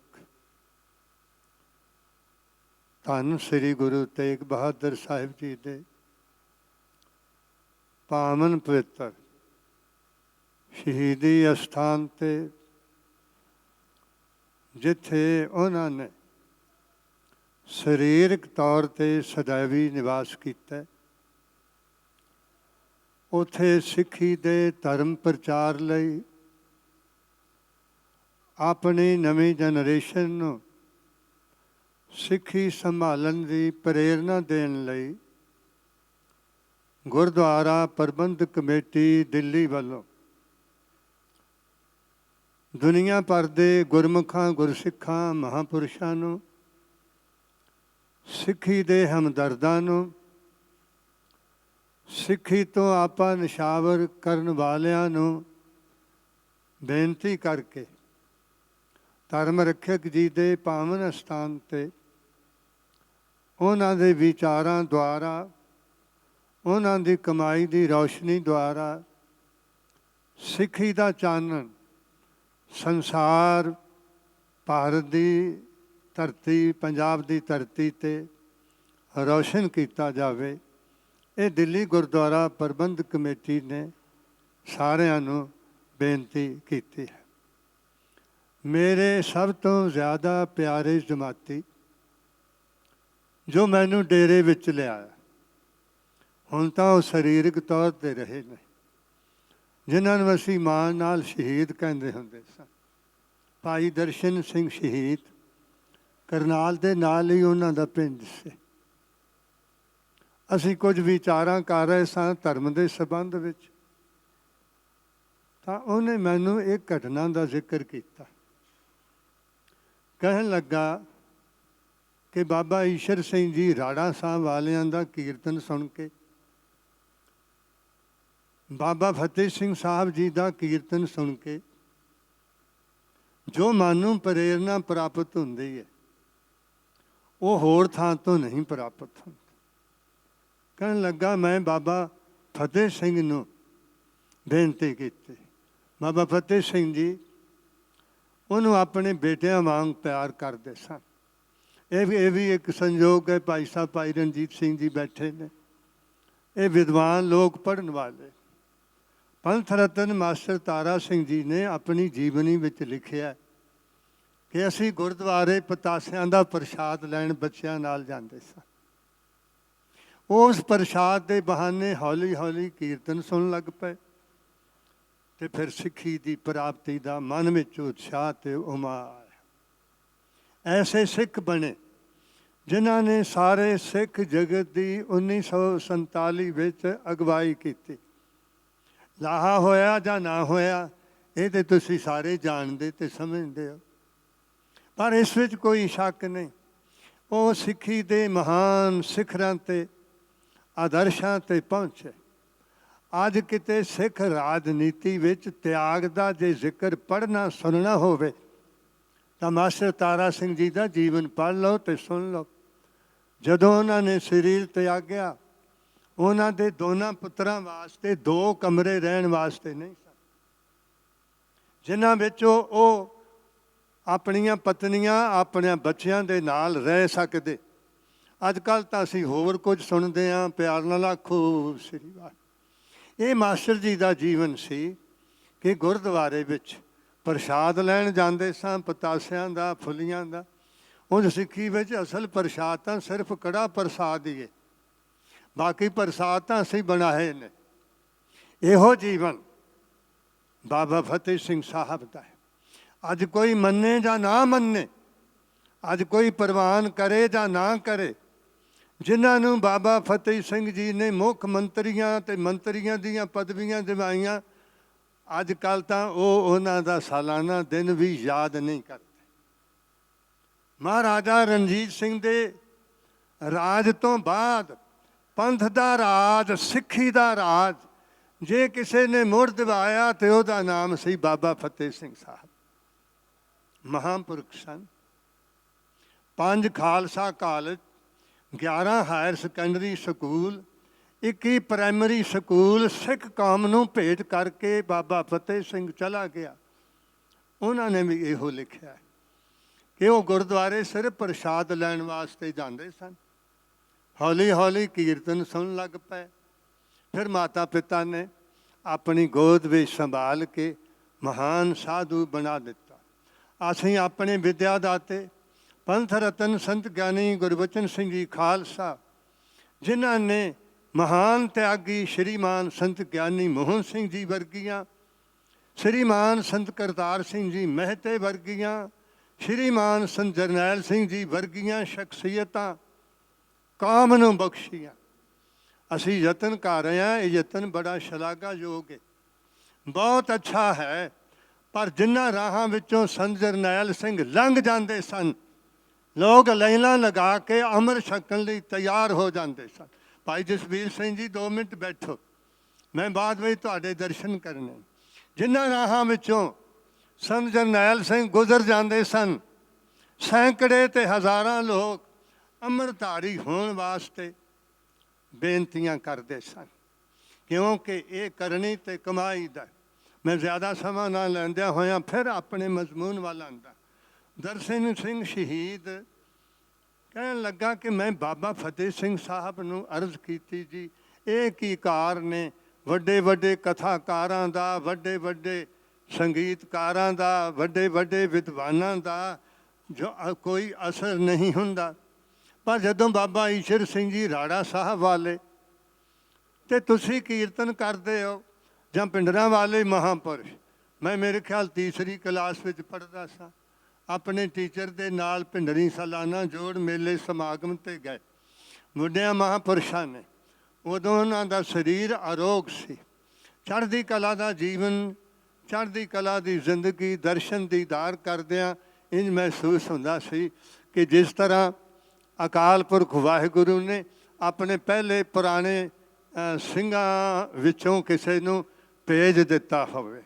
ਸਾਡਾ ਇਤਿਹਾਸ ਇਹ ਵਿਚਾਰ ਦਿੰਦਾ ਤੇ ਦੂਸਰੇ ਮੁਆਸਰੀ ਆਲਮਗੀਰੀ ਦੇ ਮੁਸਲਮਾਨ ਵਿਦਵਾਨ ਨੇ ਇਹ ਵਿਚਾਰ ਦਿੱਤਾ ਹੈ ਕਿ ਜਦੋਂ ਧੰਨ ਗੁਰੂ ਹਰਗੋਬਿੰਦ ਸਾਹਿਬ ਜੀ ਮਹਾਰਾਜ ਨੇ ਅਕਾਲ ਤਖਤ ਦੀ ਫੌਜ ਦੀ ਭਰਤੀ ਕੀਤੀ ਤੇ ਹਜ਼ੂਰ ਨੇ ਉਹਨਾਂ ਤੇ ਸਵਾਲ ਕੀਤਾ, ਬਈ ਕੀ ਤਨਖਾਹ ਲਵੋਗੇ? ਅੱਜ ਕੱਲ੍ਹ ਵੀ ਤਨਖਾਹ ਦਾ ਸਿਸਟਮ ਹੈ। ਤਨਖਾਹਾਂ ਨਾਲ ਧਰਮ ਪ੍ਰਚਾਰ ਨਹੀਂ ਹੁੰਦਾ, ਤਨਖਾਹਾਂ ਲੈ ਕੇ ਸਿੱਖੀ ਪ੍ਰਫੁੱਲਤ ਨਹੀਂ ਹੁੰਦੀ। ਸਿੱਖੀ ਪ੍ਰਫੁੱਲਤ ਤਾਂ ਵੀ ਹੁੰਦੀ ਹੈ ਜਦੋਂ ਨਿਸ਼ਕਾਮ ਭਾਵਨਾ ਮਨ ਵਿੱਚ, ਜਦੋਂ ਸਿਰਫ ਗੁਰੂ ਦੀ ਬਖਸ਼ਿਸ਼ ਪ੍ਰਾਪਤ ਕਰਨੀ ਹੋਵੇ। ਜਦੋਂ ਸੌਦੇਬਾਜ਼ੀਆਂ ਕੀਤੀਆਂ ਜਾਂਦੀਆਂ ਨੇ ਉਦੋਂ ਧਰਮ ਪ੍ਰਚਾਰ ਨਹੀਂ ਰਹਿ ਜਾਂਦਾ, ਉਹ ਤਾਂ ਇੱਕ ਪ੍ਰਕਾਰ ਦਾ ਸੌਦਾ ਹੈ। ਮੀਰੀ ਪੀਰੀ ਦੇ ਸਾਹਿਬ ਨੇ ਪੁੱਛਿਆ ਕੀ ਲਵੋਗੇ? ਹਜ਼ੂਰ ਸਾਲ ਵਿੱਚ 2 ਵਰਦੀਆਂ, 2 ਟਾਈਮ ਪ੍ਰਸਾਦਾ। ਹਜ਼ੂਰ ਨੇ ਫਰਮਾਇਆ ਇਹ ਤੇ ਅਕਾਲ ਤਖਤ ਦੀ ਫੌਜ ਹੈ, ਇਹ ਬਹੁਤ। ਹਜ਼ੂਰ ਸਾਲ ਵਿੱਚ 1 ਵਰਦੀ, 1 ਟਾਈਮ ਪ੍ਰਸਾਦਾ। ਹਜ਼ੂਰ ਨੇ ਫਿਰ ਆਖਿਆ ਇਹ ਵੀ ਜ਼ਿਆਦਾ ਹੈ। ਪਰ ਫਿਰ ਉਹਨਾਂ ਸਾਧਕਾਂ ਨੇ ਆਖਿਆ ਬਸ ਜਦੋਂ ਅਸੀਂ ਸ਼ਹੀਦ ਹੋ ਜਾਈਏ, ਯੁੱਧ ਭੂਮੀ ਵਿੱਚ ਇੱਕ ਵਾਰੀ ਆ ਕੇ ਦੀਦਾਰ ਬਖਸ਼ ਕੇ ਕਿਰਪਾ ਦ੍ਰਿਸ਼ਟੀ ਕਰਕੇ ਦੇਖਣਾ ਸਾਡਾ ਕਦਮ ਕਿਤੇ ਪਿੱਛੇ ਤਾਂ ਨਹੀਂ ਹੋਇਆ। ਤੇ ਸਾਡੀ ਦੂਸਰੀ ਮੰਗ ਹੈ ਜਦੋਂ ਜਦੋਂ ਆਇਆ ਕਰੋ ਉਦੋਂ ਉਦੋਂ ਨਾਲ ਲੈ ਆਇਆ ਕਰਨਾ। ਜਦੋਂ ਜਦੋਂ ਤੁਸੀਂ ਜਾਣਾ ਹੋਵੇ ਸਾਨੂੰ ਪਹਿਲਾਂ ਹੀ ਭੇਜ ਦੇਣਾ, ਕਿਉਂਕਿ ਵੱਡੀਆਂ ਸ਼ਖਸੀਅਤਾਂ ਦੀ ਅਗਵਾਈ ਲਈ ਪਹਿਲਾਂ ਲੋਕ ਚਲੇ ਜਾਂਦੇ ਨੇ ਉਹਨਾਂ ਦੀ ਤਿਆਰੀ ਕਰਨ ਵਾਸਤੇ। ਇਸ ਵਾਸਤੇ ਗਏ, ਮਹਾਂਪੁਰਸ਼ਾਂ ਦਾ ਦੀਦਾਰ ਕੀਤਾ, ਆਪਣੇ ਟੀਚਰ ਨੂੰ ਕਿਹਾ ਹਮਨੇ ਤਾਂ ਇੱਥੇ ਹੀ ਰਹਿਣਾ ਹਮੇਸ਼ਾ ਹਮੇਸ਼ਾ ਲਈ ਉਹਨਾਂ ਦੇ ਚਰਨਾਂ ਵਿੱਚ। ਅੱਜ ਜੋ ਤੁਸੀਂ ਮਾਣ ਬਖਸ਼ਦੇ ਹੋ, ਪਿਆਰ ਬਖਸ਼ਦੇ ਹੋ, ਇਹ ਉਸ ਮਹਾਂਪੁਰਸ਼ ਦੀ ਅਸੀਸ ਦਾ ਸਦਕਾ ਹੈ। ਮੈਂ ਕਈ ਵਾਰੀ, ਕਿਉਂਕਿ ਅਸਥਾਨਾਂ ਦੀਆਂ ਜ਼ਿੰਮੇਦਾਰੀਆਂ ਤਾਂ ਜਿਹੜੇ ਯੋਗ ਹੁੰਦੇ ਨੇ ਉਹਨਾਂ ਨੂੰ ਪ੍ਰਾਪਤ ਹੁੰਦੇ ਨੇ, ਪਰ ਮੈਂ ਕਈ ਵਾਰੀ ਕਹਿੰਦਾ ਹਾਂ ਜਿਹੜੇ ਬੱਚੇ ਨਾਲਾਇਕ ਹੁੰਦੇ ਨੇ, ਕਈ ਵਾਰੀ ਮਾਤਾ ਪਿਤਾ ਉਹਨਾਂ ਨੂੰ ਆਪਣੀ ਜਾਇਦਾਦ ਤੋਂ ਵਾਂਝਿਆਂ ਕਰ ਦਿੰਦੇ ਨੇ, ਪਰ ਜਦੋਂ ਉਹ ਕੋਰਟ ਵਿੱਚ ਜਾਂਦੇ ਨੇ ਉਦੋਂ ਸਾਬਤ ਹੋ ਜਾਂਦਾ ਵੀ ਇਹ ਇਹਨਾਂ ਦਾ ਬੱਚਾ ਹੈ। ਤੇ ਮੈਂ ਅਰਜ਼ ਕਰਦਾ ਹੁੰਦਾ ਹਾਂ, ਹੇ ਮਹਾਰਾਜ ਸੰਤ ਗਿਆਨੀ ਗੁਰਬਚਨ ਸਿੰਘ ਜੀ ਭਿੰਡਰਾਂ ਵਾਲਿਓ, ਤੁਸੀਂ ਤਾਂ ਆਪਣੀ ਕਲਮ ਨਾਲ 2 ਲਾਈਨਾਂ ਮੇਰੇ ਮੁਤਲਕ ਲਿਖੀਆਂ ਨੇ, ਉਹਨਾਂ ਨੂੰ ਕੋਈ ਮਿਟਾ ਤੇ ਨਹੀਂ ਸਕਦਾ, ਕੋਈ ਹਟਾ ਤੇ ਨਹੀਂ ਸਕਦਾ। ਇਸ ਵਾਸਤੇ ਇਹ ਅਰਜ਼ ਹੈ ਕਿ ਗੁਰਮੁਖੀ ਇਹ ਜਿਹੜੇ ਸਕੂਲ ਗੁਰੂ ਹਰਕ੍ਰਿਸ਼ਨ ਸਾਹਿਬ, ਕਦੇ ਕਦੇ ਉਹਨਾਂ ਨੂੰ ਵੀ ਯਾਦ ਕਰੀਏ। ਸਰਦਾਰ ਮਹਿਤਾਬ ਸਿੰਘ MA 1923 ਦੀ ਕਾਰ ਸੇਵਾ ਵਿੱਚ ਉਹਨਾਂ ਦੇ ਪਿਤਾ ਸਰਦਾਰ ਜਗਤ ਸਿੰਘ ਸਕੱਤਰ ਸਨ ਤੇ ਕਾਲਕਾ ਜੀ ਦੇ ਬਜ਼ੁਰਗ ਸਰਦਾਰ ਬਹਾਦਰ ਮਹਿਤਾਬ ਸਿੰਘ ਸ਼੍ਰੋਮਣੀ ਕਮੇਟੀ ਦੇ ਪ੍ਰਧਾਨ ਸਨ। ਪਿਆਰ ਨਾਲ ਖੂਸ ਇਹ ਉਹਨਾਂ ਦੀ ਦੇਣ ਸੀ। ਉਹਨਾਂ ਨੇ ਦਿੱਲੀ ਕਮੇਟੀ ਦੇ ਸਹਿਯੋਗੀਆਂ ਨੂੰ ਕਿਹਾ ਬਾਲਾ ਪ੍ਰੀਤਮ ਦੇ ਨਾਮ ਤੇ ਸਕੂਲ ਖੋਲੀਏ, ਨਾਲੇ ਸਾਡੇ ਬੱਚੇ ਤਾਲੀਮ ਪ੍ਰਾਪਤ ਕਰਨਗੇ ਤੇ ਨਾਲੇ ਉਹ ਆਪਣੇ ਧਰਮ ਵਿੱਚ ਪਰਪੱਕ ਹੋਣ। ਖਾਲਸਾ, ਪੁਰਾਣੇ ਖਾਲਸਾ ਸਕੂਲਾਂ ਦੇ ਬਜ਼ੁਰਗ ਵਿਦਿਆਰਥੀ ਅੱਜ ਵੀ ਬਾਣੀ ਦੇ ਨਿਤਨੇਮੀ ਤੁਹਾਨੂੰ ਮਿਲਣਗੇ, ਅੱਜ ਵੀ ਉਹਨਾਂ ਨੂੰ ਬਾਣੀ ਕੰਠ ਹੋਵੇ। ਇਸ ਵਾਸਤੇ ਦਿੱਲੀ ਗੁਰਦੁਆਰਾ ਪ੍ਰਬੰਧਕ ਕਮੇਟੀ ਸ਼੍ਰੋਮਣੀ ਕਮੇਟੀ ਤੋਂ ਬਾਅਦ ਭਾਰਤ ਵਿੱਚ ਸਭ ਤੋਂ ਵੱਡੀ ਸੰਸਥਾ ਹੈ। ਇਹਨਾਂ ਨੇ ਸਾਨੂੰ ਸਭਨਾਂ ਨੂੰ ਪ੍ਰੇਰਨਾ ਦਿੱਤੀ ਹੈ। ਅਸੀਂ ਤੇ ਉਂਝ ਹੀ ਧਰਮੀ ਹਾਂ ਤੇ ਸਭ ਕੁਝ ਧਰਮ ਕਰਦੇ ਹਾਂ, ਭਾਵੇਂ ਕੋਈ ਸਾਧਨ ਨਹੀਂ, ਭਾਵੇਂ ਕੋਈ ਯਤਨ ਨਹੀਂ। ਸਾਡੇ ਅਸਥਾਨ 'ਤੇ ਕੀਰਤਨ ਸਿੱਖਣ ਲਈ, ਪਾਠ ਸਿੱਖਣ ਲਈ 500 ਬੱਚਾ ਜੋ ਸਿੱਖ ਪਰਿਵਾਰਾਂ 'ਚ ਜਨਮਿਆ ਨਹੀਂ, ਅੰਮ੍ਰਿਤਧਾਰੀ ਬਣ ਕੇ ਸਿੱਖ ਬਣ ਚੁੱਕਾ ਹੈ। ਉਹਨਾਂ ਵਿੱਚੋਂ ਕੁਝ ਬੱਚੇ ਅੱਛੇ ਰਾਗੀ ਵੀ ਕੌਮ ਨੂੰ ਪ੍ਰਾਪਤ ਹੋਏ ਨੇ। ਪਰ ਇਹ ਮਹਾਂਪੁਰਸ਼ ਦੀ ਸਾਨੂੰ ਪ੍ਰੇਰਨਾ ਸੀ। ਜਦੋਂ ਵੀ ਕਿਸੇ ਵਿਦਿਆਰਥੀ ਨੂੰ ਸੰਤ ਗਿਆਨੀ ਗੁਰਬਚਨ ਸਿੰਘ ਜੀ ਨੇ ਵਿਦਾ ਕਰਨ ਲੱਗਣਾ ਤਾਂ ਉਹਨਾਂ ਨੇ ਹੁਕਮ ਕਰਨਾ, ਜਿੱਥੇ ਵੀ ਰਹੋ ਅੱਛੇ ਰਹੋ, ਮੇਰੇ ਪਾਸ ਆਓ ਤੇ ਭਾਵੇਂ ਨਾ ਆਓ, ਪਰ ਜਿੱਥੇ ਵੀ ਰਹੋ ਗੁਰੂ ਕੀ ਬਾਣੀ ਪੜ੍ਹਨਾ ਤੇ ਪੜ੍ਹਾਉਣਾ ਤੇ ਸਿੱਖੀ ਦਾ ਪ੍ਰਚਾਰ ਕਰਨਾ। ਇਹ ਹੋਈ ਪਰੰਪਰਾ ਸਾਡੇ ਵੱਡਿਆਂ ਦੀ ਹੈ।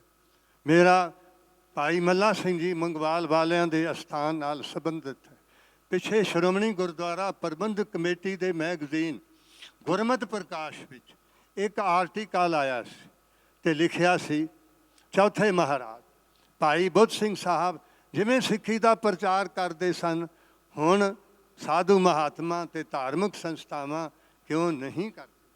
ਤੋ ਇਹ ਸਿੱਖੀ ਦਾ ਪ੍ਰਚਾਰ ਕਰਨਾ ਤੇ ਸਾਡਾ ਆਧਾਰ ਹੈ। ਸਾਨੂੰ ਕੋਈ ਸਹਿਯੋਗ ਦੇਵੇ, ਸਾਥ ਦੇਵੇ, ਇਹ ਤੇ ਉਹਨਾਂ ਦਾ ਵੱਡਪਨ ਹੈ। ਦਿੱਲੀ ਗੁਰਦੁਆਰਾ ਪ੍ਰਬੰਧਕ ਕਮੇਟੀ ਸਹਿਯੋਗ ਦੇਵੇ, ਇਹ ਤੇ ਵੱਡਾ ਪਨ ਹੈ। ਪਰ ਸਾਨੂੰ ਤਾਂ ਪ੍ਰਸਾਦਾ ਹੀ ਇਸੇ ਗੱਲ ਦਾ ਮਿਲਦਾ ਕਿ ਗੁਰੂ ਦੀ ਬਾਣੀ ਦਾ, ਸਿੱਖੀ ਦਾ ਧਰਮ ਪ੍ਰਚਾਰ ਕਰਨਾ। ਇੱਕ ਜ਼ਿਕਰ ਜ਼ਰੂਰ ਕਰਾਂਗਾ, ਮਹਾਰਾਜ ਸੰਤ ਸੰਗਤ ਸਿੰਘ ਜੀ ਕਮਾਲੀਆ, ਜੋ ਭਾਈ ਮਨੀ ਸਿੰਘ ਜੀ ਦੀ ਟਕਸਾਲ ਦੀ ਪਰੰਪਰਾ ਤੋਂ ਹੋਏ, ਹਿੰਦੂ ਰਾਈਸ ਪਰਿਵਾਰ ਵਿੱਚ ਪੈਦਾ ਹੋਏ, ਮਹਾਂਪੁਰਸ਼ਾਂ ਦੀ ਸੰਗਤ ਕਰਕੇ ਹਜ਼ਾਰਾਂ ਹਿੰਦੂ ਪਰਿਵਾਰਾਂ ਨੂੰ, ਸੈਂਕੜੇ ਨਹੀਂ ਹਜ਼ਾਰਾਂ ਹਿੰਦੂ ਪਰਿਵਾਰਾਂ ਨੂੰ ਸਿੰਘ ਸਜਾ ਦਿੱਤਾ ਤੇ ਘਰ ਘਰ ਸ੍ਰੀ ਗੁਰੂ ਗ੍ਰੰਥ ਸਾਹਿਬ ਦਾ ਪ੍ਰਕਾਸ਼ ਕਰਵਾ ਦਿੱਤਾ।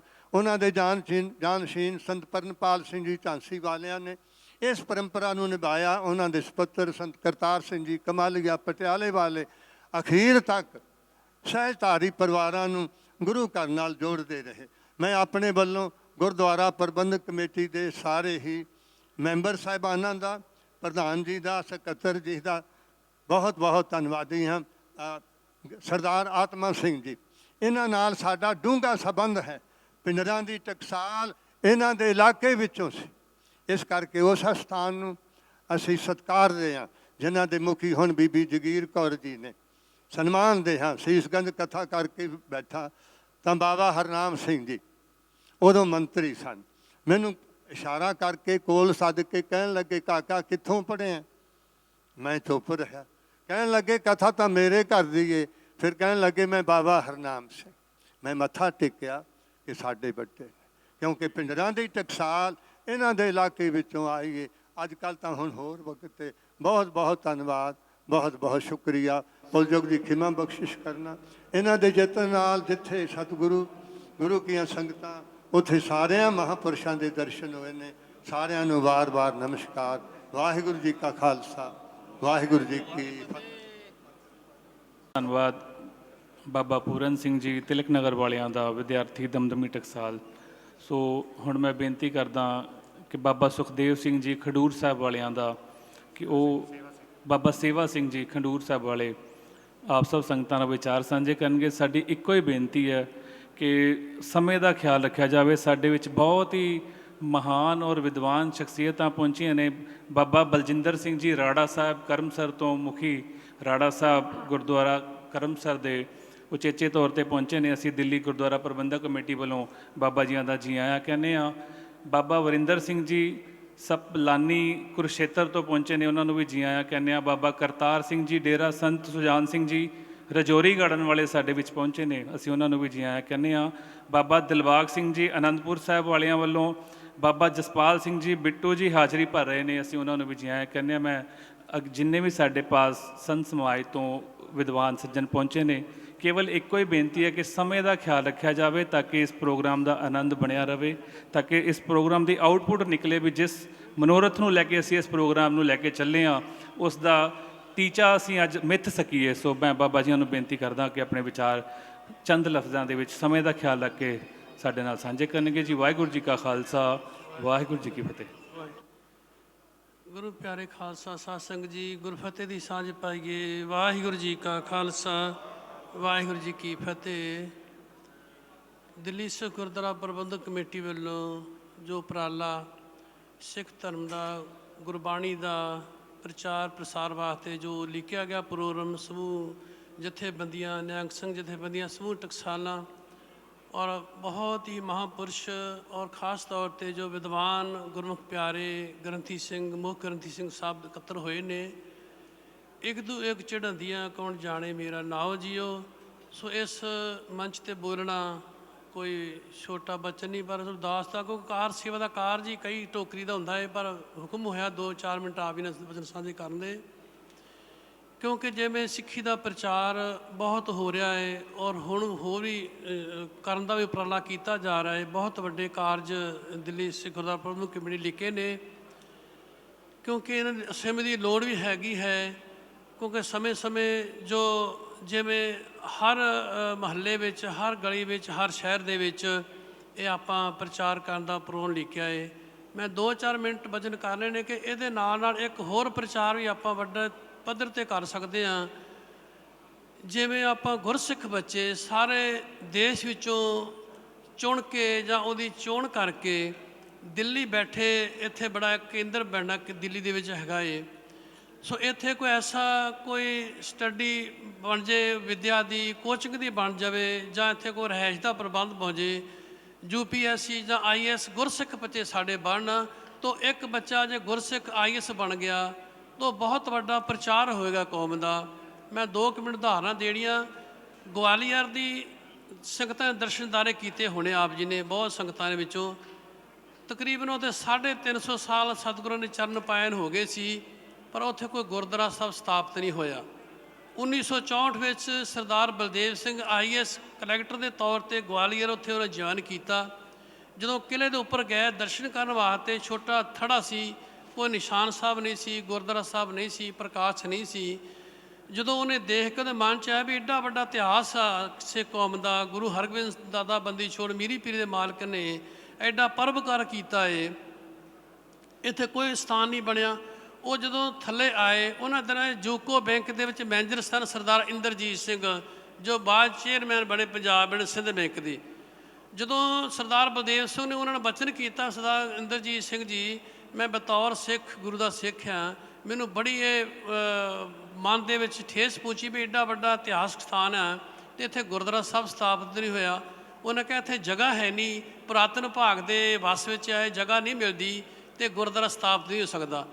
ਉਹਨੇ ਕਿਹਾ ਮੈਨੂੰ ਅਧਿਕਾਰ ਆ, ਮੈਂ ਕਲੈਕਟਰ ਹਾਂ, ਮੈਨੂੰ ਸਿੱਖਾਂ ਨੂੰ ਕਹੋ, ਕਮੇਟੀ ਨੂੰ ਕਹੋ ਕਿ ਮੈਨੂੰ ਦਰਖਾਸਤ ਦੇਣ ਅਤੇ ਮੈਂ ਜਗ੍ਹਾ ਅਲਾਟ ਕਰਦਾ, ਇੱਥੇ ਗੁਰਦੁਆਰਾ ਬਣਨਾ ਚਾਹੀਦਾ ਹੈ।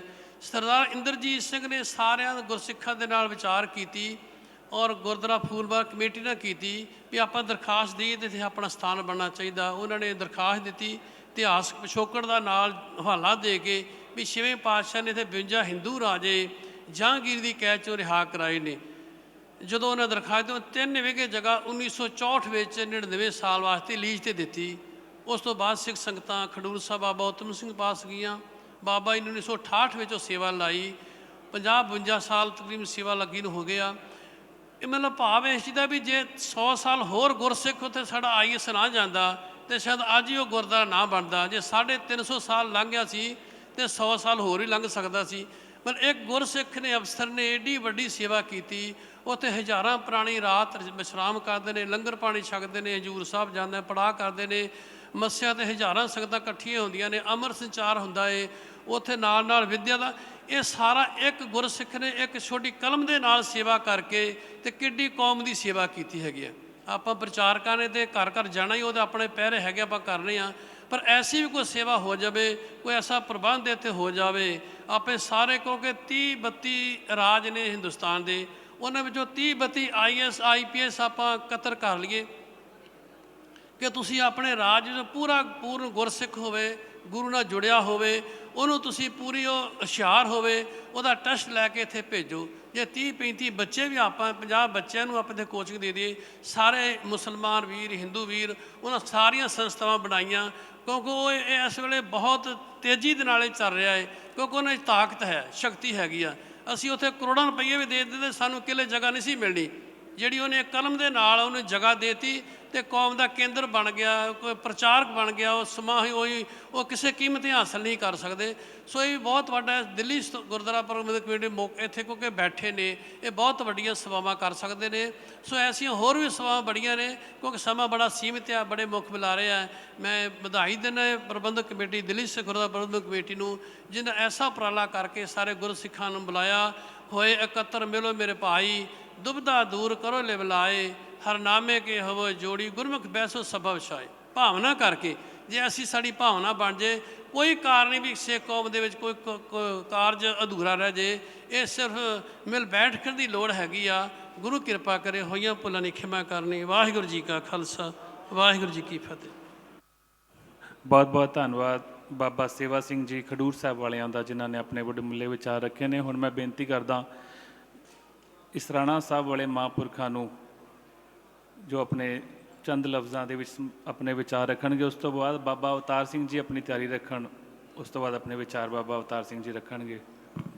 ਬਾਬਾ ਬਲਜੀਤ ਸਿੰਘ ਜੀ ਦਾਦੂ ਸਾਹਿਬ ਵਾਲੇ, ਦਾਦੂਵਾਲ ਵਾਲੇ ਹਰਿਆਣਾ ਸਿੱਖ ਗੁਰਦੁਆਰਾ ਪ੍ਰਬੰਧਕ ਕਮੇਟੀ ਵਾਲਿਆਂ ਨੂੰ ਵੀ ਬੇਨਤੀ ਹੈ ਕਿ ਆਪਾਂ ਆਪਣੇ ਸੁਝਾਅ ਆਪਾਂ ਦਈਏ ਤਾਂ ਕਿ ਇਸ ਪ੍ਰੋਗਰਾਮ ਦੇ ਜੋ ਆਪਾਂ ਬਾਰ-ਬਾਰ ਬੇਨਤੀ ਕਰ ਰਹੇ ਹਾਂ ਵੀ ਆਊਟਪੁੱਟ ਨਿਕਲੇ ਕਿ ਕਿਸ ਮਨੋਰਥ ਨੂੰ ਲੈ ਕੇ ਆਪਾਂ ਇਸ ਪ੍ਰੋਗਰਾਮ ਨੂੰ ਰੱਖਿਆ।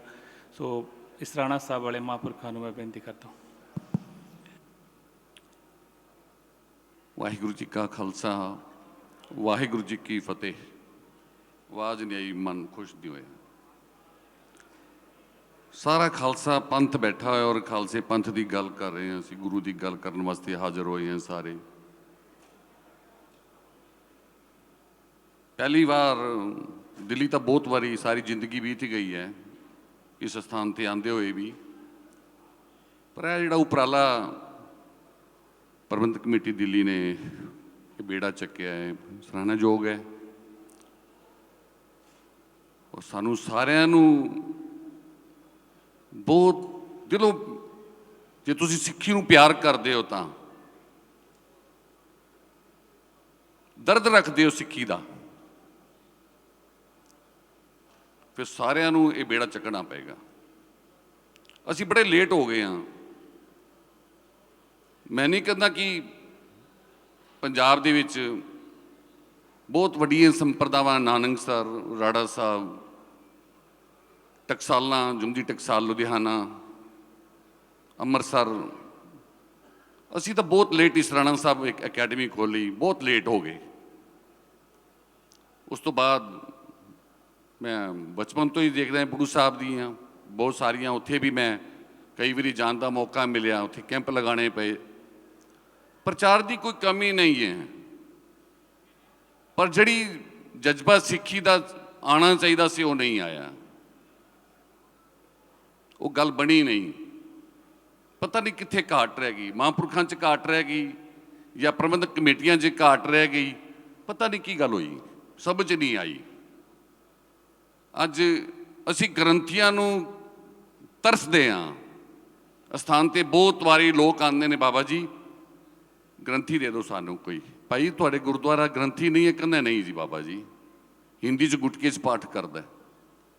ਹਰਿਆਣਾ ਦੀ ਵੀ ਕੋਈ ਅੱਛੀ ਕੋਈ ਬਹੁਤ ਅੱਛੀ ਉਹ ਨਹੀਂ ਹੈ ਗੁਰਦੁਆਰਿਆਂ ਦੇ ਵਿੱਚ, ਹਾਲਾਤ ਅੱਛੇ ਨਹੀਂ ਹੈ ਗੁਰਦੁਆਰਿਆਂ ਦੇ। ਪੰਜਾਬ ਦੇ ਤਾਂ ਕੁਝ ਇਲਾਕੇ ਨੇ, ਗੁੱਸਾ ਨਾ ਮੰਨਣਾ ਸਾਧ ਸੰਗਤ ਜੀ, ਮੈਂ ਬਹੁਤ ਸਭ ਤੋਂ ਛੋਟੀ ਉਮਰ ਦਾ, ਪਰ ਮੈਂ ਘੁੰਮਦਾ ਬਹੁਤ ਹਾਂ।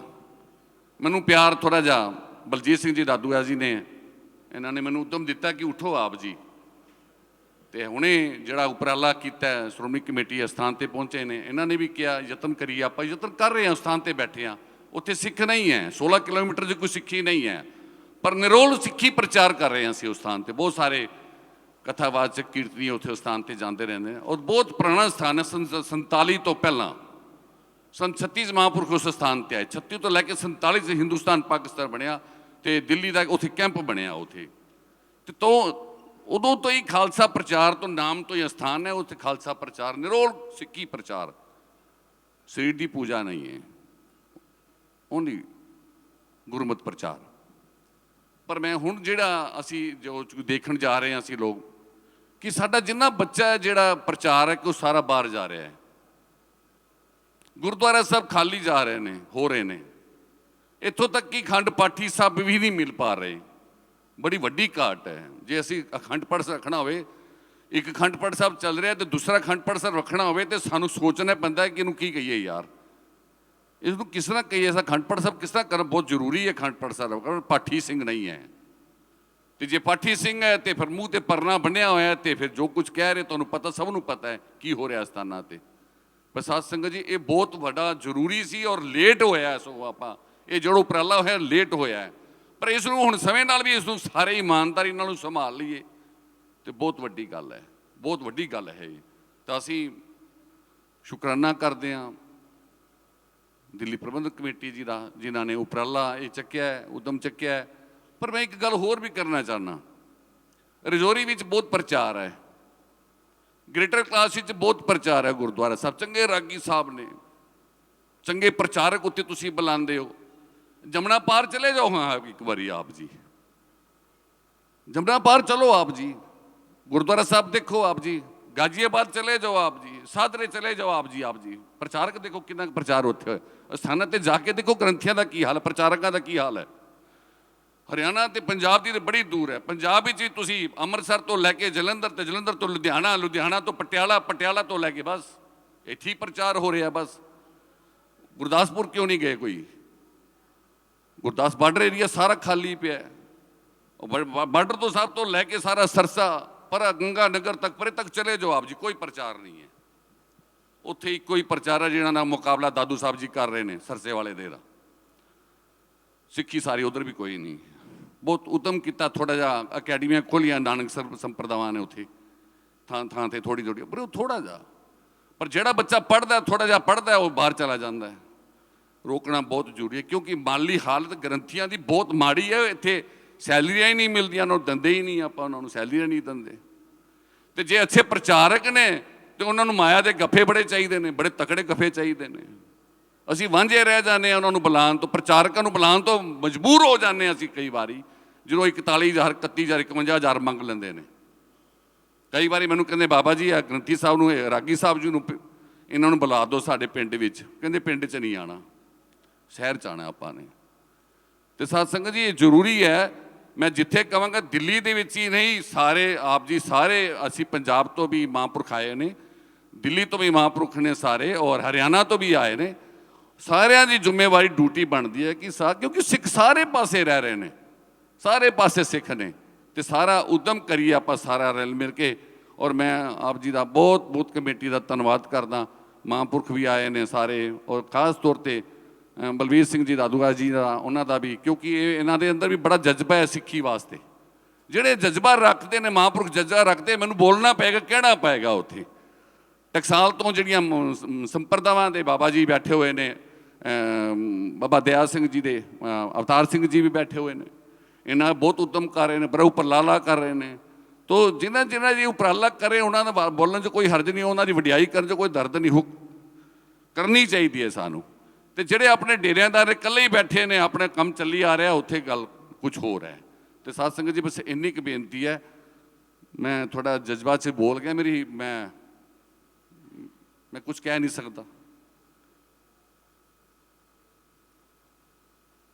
ਮੇਰੇ ਅੰਦਰ ਬਹੁਤ ਦਰਦ ਹੈ ਇਸ ਗੱਲ ਦਾ। ਮੈਂ 63 ਸਾਲ ਦਾ ਹੋ ਗਿਆ, ਮੈਂ ਕਹਿੰਦਾ ਕੀ ਕਰਕੇ ਜਾ ਰਹੇ ਹਾਂ ਦੁਨੀਆ ਵਿੱਚ, ਅਸੀਂ ਸਿੱਖ ਪੰਥ ਵਾਸਤੇ ਕੀ ਕਰਕੇ ਜਾ ਰਹੇ ਹਾਂ। ਗੁਰੂ ਸਾਹਿਬ ਨੇ ਸਾਡੇ ਵਾਸਤੇ ਬਹੁਤ ਕੁਝ ਕਰਕੇ ਗਏ ਨੇ, ਅਸੀਂ ਰਣੀ ਹਾਂ ਉਸਦੇ। ਅਸੀਂ ਰਣੀ ਕਲਗੀਧਰ ਪਾਤਸ਼ਾਹ ਜੀ ਦੇ, ਰਣੀ ਹੈਗੇ ਸਾਹਿਬਜ਼ਾਦਿਆਂ ਦੇ, ਉਹਨਾਂ ਦੇ। ਅਸੀਂ ਤਾਂ ਉਹਨਾਂ ਦਾ ਕੁਝ 1% ਵੀ ਨਹੀਂ ਕੁਝ ਕਰਕੇ ਜਾ ਰਹੇ।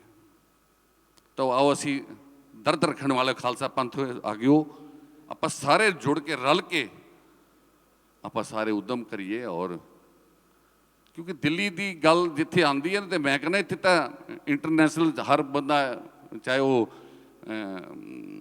ਬਿਜ਼ਨਸਮੈਨ ਹੈ ਜਾਂ ਸਰਵਿਸਮੈਨ ਹੈ, ਇੱਥੇ ਸਾਰੇ ਸਥਾਨ 'ਤੇ ਆਉਂਦੇ ਨੇ। ਸਾਰੀਆਂ ਕਮੇਟੀਆਂ ਇੱਥੇ ਉਹਨਾਂ ਨੂੰ ਆਓ ਭਗਤ ਕਰਦੀਆਂ ਨੇ। ਸਾਨੂੰ ਚਾਹੀਦਾ ਉਦਮ ਕਰੀਏ, ਆਪਾਂ ਉਪਰਾਲਾ ਕਰੀਏ ਤਾਂ ਕਿ ਸਿੱਖੀ ਨੂੰ ਵਧਾ ਸਕੀਏ ਅਸੀਂ।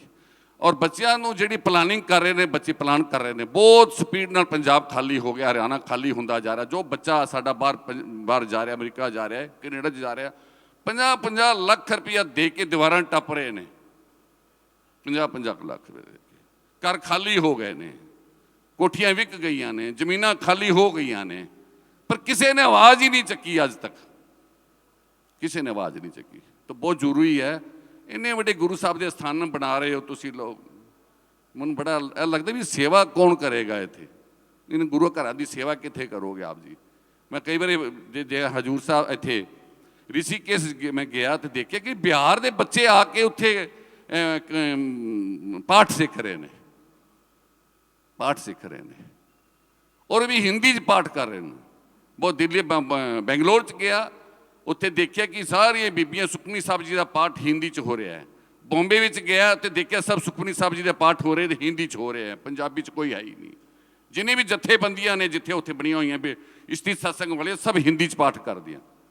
ਤਾਂ ਬੜੀਆਂ ਲੰਗਾਂ ਮਾਤਰਾ ਹੁਸ਼ਿਆਰੀਆਂ ਬਿਹਾਰੀਆਂ ਗਲਤੀਆਂ ਚੱਲੀ ਆ ਰਿਹਾ, ਪਰ ਕੋਈ ਨਹੀਂ ਬੋਲਦਾ, ਕੋਈ ਕੁਛ ਨਹੀਂ ਕਹਿੰਦਾ।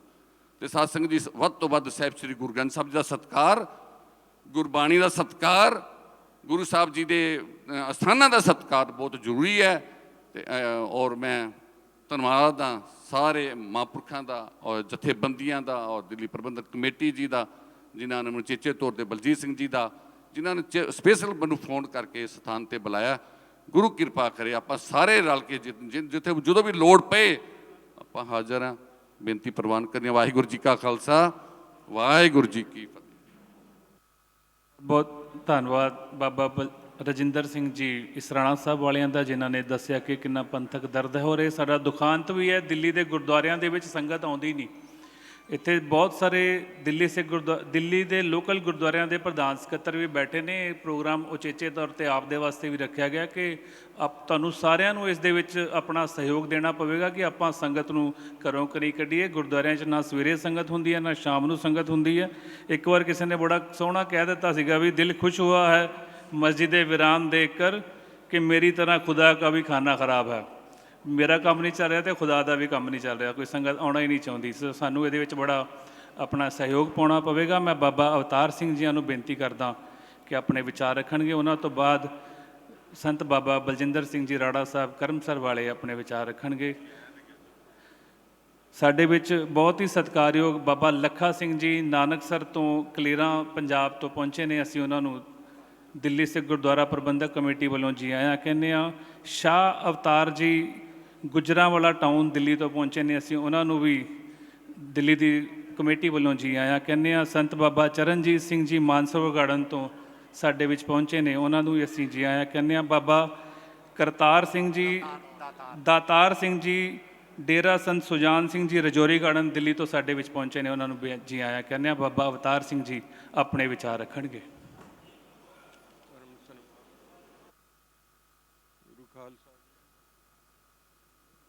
ਸਾਰੀਆਂ ਸੰਗਤਾਂ ਹਾਜ਼ਰੀ ਪ੍ਰਵਾਨ ਕਰੋ। ਫਤਿਹ ਬੁਲਾਈਏ। ਵਾਹਿਗੁਰੂ ਜੀ ਕਾ ਖਾਲਸਾ, ਵਾਹਿਗੁਰੂ ਜੀ ਕੀ ਫਤਿਹ। ਅੱਜ ਬਹੁਤ ਹੀ ਇਹ ਸ਼ਲਾਘਾਯੋਗ ਉਦਮ ਹੈ ਜੋ ਕਿ ਦਿੱਲੀ ਸਿੱਖ ਗੁਰਦੁਆਰਾ ਪ੍ਰਬੰਧਕ ਕਮੇਟੀ ਦੇ ਮਾਨਯੋਗ ਪ੍ਰਧਾਨ ਸਾਹਿਬ, ਜਿਨ੍ਹਾਂ ਨੇ ਗੁਰੂ ਪੰਥ ਦੇ ਚੜ੍ਹਦੀ ਕਲਾ ਵਾਸਤੇ, ਸਿੱਖੀ ਪ੍ਰਚਾਰ ਦੇ ਪ੍ਰਸਾਰ ਵਾਸਤੇ ਅੱਜ ਸੰਪਰਦਾਵਾਂ ਦੇ ਔਰ ਗੁਰੂ ਮਹਾਰਾਜ ਦੇ ਪਾਵਨ ਸ਼ਬਦ ਦੇ ਵਿਚਾਰ, ਕਥਾਵਾਚਕ ਔਰ ਕੀਰਤਨੀਏ ਸਿੰਘ, ਰਾਗੀ, ਢਾਡੀ, ਕਵੀਸ਼ਰ, ਗੁਣੀ ਗਿਆਨੀ ਜੋ ਵੀ ਸਿੱਖੀ ਪ੍ਰਚਾਰ ਵਿੱਚ ਆਪਣਾ ਯੋਗਦਾਨ ਪਾ ਰਹੇ ਨੇ, ਉਹ ਅੱਗੇ ਹੋਰ ਇਹ ਸੇਵਾ ਦੇ ਵਿੱਚ ਉਹ ਆਪਣਾ ਆਪਣਾ ਯੋਗਦਾਨ ਕਿਵੇਂ ਔਰ ਕਿਸ ਤਰ੍ਹਾਂ ਇਹ ਸਾਰੀਆਂ ਵਿਚਾਰਾਂ ਆਪ ਜੀ ਨੇ ਸਰਵਣ ਕੀਤੀਆਂ ਹਨ। ਧੰਨ ਗੁਰੂ ਅਮਰਦਾਸ ਸਾਹਿਬ ਸੱਚੇ ਪਾਤਸ਼ਾਹ ਜੀ ਨੇ 22 ਸੂਬਿਆਂ ਵਿੱਚ ਪ੍ਰਚਾਰਕ ਥਾਪੇ ਸਨ। 52 ਪੀੜ੍ਹੀਆਂ ਬੀਬੀਆਂ ਨੇ ਵੀ ਦਿੱਤੇ ਸਿੱਖੀ ਪ੍ਰਚਾਰ ਲਈ। ਔਰ ਸਤਿਗੁਰੂ ਜੀ ਸਮੇਂ ਅਨੁਸਾਰ ਗੁਰਸਿੱਖਾਂ ਨੂੰ ਸਿੱਖੀ ਦੇ ਪ੍ਰਚਾਰ ਲਈ ਭੇਜਦੇ ਰਹੇ। ਬਾਬਾ ਵਿਧੀ ਚੰਦ ਸਾਹਿਬ ਜੀ ਅਸਾਮ ਦੇ ਇਲਾਕੇ ਵਿੱਚ ਮਨਾਕਪੁਰ ਟਾਪੂ ਦਾ ਜ਼ਿਕਰ ਆਉਂਦਾ ਇਤਿਹਾਸ ਵਿੱਚ, ਸਿੱਖੀ ਪ੍ਰਚਾਰ ਲਈ ਮਹਾਰਾਜ ਨੇ ਭੇਜਿਆ। ਔਰ ਯੂਪੀ ਦੇ ਅਯੁੱਧਿਆ ਦੇ ਇਲਾਕੇ ਵਿੱਚ ਵੀ ਇਸੇ ਤਰ੍ਹਾਂ ਸਤਿਗੁਰੂ ਮਹਾਰਾਜ ਸਾਹਿਬ ਸੱਚੇ ਪਾਤਸ਼ਾਹ ਜੀ ਦੀ ਕਿਰਪਾ ਦੇ ਨਾਲ ਇਹ ਗੁਰਦੁਆਰੇ ਸਾਹਿਬਾਨਾਂ ਦੇ ਪ੍ਰਬੰਧ ਵਾਸਤੇ ਸਿੱਖ ਪੰਥ ਨੇ ਬਹੁਤ ਉਦਮ ਕਰਕੇ, ਯਤਨ ਕਰਕੇ ਇਹ ਗੁਰਦੁਆਰੇ ਸਾਹਿਬਾਨਾਂ ਜੀ ਦੇ ਪ੍ਰਬੰਧ ਨੂੰ ਮਰਜ਼ਾਦਾ ਵਿੱਚ ਚਲਾਉਣ ਵਾਸਤੇ ਇਹ ਜਿਹੜੀਆਂ ਸ਼੍ਰੋਮਣੀ ਗੁਰਦੁਆਰਾ ਪ੍ਰਬੰਧਕ ਕਮੇਟੀ ਔਰ ਦਿੱਲੀ ਸਿੱਖ ਗੁਰਦੁਆਰਾ ਪ੍ਰਬੰਧਕ ਕਮੇਟੀ ਹੈ, ਕਮੇਟੀਆਂ ਦਾ ਜਿਹੜਾ ਇਸ ਪ੍ਰਬੰਧ ਨੂੰ ਚਲਾਉਣ ਵਾਸਤੇ ਔਰ ਇਸੇ ਤਰ੍ਹਾਂ ਅੱਜ ਜੋ ਆਪ ਜੀ ਨੇ ਉਪਰਾਲਾ ਕੀਤਾ ਹੈ ਇਹ ਸ਼ਲਾਘਾਯੋਗ ਹੈ। ਔਰ ਸਤਿਗੁਰੂ ਕਿਰਪਾ ਕਰਨ ਇਸ ਸਿੱਖੀ ਦੇ ਪ੍ਰਚਾਰ ਲਈ ਜਿੱਥੇ ਧਰਮ ਪ੍ਰਚਾਰ ਕਮੇਟੀਆਂ ਬਣਾਈਆਂ ਗਈਆਂ ਹਨ, ਉਹਨਾਂ ਦੇ ਨਾਲ ਨਾਲ ਇਹ ਤਖਤ ਸਾਹਿਬਾਨਾਂ ਜੀ ਦੀ ਸ੍ਰੀ ਅਕਾਲ ਤਖਤ ਸਾਹਿਬ 5 ਤਖਤ ਨੇ ਔਰ 5 ਤਖਤਾਂ ਸਾਹਿਬਾਨਾਂ ਦੇ ਸਿੰਘ ਸਾਹਿਬਾਨਾਂ ਦੇ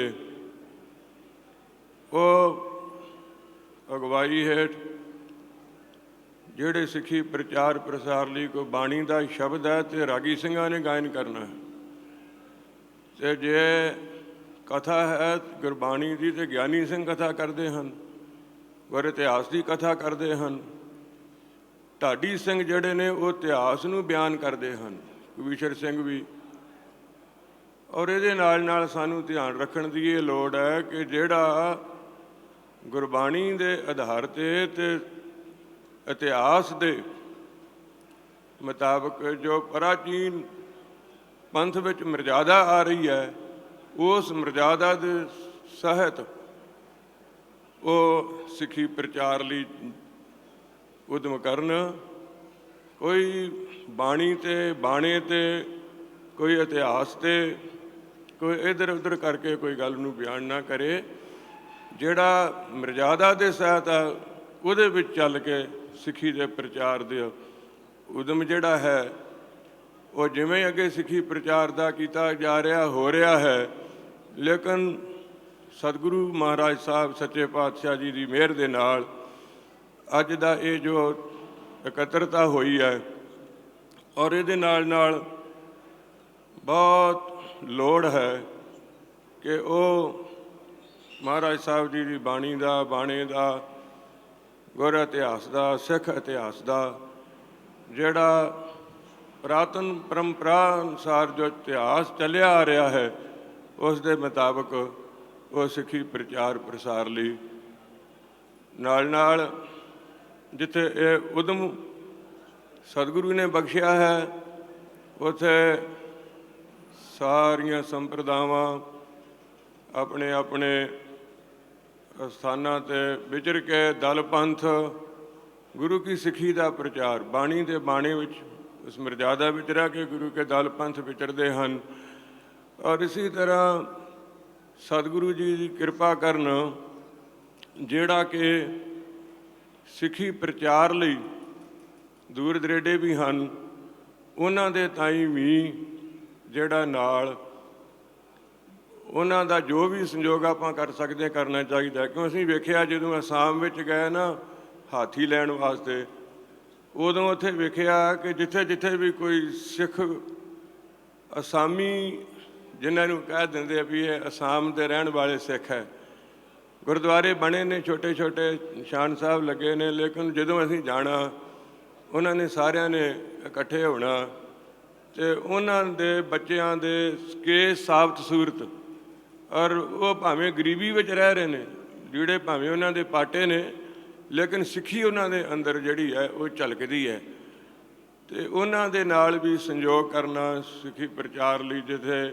ਆਪਾਂ ਆਵਾਜ਼ ਦੇ ਕੇ ਗੁਰੂ ਦਾ ਸ਼ਬਦ ਸੰਗਤਾਂ ਦੇ ਤਾਂ ਹੀ ਸੁਣਾਉਣਾ ਹੈ, ਉੱਥੇ ਜਿੱਥੇ ਜਿੱਥੇ ਵੀ ਕੋਈ ਗੁਰੂ ਕਾ ਸਿੱਖ ਹੈ, ਜਿਸ ਤਰ੍ਹਾਂ ਦੀ ਵੀ ਕਿਸੇ ਨੂੰ ਲੋੜ ਹੈ ਉਹਦੇ ਨਾਲ ਵੀ ਸੰਯੋਗੀ ਹੋਣਾ ਇਹ ਵੀ ਬੜਾ ਜ਼ਰੂਰੀ ਹੈ। ਸੋ ਸਤਿਗੁਰੂ ਕਿਰਪਾ ਕਰਨ ਸੱਚੇ ਪਾਤਸ਼ਾਹ ਅੱਜ ਦੇ ਇਸ ਮਹਾਨ ਇਕੱਤਰਤਾ ਦੇ ਵਿੱਚ ਜੋ ਦਿੱਲੀ ਸਿੱਖ ਗੁਰਦੁਆਰਾ ਪ੍ਰਬੰਧਕ ਕਮੇਟੀ ਦੇ ਮਾਨਯੋਗ ਪ੍ਰਧਾਨ ਸਾਹਿਬ ਜੀ ਨੇ, ਸੋ ਸਾਰੇ ਪਤਵੰਤਿਆਂ ਨੇ ਜਿਵੇਂ ਆਪ ਜੀ ਨੇ ਇਹ ਉਦਮ ਕੀਤਾ ਹੈ, ਇਹ ਸ਼ਲਾਘਾਯੋਗ ਹੈ। ਸਤਿਗੁਰੂ ਕਿਰਪਾ ਕਰਨ ਸਮੇਂ ਸਮੇਂ ਅਨੁਸਾਰ ਪੰਥ ਦੀ ਚੜ੍ਹਦੀ ਕਲਾ ਲਈ ਐਸੀ ਇਕੱਤਰਤਾ ਦੇ ਹੋਣੇ ਚਾਹੀਦੇ ਨੇ, ਜਿਹਦੇ ਵਿੱਚ ਸਾਰਾ ਪੰਥ ਇਕੱਤਰ ਹੋ ਕੇ ਗੁਰੂ ਪੰਥ ਦੀ ਚੜ੍ਹਦੀ ਕਲਾ ਲਈ, ਗੁਰੂ ਸ਼ਬਦ ਦੇ ਪ੍ਰਚਾਰ ਪ੍ਰਸਾਰ ਲਈ ਸੋ ਆਵਾਜ਼ਾਂ ਜਿਹੜਾ ਹੈ ਉਹ ਸੰਗਤਾਂ ਦੇ ਤਾਂ ਹੀ ਦਿੰਦੇ ਰਹਿਣ।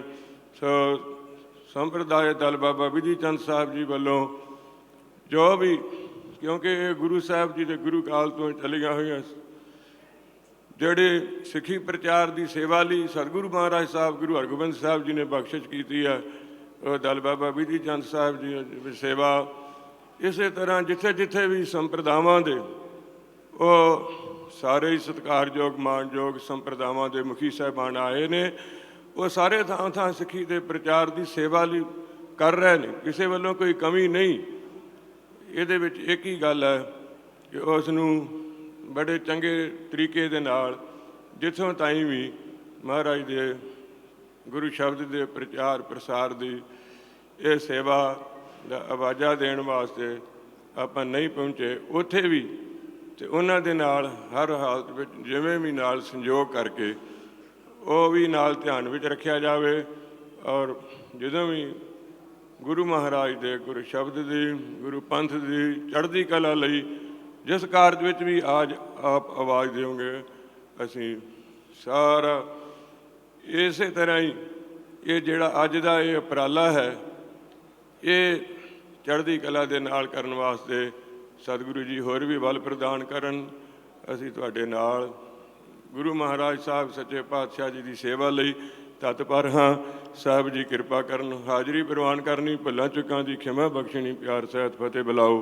ਵਾਹਿਗੁਰੂ ਜੀ ਕਾ ਖਾਲਸਾ, ਵਾਹਿਗੁਰੂ ਜੀ ਕੀ ਫਤਿਹ। ਬਹੁਤ ਬਹੁਤ ਧੰਨਵਾਦ ਬਾਬਾ ਅਵਤਾਰ ਸਿੰਘ ਜੀਆਂ ਦਾ। ਮੈਂ ਹੁਣ ਬੇਨਤੀ ਕਰਦਾ ਕਿ ਸੰਤ ਬਾਬਾ ਬਲਜਿੰਦਰ ਸਿੰਘ ਜੀ ਰਾੜਾ ਸਾਹਿਬ ਵਾਲੇ ਉਹ ਹੁਣ ਆਪਣੇ ਵਿਚਾਰ ਆਪ ਸਭ ਸੰਗਤਾਂ ਨਾਲ ਸਾਂਝੇ ਕਰਨਗੇ, ਜਿਹਦਾ ਆਪਾਂ ਕਾਫੀ ਲੰਬੇ ਸਮੇਂ ਤੋਂ ਉਡੀਕ ਵੀ ਕਰ ਰਹੇ ਹਾਂ।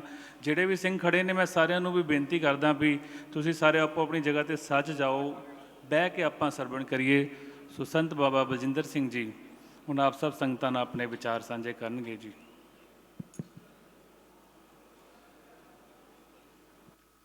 ਵਾਹਿਗੁਰੂ ਜੀ ਕਾ ਖਾਲਸਾ, ਵਾਹਿਗੁਰੂ ਜੀ ਕੀ ਫਤਿਹ।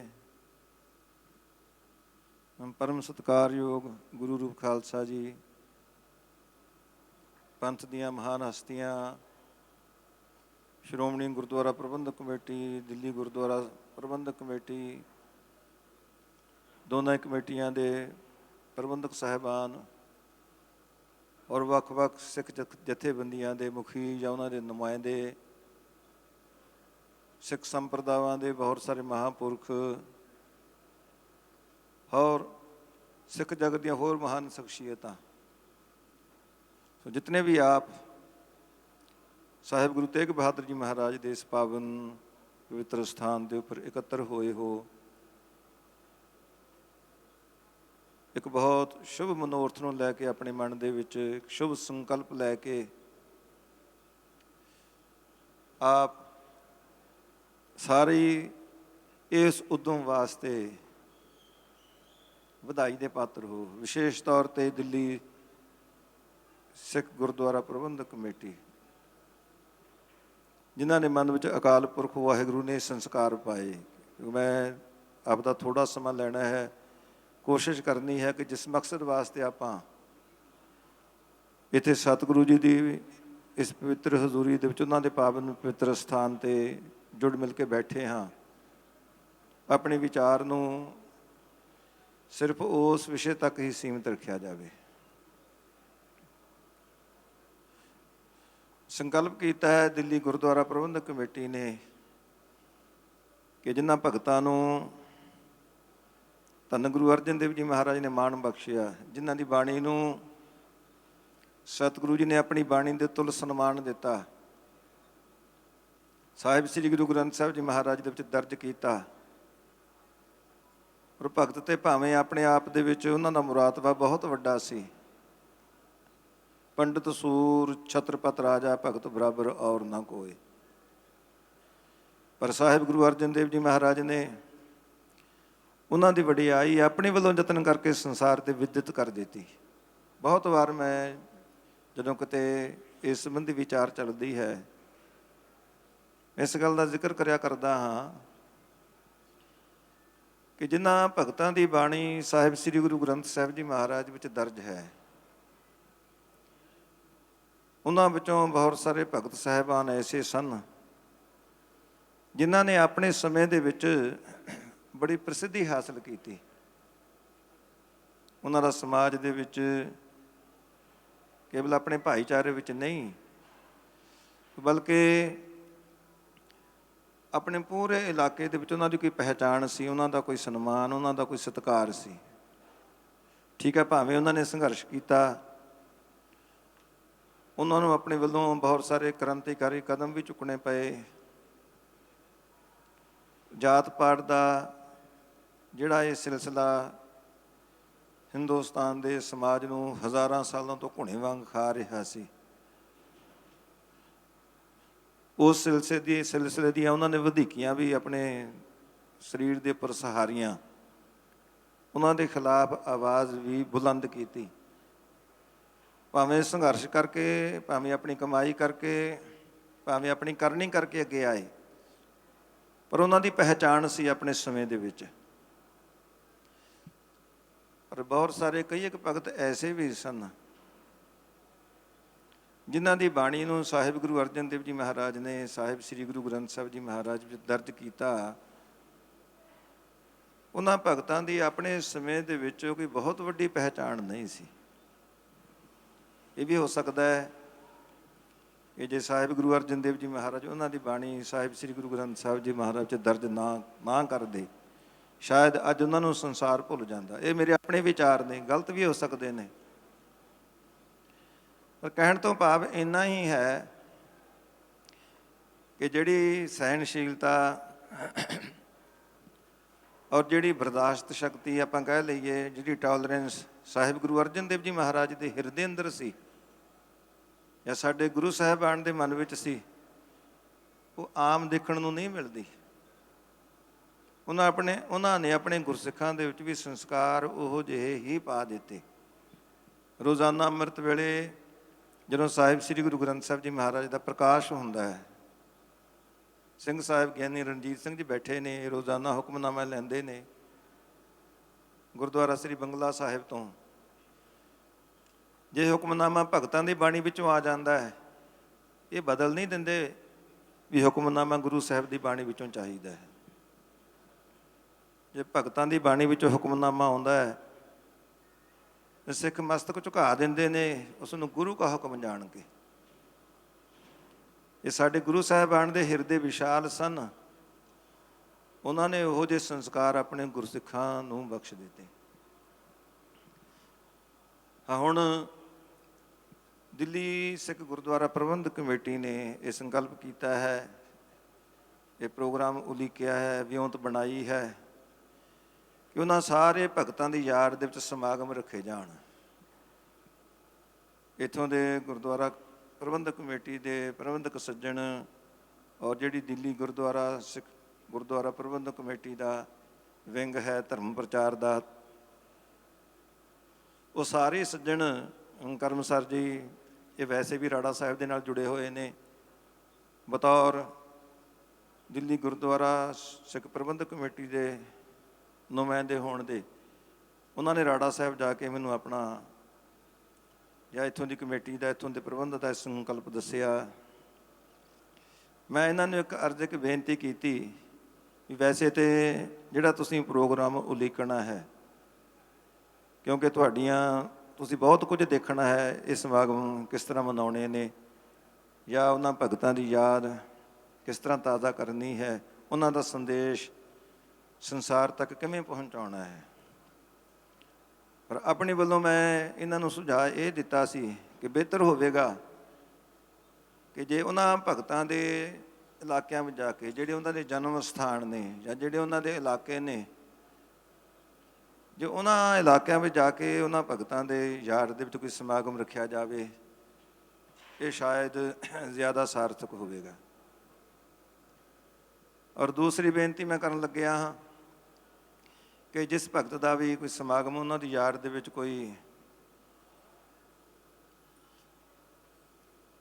ਸੈਮੀਨਾਰ ਜਾਂ ਕੋਈ ਹੋਰ ਸਮਾਗਮ ਰੱਖਣਾ ਹੋਵੇ, ਉਸ ਭਗਤ ਦੀ ਬਾਣੀ ਵਿਸ਼ੇਸ਼ ਤੌਰ 'ਤੇ ਮੈਂ ਇੱਕ ਇੱਥੇ ਹੋਰ ਵੀ ਗੱਲ ਅਰਜ਼ ਕਰਦਾ ਹਾਂ। ਬਹੁਤ ਸਾਰੇ, ਕਿਉਂਕਿ ਖਿਆਲ ਸਾਰਿਆਂ ਦੇ ਆਪਣੇ ਆਪਣੇ ਹੁੰਦੇ ਨੇ, ਨੀਅਤ ਸਹੀ ਹੁੰਦੀ ਹੈ ਵੀ ਗੁਰਬਾਣੀ ਦਾ, ਗੁਰਮਤਿ ਦਾ ਪ੍ਰਚਾਰ ਹੋਣਾ ਚਾਹੀਦਾ ਹੈ, ਪਰ ਕਈ ਵਾਰ ਅਸੀਂ ਆਪਣੀ ਸੋਚ ਦੇ ਮੁਤਾਬਕ ਗੱਲ ਕਰਦੇ ਹਾਂ। ਉਹ ਜ਼ਰੂਰੀ ਨਹੀਂ ਕਿ ਪ੍ਰਚਾਰ ਔਰ ਪ੍ਰਸਾਰ ਦੇ ਮਾਮਲੇ ਦੇ ਵਿੱਚ ਢੁਕਵੀਂ ਹੋਵੇ।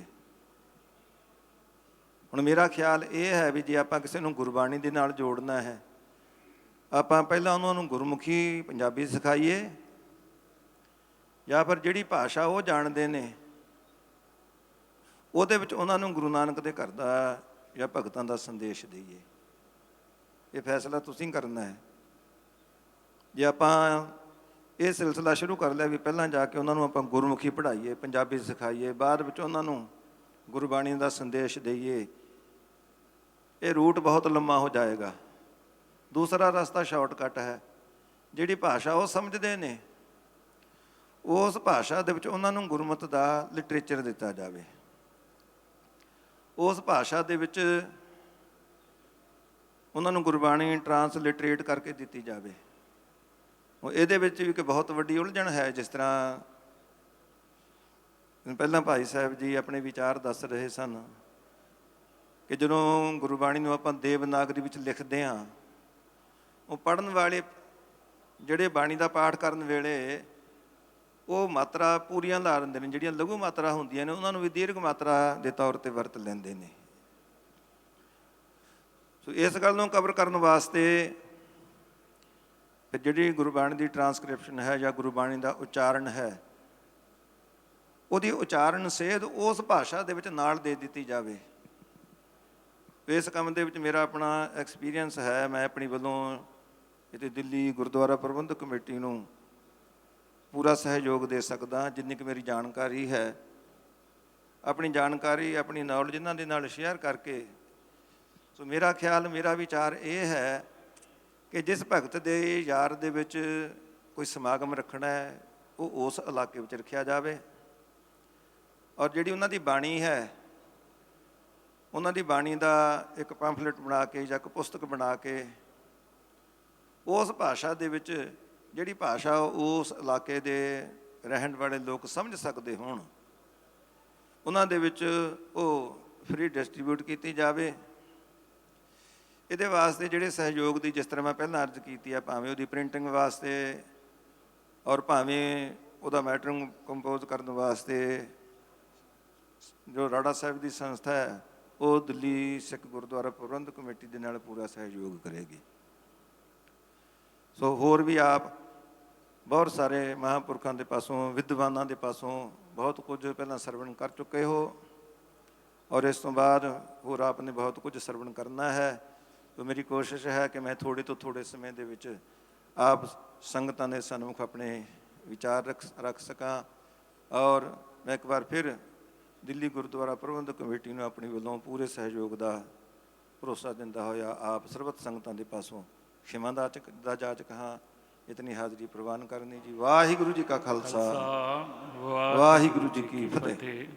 ਬਹੁਤ ਬਹੁਤ ਧੰਨਵਾਦ ਬਾਬਾ ਬਲਜਿੰਦਰ ਸਿੰਘ ਜੀ ਰਾੜਾ ਸਾਹਿਬ ਕਰਮਸਰ ਵਾਲਿਆਂ ਦਾ, ਜਿਨ੍ਹਾਂ ਨੇ ਬੜੇ ਵੱਡੇ ਮੁੱਲੇ ਵਿਚਾਰ ਰੱਖੇ ਨੇ ਕਿ ਅਗਰ ਆਪਾਂ ਉਹਨਾਂ ਭਗਤਾਂ ਭਟਾਂ ਦੇ ਸਥਾਨਾਂ 'ਤੇ ਜਾ ਕੇ ਇਸ ਪ੍ਰੋਗਰਾਮ ਨੂੰ ਕਰਾ ਦਈਏ ਤਾਂ ਵਾਕਈ ਇਸ ਸੰਦੇਸ਼ ਨੂੰ ਆਪਾਂ ਹਿੰਦੁਸਤਾਨ ਦੇ ਕੋਨੇ-ਕੋਨੇ ਤੱਕ ਪਹੁੰਚਾ ਸਕਾਂਗੇ। ਇਹਦੇ 'ਤੇ ਆਪਾਂ ਪੁਆਇੰਟ ਨੋਟ ਕੀਤੇ ਗਏ ਨੇ, ਜ਼ਰੂਰ ਇਹ 'ਤੇ ਵਿਚਾਰ ਕੀਤੀ ਜਾਵੇਗੀ। ਸੋ ਹੁਣ ਮੈਂ ਬੇਨਤੀ ਕਰਦਾ ਬਾਬਾ ਅਨੂਪ ਸਿੰਘ ਜੀ, ਕਾਫੀ ਸਮੇਂ ਅਗਰ ਬਾਬਾ ਜੀਆਂ ਪਾਸੋਂ ਇਜਾਜ਼ਤ ਹੋਵੇ ਤੇ ਬਾਬਾ ਮਹਿੰਦਰ ਸਿੰਘ ਜੀ ਭੜੀ ਵਾਲੇ ਕਾਫੀ ਸਮਾਂ ਤੋਂ ਬੈਠੇ ਨੇ, ਉਹਨਾਂ ਦੀ ਕਮਰ 'ਚ ਬਹੁਤ ਪ੍ਰੋਬਲਮ ਹੈ, ਫਿਰ ਵੀ ਉਹ ਬੜਾ ਸਹਿਯੋਗ ਕਰ ਰਹੇ ਨੇ ਸਾਡੇ ਨਾਲ। ਉਚੇਚੇ ਤੌਰ 'ਤੇ ਕੱਲ੍ਹ ਵਾਪਸ ਆਏ ਸੀ, ਅਗਰ ਉਹਨਾਂ ਨੂੰ ਟਾਈਮ ਦੇ ਦਈਏ। ਅਤੇ ਹੁਣ ਮੈਂ ਬੇਨਤੀ ਕਰਦਾ ਕਿ ਅਗਰ ਆਪਾਂ ਮਾਈਕ ਨੂੰ ਹੀ ਅੱਗੇ ਅੱਗੇ ਚਲਾਈ ਜਾਈਏ, 2-2 ਮਿੰਟ ਆਪਣੇ ਸੁਝਾਅ ਦਿੱਤੇ ਜਾਣ ਤਾਂ ਆਪਾਂ ਜਲਦੀ ਆਪਾਂ ਇਸ ਨੂੰ ਮੁਕੰਮਲ ਕਰ ਸਕਦੇ ਹਾਂ। ਸੋ ਬਾਬਾ ਮਹਿੰਦਰ ਸਿੰਘ ਜੀ ਭੜੀ ਵਾਲਿਆਂ ਨੂੰ ਮੈਂ ਬੇਨਤੀ ਕਰਦਾ ਕਿ ਆਪਣੇ ਸੁਝਾਅ ਦੇਣ ਦੀ ਕਿਰਪਾਲਤਾ ਕਰਨਗੇ। ਸਮੂਹ ਪੰਥ ਦੀਆਂ ਮੈਨਾਜ ਹਸਤੀਆਂ, ਸੰਤ ਸਮਾਜ, ਸਿੰਘ ਸਾਹਿਬਾਨ, ਵਿਦਵਾਨ ਪੁਰਸ਼, ਸਮੂਹ ਸਾਧ ਸੰਗਤ, ਫਤਿਹ ਦੀ ਸਾਂਝ ਕਰੋ। ਵਾਹਿਗੁਰੂ ਜੀ ਕਾ ਖਾਲਸਾ, ਵਾਹਿਗੁਰੂ ਜੀ ਕੀ ਫਤਿਹ। ਅੱਜ ਦਾ ਜੋ ਏਜੰਡਾ ਹੈ, ਮੈਂ ਉਹਦੇ ਵਿੱਚ ਰਹਿ ਕੇ, ਜਿਵੇਂ ਕਿ ਸੁਝਾਵਾਂ ਦੀ ਗੱਲ ਆਈ ਹੈ, ਉੱਥੇ ਤੱਕ ਗੱਲ ਸੀਮਤ ਰੱਖਾਂ। ਸਭ ਤੋਂ ਪਹਿਲਾਂ ਕਾਲਕਾ ਜੀ, ਸਮੂਹ ਪ੍ਰਬੰਧਕ ਕਮੇਟੀ ਕਰਮਸਰ ਸਾਹਿਬ, ਮੈਂ ਆਪ ਨੂੰ ਇਸ ਗੱਲ ਦੀ ਵਧਾਈ ਦਿੰਦਾ ਵੀ ਇਹ ਜਿਹੜਾ ਉਪਰਾਲਾ ਸ਼ੁਰੂ ਹੋਇਆ ਹੈ ਬੜਾ ਹੀ ਸ਼ਲਾਘਾਯੋਗ ਹੈ। ਅੱਜ ਤੱਕ ਇਹਨਾਂ ਵਿਸ਼ਿਆਂ 'ਤੇ ਮੈਨੂੰ ਨਹੀਂ ਲੱਗਦਾ ਕੋਈ ਵੱਡੇ ਪੱਧਰ 'ਤੇ ਕੋਈ ਹੰਭਲਾ ਇਸ ਤਰ੍ਹਾਂ ਦਾ ਮਾਰਿਆ ਗਿਆ ਹੋਵੇ। ਇਸ ਲਈ ਸਭ ਤੋਂ ਪਹਿਲਾਂ ਮੈਂ ਆਪ ਸਾਰਿਆਂ ਨੂੰ ਵਧਾਈ ਦਿੰਦਾ। ਰਹੀ ਗੱਲ ਵਿਚਾਰਾਂ ਦੀ, ਕਾਲਕਾ ਸਾਹਿਬ ਤੁਸੀਂ ਆਪਣੇ ਪ੍ਰਧਾਨਗੀ ਭਾਸ਼ਣ ਵਿੱਚ 2 ਗੱਲਾਂ ਕਹੀਆਂ ਸੀ। ਮੈਂ ਉਹਨਾਂ ਨੂੰ ਉਦੋਂ ਹੀ ਨੋਟ ਕੀਤਾ ਸੀ। ਮੈਂ ਉਹਨਾਂ ਦੋ ਗੱਲਾਂ ਦੇ ਉੱਤੇ ਮੈਂ ਆਪਣੀ ਗੱਲ ਕਰਾਂਗਾ, ਜ਼ਿਆਦਾ ਨਹੀਂ ਕਰਨੀ। ਧੰਨ ਲਿਖਾਰੀ ਨਾਨਕਾ ਇਹ ਟਾਈਟਲ ਅੱਜ ਦਾ ਏਜੰਡਾ ਹੈ। ਅੱਜ ਦਾ ਮੈਂ ਇੰਨਾ ਹੀ ਕਹਾਂਗਾ ਵੀ ਗੁਰੂ ਸਾਹਿਬ ਨੇ ਸਾਰੇ 36 ਦੇ 36 ਮਹਾਂਪੁਰਖਾਂ ਦੀ ਗੱਲ ਕਰੀਏ ਜਾਂ ਭਗਤਾਂ ਦਾ ਵੱਖ-ਵੱਖ ਨਾਮ ਲੈ ਲਈਏ, ਇੱਕੋ ਹੀ ਗੱਲ ਹੈ। ਇੱਕ ਗੁਲਦਸਤਾ ਬਣਾ ਕੇ ਸਾਡੇ ਸਾਹਮਣੇ ਪੇਸ਼ ਕਰ ਦਿੱਤਾ। ਰੰਗ ਬਰੰਗੇ ਫੁੱਲਾਂ ਦਾ ਇਹ ਗੁਲਦਸਤਾ ਸਾਹਿਬ ਸਤਿਗੁਰੂ ਗ੍ਰੰਥ ਸਾਹਿਬ ਮਹਾਰਾਜ ਦੇ ਰੂਪ ਵਿੱਚ, ਗੁਰਬਾਣੀ ਦੇ ਰੂਪ ਵਿੱਚ ਸਾਨੂੰ ਪ੍ਰਾਪਤ ਹੋਇਆ। ਜੇ ਇਸ ਮੈਸੇਜ ਨੂੰ ਆਪਾਂ ਅੱਗੇ ਕਨਵੇ ਕਰਨਾ, ਸੰਸਾਰ ਵਿੱਚ ਲੈ ਕੇ ਜਾਣਾ, ਮੈਂ ਕਹਾਂਗਾ ਜਿਵੇਂ ਅੱਜ ਸਾਡੀ ਪ੍ਰਚਾਰਕ ਜਮਾਤ ਇੱਥੇ ਇਕੱਠੀ ਹੋਈ ਹੈ ਤੁਹਾਡੇ ਉਪਰਾਲੇ ਦੇ ਨਾਲ, ਇਹਨੂੰ ਵੀ ਇੱਕ ਗੁਲਦਸਤਾ ਬਣਾ ਕੇ ਲੈ ਕੇ ਚੱਲੀਏ। ਕਿਉਂਕਿ ਸਾਡੀ ਪ੍ਰਚਾਰਕ ਵਰਗ ਵਿੱਚ ਕਿਤੇ ਨਾ ਕਿਤੇ ਥੋੜ੍ਹੇ ਜਿਹੇ ਵਖਰੇਵੇਂ ਚੱਲ ਰਹੇ ਨੇ। ਇਹਨੂੰ ਆਪਾਂ ਭਾਵੇਂ ਇਕਬਾਲ ਕਰੀਏ ਜਾਂ ਨਾ ਕਰੀਏ, ਇੱਕ ਵੱਖਰੀ ਗੱਲ ਹੈ। ਇਹ ਜਿਹੜੇ ਛੋਟੇ ਛੋਟੇ ਵਖਰੇਵੇਂ ਨੇ, ਇਹਨਾਂ ਨੂੰ ਪਾਸੇ ਰੱਖ ਕੇ ਇੱਕ ਟੀਮ ਦਾ, ਪ੍ਰਚਾਰਕ ਟੀਮ ਦਾ ਗਠਨ ਕਰ ਲਈਏ। ਅਤੇ ਉਹ ਜਿੱਥੇ ਹੁਣ ਗਿਆਨੀ ਰਣਜੀਤ ਸਿੰਘ ਜੀ, ਗਿਆਨੀ ਹਰਨਾਮ ਸਿੰਘ ਜੀ ਸਾਡੇ ਵਿੱਚ ਬੈਠੇ ਨੇ, ਇਹ ਮੁਲਾਜ਼ਮਤ ਵਿੱਚ ਰਹਿ ਕੇ ਹੋਰ ਵੀ ਬਹੁਤ ਸਾਰੇ ਪ੍ਰਚਾਰਕ ਸੇਵਾ ਨਿਭਾ ਰਹੇ ਨੇ। ਇਹਨਾਂ ਦੀ ਇੱਕ ਮਜਬੂਰੀ ਬਣ ਜਾਂਦੀ ਹੈ ਵੀ ਅਸਥਾਨ ਦੀ ਬਹੁਤ ਵੱਡੀ ਜ਼ਿੰਮੇਵਾਰੀ ਹੁੰਦੀ ਹੈ, ਇਸ ਕਰਕੇ ਬਹੁਤਾ ਸਮਾਂ ਅਸਥਾਨ ਤੋਂ ਹਟ ਕੇ ਬਾਹਰ ਜਾ ਕੇ ਸੰਗਤਾਂ ਨੂੰ ਨਹੀਂ ਦੇ ਪਾਉਂਦੇ। ਜਿਹੜਾ ਸੰਤ ਸਮਾਜ ਹੈ ਜਾਂ ਹੋਰ ਪ੍ਰਚਾਰਕ ਨੇ, ਉਹ ਖੁੱਲ੍ਹੇ ਵਿਚਰ ਰਹੇ ਨੇ, ਉਹਨਾਂ ਕੋਲ ਸਮਾਂ ਕਾਫੀ ਜ਼ਿਆਦਾ ਹੁੰਦਾ ਹੈ। ਕਿਉਂ ਨਾ ਹੋਵੇ, ਪ੍ਰਚਾਰਕਾਂ ਵਿੱਚ ਵੀ ਇੱਕ ਵਲੰਟੀਅਰ ਵਰਗ ਗਠਿਤ ਕਰ ਲਿਆ ਜਾਵੇ। ਉਹ ਵਲੰਟੀਅਰ ਦੇ ਰੂਪ ਵਿੱਚ ਤੁਹਾਡਾ ਸੱਦਾ ਜਦੋਂ ਵੀ ਜਾਵੇ, ਜੋ ਵੀ ਪ੍ਰੋਗਰਾਮ ਹੋਵੇ, ਉਹ ਤੁਰੰਤ ਪਹਿਲਾਂ ਸਾਰੇ ਹੀ ਤਿਆਰ ਹੈ, ਅਸੀਂ ਕੋਈ ਬਾਹਰ ਜਾਣ ਵਾਲਾ ਨਹੀਂ, ਤੁਹਾਡੇ ਮੋਢੇ ਨਾਲ ਮੋਢਾ ਜੋੜ ਕੇ ਉਸ ਪ੍ਰੋਗਰਾਮ 'ਤੇ ਬੜੇ ਹੰਭਲੇ ਦੇ ਨਾਲ ਕੰਮ ਕੀਤਾ ਜਾਵੇ ਪ੍ਰਚਾਰ ਨੂੰ ਅੱਗੇ ਲਿਜਾਣ ਵਾਸਤੇ। ਸੋ ਦੂਸਰੀ ਗੱਲ ਤੁਸੀਂ ਕਹੀ ਸੀ ਵੀ ਨੌਜਵਾਨ ਦੂਰ ਜਾ ਰਿਹਾ, ਉਹਦੇ ਕਾਰਨ ਵਿਚਾਰੇ ਜਾ ਚੁੱਕੇ ਨੇ। ਵੱਖ-ਵੱਖ ਬੁਲਾਰਿਆਂ ਨੇ ਥੋੜ੍ਹਾ ਬਹੁਤਾ ਸ਼ੋਅ ਦਿੱਤੀ ਹੈ, ਟੱਚ ਦਿੱਤਾ ਹੈ, ਪਰ ਮੈਂ ਹੁਣ ਕਾਰਨਾਂ ਵੱਲ ਨਾ ਜਾਵਾਂ। ਮੈਂ ਇਹੀ ਕਹਾਂਗਾ ਵੀ ਜਿੰਨਾ ਚਿਰ ਅਸੀਂ ਨੌਜਵਾਨਾਂ ਦੇ ਜਜ਼ਬਾਤ ਨੂੰ ਟੱਚ ਨਹੀਂ ਕਰਦੇ, ਸ਼ੋਅ ਨਹੀਂ ਕਰਦੇ, ਉਹਨਾਂ ਚਿਰ ਅਸੀਂ ਨੌਜਵਾਨਾਂ ਨੂੰ ਵਾਪਸ ਨੇੜੇ ਨਹੀਂ ਲਿਆ ਸਕਦੇ।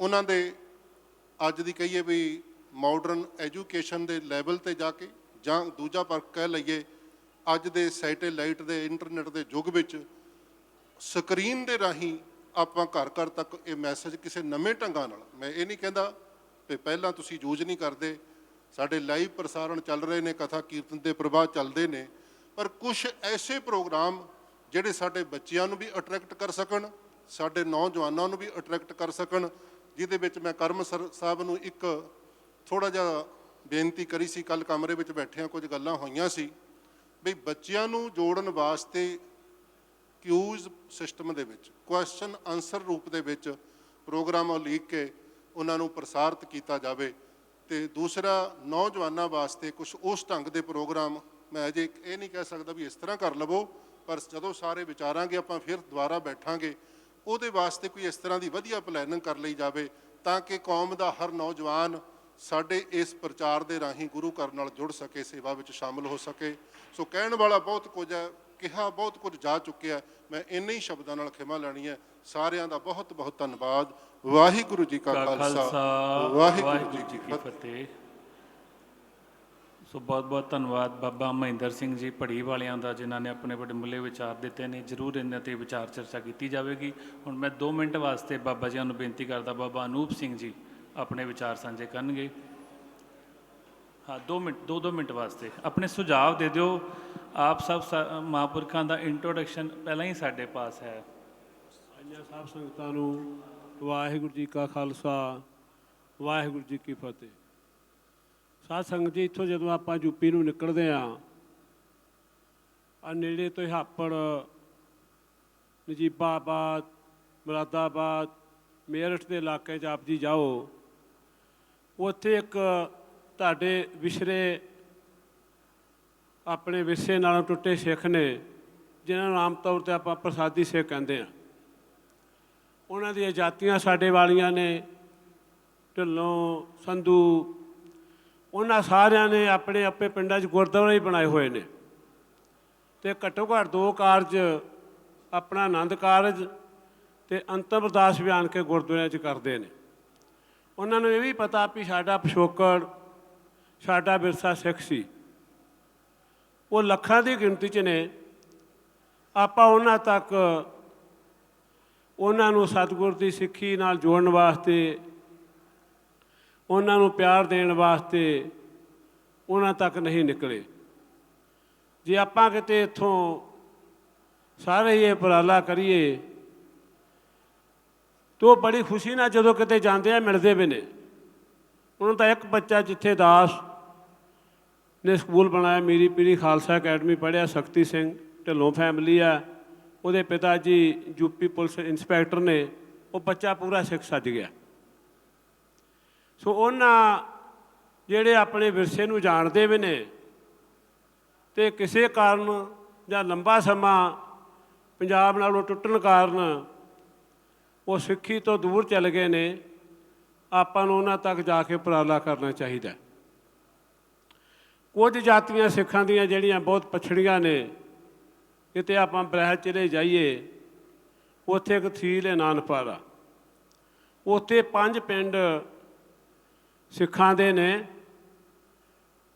ਜਿਹੜੇ ਮਹਾਰਾਜਾ ਰਣਜੀਤ ਸਿੰਘ ਦੇ ਟਾਈਮ ਦੇ ਵਸੇ ਹੋਏ ਨੇ। ਪਰ ਉਹਨਾਂ ਸਿੱਖੀ ਨਹੀਂ ਅਗਵਾਈ, ਗਰੀਬ ਬਹੁਤ ਨੇ। ਉਹਨਾਂ ਨੂੰ ਤੁਹਾਡੀ ਹੈਲਪ ਦੀ ਲੋੜ ਆ।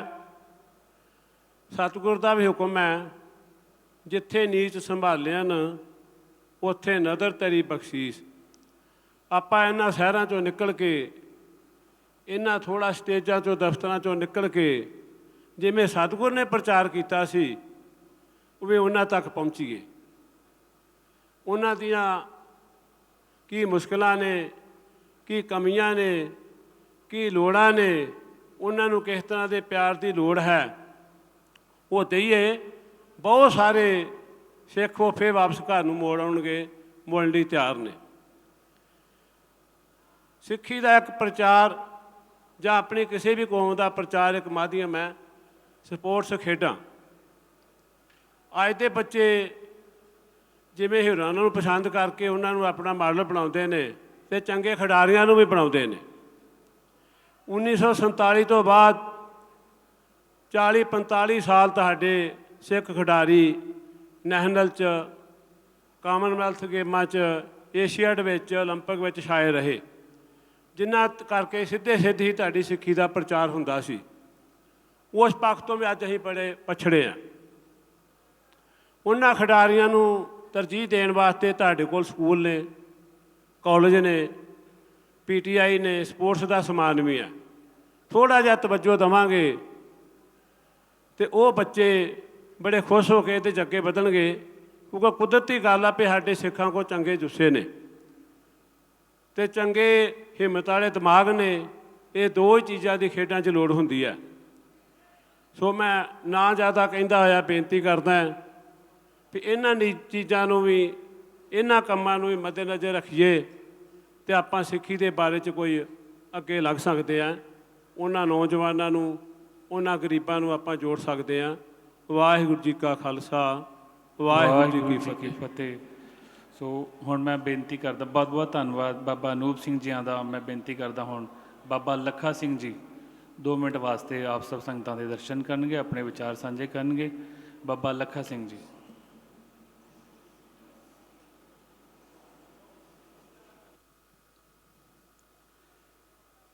ਸਾਰੀਆਂ ਹੀ ਸੰਪਰਦਾਵਾਂ ਦੇ ਮਹਾਂਪੁਰਖ, ਟਕਸਾਲਾਂ, ਜਥੇਬੰਦੀਆਂ, ਸਾਰੀਆਂ ਗੁਰਦੁਆਰਾ ਪ੍ਰਬੰਧਕ ਕਮੇਟੀਆਂ ਔਰ ਦੇਸ਼ ਦੇ ਕੋਨੇ-ਕੋਨੇ ਤੋਂ ਇਕੱਤਰ ਹੋਏ ਪ੍ਰਧਾਨ ਕਾਲਕਾ ਸਾਹਿਬ, ਸਮੁੱਚੀ ਗੁਰਦੁਆਰਾ ਪ੍ਰਬੰਧਕ ਕਮੇਟੀ ਦਾ ਧੰਨਵਾਦ ਕਰਦਾ ਜਿਨ੍ਹਾਂ ਨੇ ਇੱਕ ਮੰਚ 'ਤੇ ਸਭ ਨੂੰ ਇਕੱਠਿਆਂ ਕੀਤਾ। ਸਾਰਿਆਂ ਦੇ ਚਰਨਾਂ ਵਿੱਚ ਨਿਮਰਤਾ ਸਹਿ ਸਿਰ ਝੁਕਾਉਂਦਾ ਹੋਇਆ ਫਤਿਹ ਬੁਲਾਉਣਾ। ਵਾਹਿਗੁਰੂ ਜੀ ਕਾ ਖਾਲਸਾ, ਵਾਹਿਗੁਰੂ ਜੀ ਕੀ ਫਤਿਹ। ਕੋਈ ਮੈਂ ਸੁਝਾਅ ਜਾਂ ਪ੍ਰਚਾਰਕ ਵਾਸਤੇ ਮਾਈਕ 'ਤੇ ਨਹੀਂ ਆਇਆ। ਮੈਂ 2 ਕੁ ਬੇਨਤੀਆਂ ਕਰਨੀਆਂ। ਬੇਨਤੀਆਂ ਨੂੰ ਸਵੀਕਾਰ ਕਰਨ ਦੀ ਕੋਸ਼ਿਸ਼ ਕਰਿਓ। ਸਮਾਂ ਸੀਮਤ ਹੈ, ਬਹੁਤ ਸਾਰੇ ਬੁਲਾਰੇ ਬੋਲ ਚੁੱਕੇ ਨੇ ਤੇ ਬਹੁਤ ਸਾਰਿਆਂ ਨੇ ਅਜੇ ਬੋਲਣਾ ਹੈ। ਅੱਜ ਜਿਸ ਮਕਸਦ ਵਾਸਤੇ ਆਪਾਂ ਸਾਰੇ ਇਕੱਤਰ ਹੋਏ ਹਾਂ, ਇਹ ਬੜੀ ਸ਼ਲਾਘਾਯੋਗ ਗੱਲ ਹੈ। ਕਿਸੇ ਜਰੀਏ ਕਿਸੇ ਬਹਾਨੇ ਆਪਾਂ ਸਾਰੇ ਇੱਕ ਮੰਚ ਤੇ ਇਕੱਠੇ ਤੇ ਹੋਏ ਆ ਨਾ। ਇਕੱਠੇ ਹੋਣ ਤੋਂ ਬਾਅਦ ਅਗਰ ਅੱਜ ਦੀ ਗੱਲ ਇੱਥੇ ਹੀ ਰਹਿ ਗਈ, ਅੱਗੇ ਇਸ ਦਾ ਸਟੈਪ ਨਾ ਚੱਕਿਆ ਤੇ ਇਹ ਤੇ ਆਮ ਹੀ ਗੱਲਾਂ ਹੋਈ ਜਾ ਰਹੀਆਂ ਨੇ। ਸਾਡੀ ਕੌਮ ਵਿੱਚ ਅੱਜ ਕਿਹੜੀਆਂ ਕਿਹੜੀਆਂ ਗੱਲਾਂ ਤੇ ਸਾਨੂੰ ਪਹਿਰਾ ਦੇਣ ਦੀ ਲੋੜ ਆ। ਸਾਡੇ ਵੱਡੇ ਮਹਾਂਪੁਰਖ ਸ੍ਰੀ ਮਾਨ ਸੰਤ ਬਾਬਾ ਸਾਧੂ ਸਿੰਘ ਜੀ ਇੱਕ ਬਚਨ ਕਰਿਆ ਕਰਦੇ ਸਨ, ਗੁਣ ਕਿਸੇ ਦੁਸ਼ਮਣ ਕੋਲੋਂ ਮਿਲੇ ਤੇ ਉੱਥੋਂ ਵੀ ਲੈ ਲਓ। ਦਾਸ ਪੂਰੀ ਦੁਨੀਆ ਵਿੱਚ ਵਿਚਰਦਾ ਹੈ। ਕ੍ਰਿਸਚਨ ਲੋਕ, ਮੈਂ ਕੋਈ ਨਹੀਂ ਵਡਿਆਈ ਕਰਨ ਵਾਸਤੇ ਨਹੀਂ ਖੜਾ ਹੋਇਆ, ਲੇਕਿਨ ਉਹਨਾਂ ਦੇ ਵਿੱਚ ਇੱਕ ਖਾਸੀਅਤ ਆ ਜਿਸ ਨੂੰ ਪ੍ਰਚਾਰ ਹਿੱਤ ਉਹਨਾਂ ਨੇ ਡਿਊਟੀ ਤੇ ਲਾਉਣਾ ਹੈ। ਪਹਿਲਾਂ ਉਹਨੂੰ ਪੂਰੀ ਵਿਦਿਆ ਪੜ੍ਹਾਈ ਕਰਾਉਣੀ ਹੈ,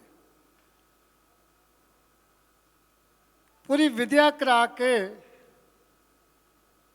ਪੂਰਾ ਸਟੈਂਡ ਤੇ ਖੜੇ ਕਰਕੇ ਫਿਰ ਉਸ ਨੂੰ ਉਹਨਾਂ ਨੇ ਡਿਊਟੀ ਸੌਂਪਣੀ ਹੈ।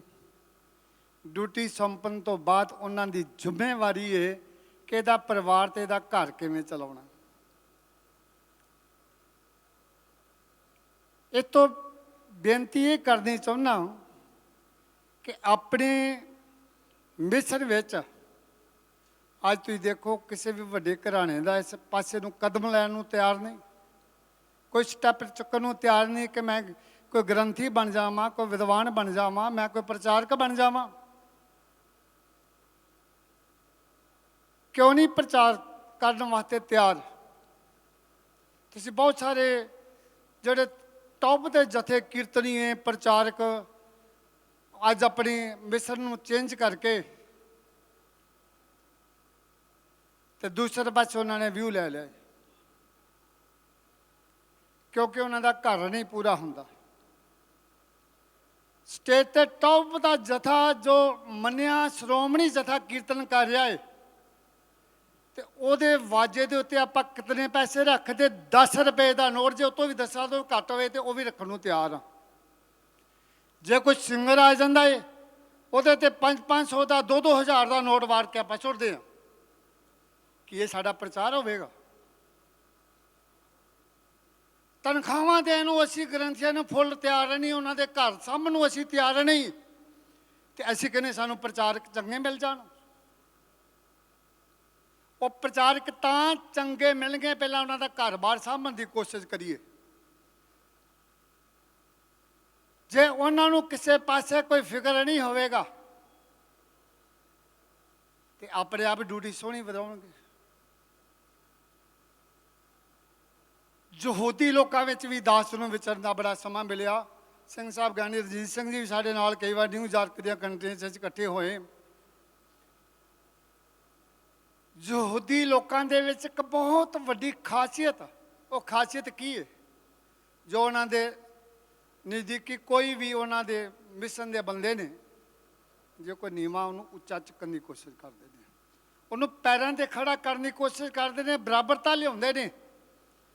ਤੇ ਸਾਡੇ ਧਰਮ ਵਿੱਚ ਜੇ ਕੋਈ ਗਾਂਹ ਵੱਧਦਾ ਉਹਦੀਆਂ ਲੱਤਾਂ ਕਿਵੇਂ ਖਿੱਚਣੀਆਂ, ਇਸ ਨੂੰ ਥੱਲੇ ਕਿਵੇਂ ਘੇਰਨਾ, ਇਹ ਕਿਵੇਂ ਖਤਮ ਹੋਏ? ਅੱਜ ਤਾਂ ਉੱਤੇ ਚੜ੍ਹੇ ਜਾ ਰਹੇ ਨੂੰ ਥੱਲੇ ਲਿਆਓ। ਇਹ ਸਾਡੇ ਧਰਮ ਵਿੱਚ ਸਭ ਤੋਂ ਘਟੌਤੀ ਦੀ ਗੱਲ ਹੈ। ਇੱਦਾਂ ਕਦੀ ਧਰਮ ਪ੍ਰਫੁੱਲਤ ਨਹੀਂ ਹੋ ਸਕਦੇ। ਇਹ ਚੀਜ਼ਾਂ ਤੇ ਸਾਨੂੰ ਪਹਿਰਾ ਦੇਣਾ ਪਵੇਗਾ। ਮਾਫ ਕਰਨਾ, ਅੱਜ ਜਿੰਨੀਆਂ ਸੰਪਰਦਾਵਾਂ ਨੇ, ਭਾਵੇਂ ਕਿਸੇ ਮਹਾਂਪੁਰਖ ਦਾ ਸਥਾਨ ਆ, ਭਾਵੇਂ ਕੋਈ ਟਕਸਾਲ ਆ, ਭਾਵੇਂ ਕੋਈ ਕਮੇਟੀ ਆ, ਭਾਵੇਂ ਕੋਈ ਜਥੇਬੰਦੀ ਆ, ਅਸੀਂ ਸਾਰੇ ਜਥੇਦਾਰ ਬਣ ਚੁੱਕੇ ਹਾਂ। ਆਪਾਂ ਸਭ ਜਥੇਦਾਰ ਬਣ ਚੁੱਕੇ, ਸਭ ਨੂੰ ਜਥੇਦਾਰੀ ਦੀ ਪੂਛ ਲੱਗ ਗਈ ਹੈ। ਤੇ ਜਿੰਨਾ ਚਿਰ ਜਥੇਦਾਰੀ ਦੀ ਪੂਛ ਲੱਗ ਜਾਵੇ ਆਪਾਂ ਗਾਂਹ ਨਹੀਂ ਵੱਧ ਸਕਦੇ। ਘਰ ਦਾ ਕੰਮ ਚਲਾਉਣ ਵਾਲਾ, ਘਰ ਦਾ ਜ਼ਿੰਮੇਵਾਰ ਇੱਕ ਹੁੰਦਾ। ਜੇ ਘਰ ਦੇ ਸਾਰੇ ਜਥੇਦਾਰ ਬਣ ਜਾਂਦੇ ਘਰ ਨਹੀਂ ਚੱਲ ਸਕਦਾ। ਇਹਨਾਂ ਚੀਜ਼ਾਂ ਦੇ ਸਾਨੂੰ ਅੱਜ ਪਹਿਰਾ ਦੇਣ ਦੀ ਲੋੜ। ਜਿਨ੍ਹਾਂ ਲੋਕਾਂ ਨੂੰ ਅਸੀਂ ਧਰਕਾਰ ਦਿੱਤਾ, ਮੈਂ ਨਾਂ ਨਹੀਂ ਕਿਸੇ ਦਾ ਲੈਣਾ ਚਾਹੁੰਦਾ, ਜਿਨ੍ਹਾਂ ਨੂੰ ਪੰਥ ਦੇ ਵਿੱਚੋਂ ਸੇਕ ਦਿੱਤਾ, ਉਹਨਾਂ ਦੇ ਕਾਰਜ ਵੀ ਦੇਖ ਲਓ ਤੇ ਆਪਣੇ ਕਾਰਜ ਵੀ ਦੇਖ ਲਓ। ਕੋਈ ਭਾਵੇਂ ਕੋਈ ਕਿਸੇ ਵੀ ਆਪਣੇ ਧਰਮ ਦੇ ਵਿੱਚ ਕੋਈ ਕਮੇਟੀ ਆ, ਗੁਰਦੁਆਰਾ, ਚਾਹੇ ਕੋਈ ਮਹਾਂਪੁਰਖ ਦਾ ਸਥਾਨ ਆ, ਕੋਈ ਪ੍ਰੋਗਰਾਮ ਕਰਨਾ ਹੋਵੇ ਤਾਂ ਪਹਿਲਾਂ ਤੇ ਜ਼ੋਰ ਲਾ ਦਿੰਦੇ ਐਡਵਰਟਾਈਜ਼ਮੈਂਟ ਕਰਨ ਦਾ। ਉਸ ਤੋਂ ਬਾਅਦ ਫਿਰ ਅਸੀਂ ਪ੍ਰਸ਼ਾਸਨ ਨੂੰ ਬੇਨਤੀ ਕਰਦੇ, ਤੁਸੀਂ ਸਾਡਾ ਆ ਕੇ ਕੰਟਰੋਲ ਕਰੋ, ਜ਼ਿੰਮੇਵਾਰੀ ਤੁਸੀਂ ਸੰਭਾਲੋ। ਕਦੀ ਜਿਨ੍ਹਾਂ ਨੂੰ ਤੁਸੀਂ ਧਰਕਾਰਿਆ ਹੈ ਉਹਨਾਂ ਦੇ ਨਾਰਮਲ ਤੁਹਾਡੇ ਨਾਲੋਂ ਕਿਤੇ ਵੱਧ ਇਕੱਠ ਹੁੰਦੇ ਨੇ, ਤੇ ਕਦੀ ਪ੍ਰਸ਼ਾਸਨ ਨੂੰ ਨਹੀਂ ਕਹਿੰਦੇ ਵੀ ਤੁਸੀਂ ਆ ਕੇ ਸਾਡਾ ਕੰਮ ਸੰਭਾਲੋ। ਆਟੋਮੈਟਿਕ ਉਹਨਾਂ ਦੇ ਆਪਣੇ ਵਲੰਟੀਅਰ, ਕਿਉਂਕਿ ਜਿੱਥੇ ਖਿਲਾਰ ਦਿੱਤਾ ਉੱਥੇ ਭਾਵੇਂ ਸਿੱਧੀ ਪਾਉਣੀ ਪੈ ਜਾਓ, ਉਹਨੇ ਹਿੱਲਣਾ ਨਹੀਂ ਉੱਥੋਂ। ਅਸੀਂ ਇੱਥੇ ਬਾਹਰ ਗੇਟ ਦੇ ਮੂਹਰੇ ਕਿਸੇ ਨੂੰ ਖਿਲਾਰ ਦਿਓ, ਅੱਧੇ ਘੰਟੇ ਬਾਅਦ 20 ਮਿੰਟਾਂ ਬਾਅਦ ਦੇਖ ਲਓ ਜੇ ਤੁਹਾਨੂੰ ਬੰਦਾ ਲੱਭ ਗਿਆ ਤੇ ਤੁਸੀਂ ਦੱਸ ਦਿਓ, ਕਿਉਂਕਿ ਜਥੇਦਾਰੀ ਦੀਆਂ ਪੁੱਛਾਂ ਲੱਗੀਆਂ ਹੋਈਆਂ। ਇਸ ਵਾਸਤੇ ਇਹਨਾਂ ਚੀਜ਼ਾਂ ਤੋਂ ਉੱਚਿਆਂ ਉੱਠ ਕੇ ਇੱਕ ਵਾਰ ਦੀ ਜ਼ਿਕਰ ਆਉਂਦਾ ਇੱਥੇ ਸ੍ਰੀਮਾਨ ਸੰਤ ਬਾਬਾ ਈਸਰ ਸਿੰਘ ਜੀ ਨਾਨਕਸਰ ਕਲੇਰਾਂ ਵਾਲੇ। ਇਹ ਕੋਈ 60-61 ਦੀ ਗੱਲ ਹੈ। ਦੀਵਾਨ ਲੱਗ ਰਹੇ ਸਨ। ਦਿੱਲੀ ਗੁਰਦੁਆਰਾ ਪ੍ਰਬੰਧਕ ਕਮੇਟੀ ਦੇ ਮੁਖੀ ਨੁਮਾਇੰਦਿਆਂ ਨੇ ਇਕੱਠੇ ਹੋ ਕੇ ਮਹਾਂਪੁਰਖਾਂ ਕੋਲ ਬੇਨਤੀ ਕੀਤੀ, ਜੀ ਪੰਥ ਨੂੰ ਖਤਰਾ ਹੈ। ਮਹਾਂਪੁਰਖ ਕਹਿੰਦੇ ਪੰਥ ਨੂੰ ਕਿਹਦਾ ਖਤਰਾ? ਤੇ ਗੁਰੂ ਕਲਗੀਧਰ ਪਾਤਸ਼ਾਹ ਜੀ ਦਾ ਸਾਜਿਆ ਹੈ, ਤੁਹਾਡੀਆਂ ਕੁਰਸੀਆਂ ਨੂੰ ਖਤਰਾ ਹੋ ਸਕਦਾ, ਪੰਥ ਨੂੰ ਕੋਈ ਖਤਰਾ ਨਹੀਂ।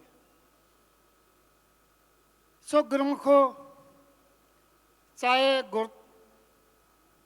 ਕੋਈ ਵੀ ਕਮੇਟੀ ਹੈ, ਚਾਹੇ ਸ਼੍ਰੋਮਣੀ ਗੁਰਦੁਆਰਾ ਪ੍ਰਬੰਧਕ ਕਮੇਟੀ, ਚਾਹੇ ਦਿੱਲੀ ਗੁਰਦੁਆਰਾ ਪ੍ਰਬੰਧਕ ਕਮੇਟੀ, ਚਾਹੇ ਕੋਈ ਸੰਸਥਾ ਹੈ, ਇਸ ਮਸਲੇ ਵਾਸਤੇ ਸਭ ਨੂੰ ਸਾਨੂੰ ਇਕਮੁੱਠ ਹੋਣਾ ਚਾਹੀਦਾ ਹੈ।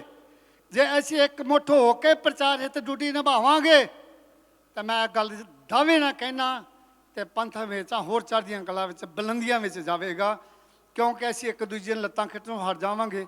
ਰਾਜਨੀਤਿਕ ਤੌਰ ਤੇ ਤੁਸੀਂ ਜੋ ਮਰਜ਼ੀ ਕਰੋ, ਜਿਸ ਤਰ੍ਹਾਂ ਤੁਹਾਡੇ ਵਿਚਾਰ ਨੇ, ਜਿਵੇਂ ਮਰਜ਼ੀ ਚੱਲੋ, ਲੇਕਿਨ ਜਿੱਥੇ ਪੰਥ ਦੀ ਗੱਲ ਆਉਂਦੀ, ਕੌਮ ਦੀ ਗੱਲ ਆਉਂਦੀ ਹੈ, ਪ੍ਰਚਾਰ ਦੀ ਗੱਲ ਆਉਂਦੀ ਹੈ, ਉੱਥੇ ਸਾਰੇ ਆਪਾਂ ਇਕਮੁੱਠ ਹੋ ਕੇ ਚੱਲੀਏ। ਅਗਲੀ ਬੇਨਤੀ ਮੈਂ ਕਰਕੇ ਸਮਾਪਤੀ ਕਰਾਂਗਾ। ਜੋ ਦਿੱਲੀ ਗੁਰਦੁਆਰਾ ਪ੍ਰਬੰਧਕ ਕਮੇਟੀ ਨੇ ਉਦਮ ਕੀਤਾ ਹੈ, ਅਸੀਂ ਤਾਂ ਪਹਿਲਾਂ ਵੀ ਹਮੇਸ਼ਾ ਇੱਥੇ ਆਉਂਦੇ ਹਾਂ, ਕਿਉਂਕਿ ਸਾਡੇ ਗੁਰੂ ਸਾਹਿਬਾਂ ਨੇ ਇੱਥੇ ਚਰਨ ਪਾਏ ਨੇ। ਔਰ ਅੱਜ ਵੀ ਰਾਤ ਦਾ ਸੀਸਗੰਜ ਸਾਹਿਬ ਗੁਰਦੁਆਰਾ ਪ੍ਰੋਗਰਾਮ ਹੈ। ਬਾਬਾ ਚਰਨਜੀਤ ਸਿੰਘ ਜੀ ਨੇ ਪ੍ਰੋਗਰਾਮ ਰੱਖਿਆ ਹੈ ਸ਼ਾਮ ਨੂੰ 9 ਵਜੇ ਤੋਂ ਲੈ ਕੇ ਕੋਈ ਮੇਰਾ ਖਿਆਲ 11-12 ਵਜੇ ਤੱਕ। ਤੇ ਇੱਥੇ ਪ੍ਰੋਗਰਾਮ ਤੇ ਮੈਂ ਵੈਸੇ ਹੀ ਆਉਣਾ ਸੀ, ਲੇਕਿਨ ਦਿਨ ਦਾ ਕੋਈ ਪ੍ਰੋਗਰਾਮ ਸੀ, ਉਹਦਾ ਕਾਰਨ ਕਰਕੇ ਮੈਂ ਥੋੜ੍ਹਾ ਜਿਹਾ ਬੜੀ ਮੁਸ਼ਕਿਲ ਨਾਲ ਨਿਕਲਦਾ ਲੇਟ ਹੋ ਗਿਆ, ਤੇ ਫਿਰ ਵੀ ਪਹੁੰਚਣ ਨੂੰ ਰਸਤੇ ਵਿੱਚ ਜਾਮ ਸਨ। ਚਲੋ ਗੁਰੂ ਸਾਹਿਬ ਨੇ ਕਿਰਪਾ ਕੀਤੀ, ਸਭ ਸੰਗਤਾਂ ਦੇ ਦਰਸ਼ਨ ਹੋ ਗਏ। ਦਿੱਲੀ ਗੁਰਦੁਆਰਾ ਪ੍ਰਬੰਧਕ ਕਮੇਟੀ ਵੱਲੋਂ ਮੈਂ ਇੱਕ ਬੇਨਤੀ ਕਰਦਾ ਕਿ ਜਿਹੜਾ ਅੱਜ ਸਟੈਪ ਚੱਕਿਆ ਗਿਆ, ਸਭ ਤੋਂ ਪਹਿਲਾਂ ਆਪਾਂ ਦਿੱਲੀ ਵਿੱਚ ਇਹ ਪ੍ਰੋਗਰਾਮ ਸ਼ੁਰੂ ਕਰੋ। ਆਪਾਂ ਨੂੰ ਸਾਰੇ ਸਟੇਟਾਂ ਵਿੱਚ ਜਾਣ ਦੀ ਲੋੜ ਹੈ, ਔਰ ਡੰਕੇ ਦੀ ਚੋਟ ਤੇ ਜਾਣ ਨੂੰ ਅਸੀਂ ਤਿਆਰ ਹਾਂ, ਜਾਵਾਂਗੇ, ਪ੍ਰਚਾਰ ਹਿੱਤ ਜਾਵਾਂਗੇ, ਲੇਕਿਨ ਦਿੱਲੀ ਵਿੱਚ ਐਸੇ ਪ੍ਰੋਗਰਾਮ ਲਿਖੇ ਜਾਣ ਜੋ ਮੁਖੀ ਸੰਪਰਦਾਵਾਂ ਜਿੰਨੀਆਂ ਨੇ ਸਾਰਿਆਂ ਦੇ ਨੁਮਾਇੰਦਿਆਂ ਨੂੰ ਲਿਆ ਕੇ ਕੁਝ ਪ੍ਰੋਗਰਾਮ 2-4 ਇਕੱਠਿਆਂ ਕੀਤੇ ਜਾਣ, ਤਾਂ ਕਿ ਸੰਗਤ ਵਿੱਚ, ਦੁਨੀਆ ਦੇ ਵਿੱਚ ਕੋਨੇ-ਕੋਨੇ ਤੱਕ ਇਹ ਆਵਾਜ਼ ਜਾਵੇ ਕਿ ਸਾਰੇ ਇਕਮੁੱਠ ਹੋ ਕੇ ਪ੍ਰਚਾਰ ਹਿੱਤ ਡਿਊਟੀ ਨਿਭਾ ਰਹੇ ਨੇ। ਤੇ ਜਦੋਂ ਇਕੱਠੇ ਹੋ ਕੇ ਪ੍ਰਚਾਰ ਡਿਊਟੀ ਨਿਭਾਵਾਂਗੇ ਤੇ ਜ਼ਰੂਰ ਸਾਨੂੰ ਕਾਮਯਾਬੀ, ਸਫਲਤਾ ਪ੍ਰਾਪਤ ਹੋਵੇਗੀ। ਸੋ ਇਸ ਵਾਸਤੇ ਇੰਨੀਆਂ ਹੀ ਬੇਨਤੀਆਂ ਕਰਦਾ ਹੋਇਆ ਦਾਸ ਖਿਮਾ ਦਾ ਜਾਚਕ, ਕਿਉਂਕਿ ਬੋਲਣ ਲੱਗਿਆ ਕਈ ਵਾਰ ਕੋਈ ਵੱਧ ਘੱਟ ਵੀ ਕਿਸੇ ਨੂੰ ਲਾ ਕੇ ਮੈਂ ਕਦੀ ਕੋਈ ਬਚਨ ਨਹੀਂ ਕੀਤਾ, ਨਾ ਹੀ ਕਿਸੇ ਨਾਲ ਮੇਰਾ ਕੋਈ ਈਰਖਾ ਵੈਰ ਵਿਰੋਧ ਆ, ਨਾ ਮੈਂ ਕਿਸੇ ਦਾ ਕੌਮੈਤੀ ਹਾਂ। ਮੈਂ ਤਾਂ ਪੰਥ ਦਾ, ਕੌਮ ਦਾ, ਸਤਿਗੁਰੂ ਜੀ ਦਾ ਸਾਜਿਆ ਸੇਵਾਦਾਰ ਹਾਂ। ਸੇਵਾਦਾਰ ਨਾਤੇ ਹੋਣ ਦੇ ਤੋਂ ਅੱਜ ਤੁਹਾਡੇ ਕੋਲ ਆਇਆ, ਤੁਹਾਡੇ ਦਰਸ਼ਨ ਕਰਨ ਵਾਸਤੇ ਆਇਆ, ਔਰ ਸੀਸ ਝੁਕਾ ਕਰ ਮੈਂ ਖਿਮਾ ਵੀ ਮੰਗਦਾ। ਔਰ ਹੋਏ ਇਕੱਤਰ ਮਿਲੋ ਮੇਰੇ ਭਾਈ, ਦੁਬਦਾ ਦੂਰ ਕਰੋ ਲਿਵਲਾਈ, ਹਰ ਨਾਮੇ ਕੇ ਹੋ ਜੋੜੀ, ਗੁਰਮੁਖ ਬੈਠੋ ਸਫਾ ਵਸਾਈ। ਵਾਹਿਗੁਰੂ ਜੀ ਕਾ ਖਾਲਸਾ, ਵਾਹਿਗੁਰੂ ਜੀ ਕੀ ਫਤਿਹ। ਬਹੁਤ ਬਹੁਤ ਧੰਨਵਾਦ ਸੰਤ ਬਾਬਾ ਲੱਖਾ ਸਿੰਘ ਜੀ, ਨਾਨਕਸਰ ਕਲੇਰਾਂ ਪੰਜਾਬ ਤੋਂ। ਜੋ ਆਪਣੇ ਬੜੇ ਮੁੱਲੇ ਵਿਚਾਰ ਸਾਡੇ ਨਾਲ ਰੱਖ ਰਹੇ ਸੀ, ਜ਼ਰੂਰ ਇਹਨਾਂ 'ਤੇ ਵਿਚਾਰ ਕੀਤੀ ਜਾਵੇਗੀ। ਬਾਬਾ ਮੋਹਨ ਸਿੰਘ ਜੀ, ਬਾਬਾ ਮੋਹਨ ਸਿੰਘ ਜੀ ਹਜੂਰ ਸਾਹਿਬ ਵਾਲੇ ਸਾਡੇ ਵਿੱਚ ਪਹੁੰਚੇ ਨੇ। ਕੇਵਲ 2 ਮਿੰਟ ਵਾਸਤੇ ਆਪਣੇ ਵਿਚਾਰ ਸਾਂਝੇ ਕਰਨਗੇ। ਸਮੇਂ ਦਾ ਖਿਆਲ ਮੁੱਖ ਰੱਖਿਆ ਜਾਵੇ।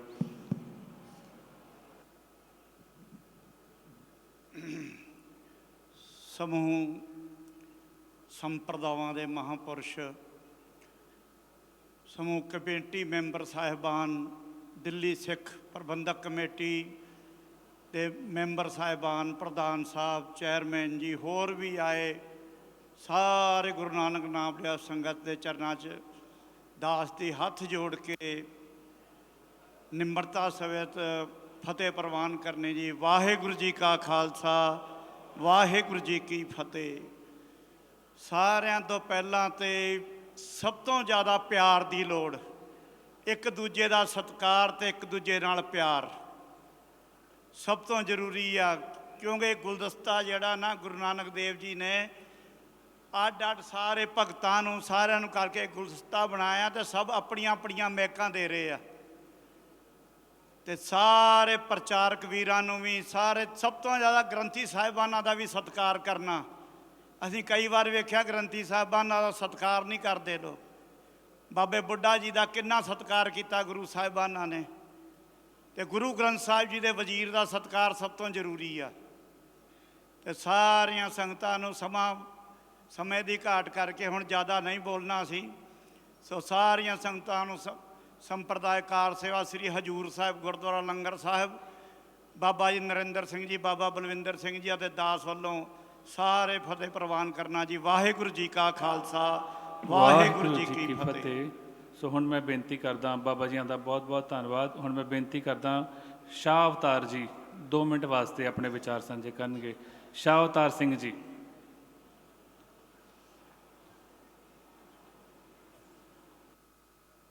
ਵਾਹਿਗੁਰੂ ਜੀ ਕਾ ਖਾਲਸਾ, ਵਾਹਿਗੁਰੂ ਜੀ ਕੀ ਫਤਿਹ। ਦਾਸ ਦੀ ਬੇਨਤੀ ਹੈ ਜੀ, ਸਾਰੀ ਜੋ ਸਿੱਖ ਜਥੇਬੰਦੀਆਂ, ਸਾਰੇ ਸਮੂਹ ਪ੍ਰਬੰਧਕ ਜਨਾਂ ਦੇ ਚਰਨਾਂ ਵਿੱਚ, ਜਿੱਥੇ ਅਸੀਂ ਪ੍ਰਚਾਰ ਵਾਲੇ ਪਾਸੇ ਚੱਲ ਰਹੇ ਹਾਂ ਜੀ, ਉੱਥੇ ਨਾਲ ਨਾਲ ਕੁਝ ਸੁਧਾਰ ਵਾਸਤੇ ਵਿਚਾਰ ਵੀ ਨਾਲ ਨਾਲ ਦਈਏ ਜੀ। ਦਾਸ ਦੇ ਵਿਚਾਰ ਇਹ ਨੇ ਜੀ ਕਿ ਜਿੱਥੇ ਅੱਜ ਅਸੀਂ ਪ੍ਰਚਾਰ ਵਾਲੇ ਪਾਸੇ ਚੱਲਦੇ ਹਾਂ, ਉੱਥੇ ਪ੍ਰਚਾਰ ਵੱਲ ਹੀ ਧਿਆਨ ਦਈਏ। ਜਿਸ ਤਰ੍ਹਾਂ ਪ੍ਰਮੁੱਖ ਪਿਆਰਿਆਂ ਨੇ ਉਹਨੇ ਬੇਨਤੀ ਕੀਤੀ ਕਿ ਲੋੜ ਹੈ ਪਿਆਰ ਦੀ, ਸਤਿਕਾਰ ਦੀ। ਅਸੀਂ ਆਪਸ ਵਿੱਚ ਪਿਆਰ ਔਰ ਸਤਿਕਾਰ ਛੱਡ ਕੇ, ਮੈਂ ਦਾਸ ਪਹਿਲੇ ਮਾਫੀ ਮੰਗ ਲਵੇ ਕਿ ਸਾਡੇ ਪ੍ਰਬੰਧਕਾਂ ਵਿੱਚ ਵੀ ਇੱਕ ਦੂਜੇ ਦੀਆਂ ਲੱਤਾਂ ਖਿੱਚਣ 'ਤੇ ਤੁਰ ਪਏ ਹਾਂ ਜੀ। ਖਾਲੀ ਪ੍ਰਬੰਧਕਾਂ ਵਿੱਚ ਨਹੀਂ, ਪ੍ਰਚਾਰਕਾਂ ਵਿੱਚ ਵੀ ਕਈ ਵਾਰੀ ਦੇਖਣ ਜਾਂਦਾ ਹੈ ਜੀ, ਭੁੱਲਣ ਅੰਦਰ ਸਭ ਕੋ ਅਭੁੱਲ ਗੁਰੂ ਕਰਤਾਰ। ਗਲਤੀਆਂ ਕਿਸੇ ਕੋਲੋਂ ਵੀ ਹੋ ਸਕਦੀਆਂ ਨੇ ਜੀ। ਜੇਕਰ ਕਿਸੇ ਦੀ ਕੋਈ ਗਲਤੀ ਤੁਹਾਨੂੰ ਲੱਗਦੀ ਵੀ ਹੈ ਜੀ, ਤਾਂ ਉਸ ਨੂੰ ਇਕੱਲੇ ਵਿੱਚ ਕਹੀਏ ਨਾ ਜੀ। ਕੋਈ ਜ਼ਰੂਰੀ ਥੋੜ੍ਹੀ ਹੈ ਜੀ ਕਿ ਉਹਨੂੰ ਅਸੀਂ ਮੀਡੀਆ 'ਤੇ ਪਾ ਕੇ ਪ੍ਰਚਾਰ ਕਰ ਦਈਏ। ਆਪਣਾ ਕੁੜਤਾ ਚੁੱਕਾਂਗੇ, ਢਿੱਡ ਆਪਣਾ ਨੰਗਾ ਹੋਣਾ ਜੀ। ਦੂਜੀ ਬੇਨਤੀ, ਇਸ ਚੀਜ਼ ਉੱਤੇ ਇੱਕ ਕੋਈ ਕਮੇਟੀ ਅਥਵਾ ਕੋਈ ਸੰਸਥਾ, ਕੋਈ ਸਿਸਟਮ ਬਣਾਇਆ ਜਾਏ ਕਿ ਜਿਹੜੀ ਇਸ ਚੀਜ਼ ਨੂੰ ਠੱਲ ਪਾਉਣ ਦੀ ਕੋਸ਼ਿਸ਼ ਕਰੇ। ਕਿਉਂਕਿ ਅੱਜ ਮੀਡੀਆ ਦਾ ਯੁੱਗ ਹੈ, ਹਰ ਬੰਦਾ ਫੋਨ ਚੁੱਕਦਾ, ਚੁੱਕ ਕੇ ਰਿਕਾਰਡਿੰਗ ਕਰਕੇ ਤੇ YouTube 'ਤੇ ਪਾ ਦਿੰਦਾ ਜੀ, ਜਿਸ ਦੇ ਨਾਲ ਬਜਾਏ ਅਸੀਂ ਅੱਗੇ ਵਧਣ ਦੇ ਪਿੱਛੇ ਹਟੀ ਜਾਂਦੇ ਹਾਂ। ਜਿੱਥੇ ਸਾਡੀ ਖੂਬੀਆਂ ਸੰਗਤਾਂ ਨੂੰ ਪਤਾ ਲੱਗਣ ਅਤੇ ਖਾਮੀਆਂ ਜ਼ਿਆਦਾ ਨਜ਼ਰ ਆਉਂਦੀਆਂ ਨੇ। ਚਿੱਟਾ ਕੁੜਤਾ ਪਾਇਆ ਹੋਵੇ, ਕਾਲਾ ਨਿਸ਼ਾਨ ਲੱਗਾ ਹੋਵੇ ਅਤੇ ਚਿੱਟਾ ਕੁੜਤਾ ਨਜ਼ਰ ਨਹੀਂ ਆਉਂਦਾ, ਉਹ ਕਾਲਾ ਨਿਸ਼ਾਨ ਨਾਲ ਕਿਸੇ ਨੂੰ ਨਜ਼ਰ ਆਉਂਦਾ ਹੈ। ਅਸੀਂ ਆਪਣੇ ਕੁੜਤਿਆਂ 'ਤੇ ਆਪ ਹੀ ਕਾਲੇ ਨਿਸ਼ਾਨ ਲਾਈ ਜਾਂਦੇ ਹਾਂ ਜੀ। ਜੋ ਦਾਸ ਦੀ ਵਿਸ਼ੇਸ਼ ਬੇਨਤੀ ਹੈ ਜੀ, ਉਹ ਬੇਨਤੀ ਕਰ ਰਿਹਾ ਦਾਸ ਪ੍ਰਚਾਰਕਾਂ ਜਿਵੇਂ, ਉਹ ਹੈ ਜੀ ਜਿਸ ਤਰ੍ਹਾਂ ਮੈਨੇਜਮੈਂਟ ਦਾ ਸਿਸਟਮ ਹੈ ਜੀ ਕਿ ਬਿਊਰੋਕਰੈਟ ਨੇ, ਮੁਲਕ ਨੂੰ ਚਲਾਉਣ ਵਾਸਤੇ ਬਿਊਰੋਕਰੈਟ ਹੁੰਦੇ ਨੇ ਜੀ, ਮਿਨਿਸਟਰ ਵੀ ਆਉਂਦੇ ਨੇ। ਇਸੇ ਤਰ੍ਹਾਂ ਹੀ ਕਮੇਟੀਆਂ ਨੇ ਜੀ, ਕਮੇਟੀਆਂ ਦੇ ਪ੍ਰਧਾਨ ਸਕੱਤਰ ਆਉਂਦੇ ਨੇ ਜੀ, ਪਰ ਸਾਡੇ ਬਿਊਰੋਕਰੈਟ ਕੌਣ ਨੇ ਜੀ? ਸਾਡੇ ਗੁਰਦੁਆਰੇ ਸਾਹਿਬਾਨ ਦੇ ਗ੍ਰੰਥੀ ਸਾਹਿਬ। ਹੈਡ ਗ੍ਰੰਥੀ ਸਾਹਿਬ ਜਿਨ੍ਹਾਂ ਨੂੰ ਅਸੀਂ ਚੁਣ ਕੇ ਆਏ, ਉਸ ਅਥਵਾ ਸੰਤ ਸਮਾਜ ਦੇ ਮੁਖੀ, ਇਹ ਬਿਊਰੋਕਰੈਟ ਨੇ ਜੀ। ਇਸ ਸੰਸਥਾ ਨੂੰ ਚਲਾਉਣ ਵਾਸਤੇ, ਇਸ ਪ੍ਰਬੰਧ ਨੂੰ ਚਲਾਉਣ ਵਾਸਤੇ ਜ਼ਿਆਦਾ ਲੋੜ ਹੈ ਉਹਨਾਂ ਦੀ ਜੀ। ਉਹਨਾਂ ਦੇ ਚਰਨਾਂ 'ਚ ਬੇਨਤੀ ਹੈ ਜੀ ਕਿ ਜਿਹੜੀਆਂ ਵੀ ਕਮੇਟੀਆਂ ਚੁਣ ਕੇ ਆਉਣ, ਉਹਨਾਂ ਵਾਸਤੇ ਵੀ ਜਿੱਥੇ ਅਸੀਂ ਬਾਕੀ ਸਾਰਿਆਂ ਨੂੰ ਸਮਝਾਉਣਾ ਹੈ ਜੀ ਕਿ ਸਿੱਖੀ ਪੰਥ ਦੇ ਨਾਲ ਜੁੜੋ। ਸਾਡੀ ਸੰਸਥਾਵਾਂ ਦੇ ਵਿੱਚ ਜੇਕਰ ਮੈਂਬਰ ਚੁਣ ਕੇ ਆਉਂਦੇ ਹਨ ਤੇ ਉਹਨਾਂ ਦੀ ਵੀ ਕੋਚਿੰਗ ਵਾਸਤੇ ਜ਼ਰੂਰੀ ਹੈ ਜੀ, ਤਾਂ ਜੋ ਜਿਸ ਸਮੇਂ ਉਹ ਬੋਲਣ ਉਹਨਾਂ ਦੇ ਲਫ਼ਜ਼ਾਂ ਵਿੱਚੋਂ ਵੀ ਉਹ ਖੁਸ਼ਬੂ ਆਵੇ ਜਿਹੜੀ ਕਿ ਕਿਸੇ ਪ੍ਰਚਾਰਕ ਦੇ ਲਫ਼ਜ਼ਾਂ ਵਿੱਚੋਂ ਆਉਂਦੀ ਹੈ ਜੀ। ਇਹ ਜ਼ਿੰਮੇਵਾਰੀ ਦਿੱਲੀ ਸਿੱਖ ਦੇ ਜੋ ਸਾਡੇ ਸਿੰਘ ਸਾਹਿਬ ਨੇ, ਗਿਆਨੀ ਰਣਜੀਤ ਸਿੰਘ ਜੀ, ਮੈਂ ਉਹਨਾਂ ਨੂੰ ਕਹਾਂਗਾ ਜੀ ਕਿ ਇਸ ਚੀਜ਼ ਵਾਸਤੇ, ਕਿਉਂਕਿ ਉਹਨਾਂ ਦੀ ਪਕੜ ਸਾਰੀਆਂ ਸੰਸਥਾਵਾਂ ਦੇ ਨਾਲ ਹੈ ਜੀ, ਉਹਨਾਂ ਵਿੱਚੋਂ ਬੰਦੇ ਚੁਣ ਕੇ ਜੀ ਤਿਆਰ ਕੀਤੇ ਜਾਣ ਜਿਹੜੇ ਇਸ ਚੀਜ਼ ਦੀ ਕੋਚਿੰਗ ਦੇਣ। ਮੈਂਬਰਾਂ ਨੂੰ ਤਾਂ ਜ਼ਰੂਰੀ ਹੈ ਹੀ ਹੈ ਜੀ, ਸੰਸਥਾ ਦੇ ਵਿੱਚ, ਸਿੱਖ ਸਮਾਜ ਦੇ ਵਿੱਚ ਜਿਹੜਾ ਵੀ ਕੋਈ ਬੱਚਾ ਆਵੇ, ਹੁਣ ਉਹਦੇ ਵਾਸਤੇ ਬੇਨਤੀ ਕਰਾਂਗਾ ਪ੍ਰਧਾਨ ਸਾਹਿਬ ਨੂੰ ਕਿ ਜਿਹੜੇ ਵੀਰ, ਜਿਹੜੇ ਪ੍ਰਚਾਰਕ ਸਾਡੇ ਇਹ ਸੇਵਾਵਾਂ ਦੇਣ, ਜ਼ਰੂਰੀ ਗੱਲ ਹੈ ਆਪਣੇ ਸਾਰੇ ਕੰਮ ਛੱਡ ਕੇ ਆਉਣ। ਜਿਸ ਤਰ੍ਹਾਂ ਕਿ ਵਿਦਾਸ ਦੇ ਸਾਹਮਣੇ ਉਹਨੇ ਲੱਖਾ ਸਿੰਘ ਜੀ ਨੇ ਬੇਨਤੀ ਕੀਤੀ ਕਿ ਯਹੂਦੀਆਂ ਦੇ ਵਿੱਚ ਸਿਸਟਮ ਹੈ ਜੀ ਕਿ ਜੋ ਕੋਈ ਨੀਵਾਂ ਹੈ ਅਤੇ ਉਹਨੂੰ ਚੁੱਕ ਕੇ ਉੱਤੇ ਲਿਆਉਂਦੇ ਹਨ। ਕਿਸ ਤਰ੍ਹਾਂ ਸਾਰਾ ਕਾਰੋਬਾਰ ਹੀ ਜਾਂ ਨੀਵਾਂ ਸਿੱਖ ਹੈ ਜਾਂ ਨੀਵਾਂ ਯਹੂਦੀ ਹੈ, ਹਰ ਬੰਦਾ ਕਹਿੰਦਾ ਤੂੰ ਕਾਰੋਬਾਰ ਕਰਨਾ ਉਹਦੇ ਨਾਲ ਕਰ ਤਾਂ ਕਿ ਉਹ ਤਰੱਕੀ ਕਰੇ। ਔਰ ਜਿਹੜੇ ਉਹਨਾਂ ਦੇ ਧਰਮ ਪ੍ਰਚਾਰਕ ਨੇ, ਜੇਕਰ ਕਿਸੇ ਧਰਮ ਪ੍ਰਚਾਰਕ ਨੇ ਕੋਈ ਗੱਲ ਸਮਝਾ ਦਿੱਤੀ ਜੀ, ਅੱਜ ਅਸੀਂ ਪ੍ਰਚਾਰਕ ਥਾਪਦੇ ਹੀ ਉਹਨੂੰ ਆ ਜੀ ਜਿਹਨੂੰ ਗਿਆਨ ਹੋਏਗਾ। ਜੇ ਜਿਹਨੇ ਗਿਆਨ ਪੜ੍ਹਿਆ, ਗਿਆਨੀ ਪੜ੍ਹੀ ਹੈ ਜੀ, ਉਹਨੂੰ ਨੌਲੇਜ ਹੈ ਤਾਂ ਹੀ ਤਾਂ ਪ੍ਰਚਾਰਕ ਬਣਾਇਆ ਅਸੀਂ ਉਹਨੂੰ। ਅਸੀਂ ਉਹਨਾਂ 'ਤੇ ਹੀ ਸ਼ੰਕੇ ਕਰਨ ਲੱਗ ਜਾਂਦੇ ਹਾਂ। ਇਸ ਚੀਜ਼ ਦੀ ਲੋੜ ਹੈ ਜੀ। ਹਰ ਬੰਦਾ ਜੋ ਵੀ ਸੁਝਾਅ ਦੇਣਾ ਹੈ ਜੀ ਉਸ ਕਮੇਟੀ ਨੂੰ ਦੇਵੇ ਨਾ ਜੀ, ਆਪਸ ਵਿੱਚ ਇੱਕ ਪਿਆਰ ਦਾ ਸੰਦੇਸ਼ ਦਈਏ। ਦੂਸਰੀ ਬੇਨਤੀ ਜੀ, ਜੋ ਇਹ ਉਪਰਾਲਾ ਕੀਤਾ ਜਾ ਰਿਹਾ ਹੈ ਭਗਤਾਂ ਦੀ ਬਾਣੀ, ਭੱਟਾਂ ਦੀ ਬਾਣੀ, ਇਹਦਾ ਪ੍ਰਚਾਰ ਪ੍ਰਸਾਰ, ਉਹਦੇ ਵਾਸਤੇ ਜਿੱਥੇ ਦਿੱਲੀ ਵਿੱਚ ਪ੍ਰੋਗਰਾਮ ਕੀਤੇ ਜਾਣ, ਉੱਥੇ ਜਿੱਥੇ ਜਿੱਥੇ ਉਹਦੇ ਵੀ ਭਗਤ ਹਨ ਉਹਨਾਂ ਸਥਾਨਾਂ 'ਤੇ ਵੀ ਜਾ ਕੇ, ਜਿਸ ਤਰ੍ਹਾਂ ਕਿ ਭਗਤ ਧੰਨਾ ਜੀ ਹਨ, ਰਾਜਸਥਾਨ ਤੋਂ ਹਨ ਜੀ, ਉਹਨਾਂ ਦੇ ਪਿੰਡ ਦੇ ਵਿੱਚ ਸ਼ਾਇਦ ਕੋਈ ਮੰਦਰ ਹੀ ਨਹੀਂ ਗਾ। ਜੇਕਰ ਅਸੀਂ ਉੱਥੇ ਜਾ ਕੇ ਉਹਨੂੰ ਦੱਸਦੇ ਹਾਂ ਕਿ ਜੀ ਭਗਤ ਧੰਨਾ ਜੀ ਦੀ ਬਾਣੀ ਗੁਰੂ ਗ੍ਰੰਥ ਸਾਹਿਬ ਦੇ ਵਿੱਚ ਦਰਜ ਹੈ, ਉਹਨਾਂ ਵਾਸਤੇ ਹੈਰਾਨਗੀ ਦਾ ਵਿਸ਼ਾ ਹੈ ਜੀ। ਇਸੇ ਤਰ੍ਹਾਂ ਭਗਤ ਨਾਮਦੇਵ ਜੀ ਹੋਏ ਨੇ, ਜਿੱਥੇ ਜਿੱਥੇ ਵੀ ਕੋਈ ਭਗਤ ਹੋਏ ਹਨ ਜੀ। ਇਹਨਾਂ ਚੀਜ਼ਾਂ ਉੱਤੇ ਦਿੱਲੀ ਸਿੱਖ ਗੁਰਦੁਆਰਾ ਪ੍ਰਬੰਧਕ ਕਮੇਟੀ ਸਮੂਹ ਸਿੱਖ ਜਥੇਬੰਦੀਆਂ ਦੇ ਸਹਿਯੋਗ ਦੇ ਨਾਲ ਇਹਨਾਂ ਚੀਜ਼ਾਂ ਉੱਤੇ ਉਪਰਾਲਾ ਕਰੇ। ਵਾਹਿਗੁਰੂ ਜੀ ਕਾ ਖਾਲਸਾ, ਵਾਹਿਗੁਰੂ ਜੀ ਕੀ ਫਤਿਹ। ਬਹੁਤ ਬਹੁਤ ਧੰਨਵਾਦ ਸ਼ਾਹ ਅਵਤਾਰ ਸਿੰਘ ਜੀਆਂ ਦਾ। ਹੁਣ ਮੈਂ ਬੇਨਤੀ ਕਰਦਾ ਕਿ ਸਾਡੇ ਪਾਸ ਕੇਵਲ 4 ਹੋਰ ਬੁਲਾਰੇ ਬੱਚੇ ਨੇ। 2-2 ਮਿੰਟ ਅਗਰ ਲਾਈਏ ਤਾਂ ਆਪਾਂ 10 ਮਿੰਟ 'ਚ ਇਸ ਪ੍ਰੋਗਰਾਮ ਨੂੰ ਮੁਕੰਮਲ ਕਰ ਲਾਂਗੇ। ਇਸੇ ਤਰ੍ਹਾਂ ਆਪ ਦਾ ਅਗਰ ਸਹਿਯੋਗ ਬਣਿਆ ਰਹੇ। ਕਾਫੀ ਸਵੇਰੇ 11 ਵਜੇ ਤੋਂ ਸਾਡੇ ਪਾਸ ਮਹਾਂਪੁਰਖ ਬੈਠੇ ਨੇ। ਅਸੀਂ ਧੰਨਵਾਦ ਕਰਦੇ ਹਾਂ ਜੋ ਇੰਨਾ ਉਹਨਾਂ ਨੇ ਪੇਸ਼ੈਂਸ ਵਿਖਾਈ, ਸਬਰ ਸਹਿਜ ਵਿਖਾਇਆ। ਸੋ ਕੇਵਲ 4 ਸਾਡੇ ਪਾਸ ਬੁਲਾਰੇ ਨੇ, ਆਪਾਂ ਉਹਨਾਂ ਨੂੰ ਵੀ ਸਹਿਯੋਗ ਕਰੀਏ।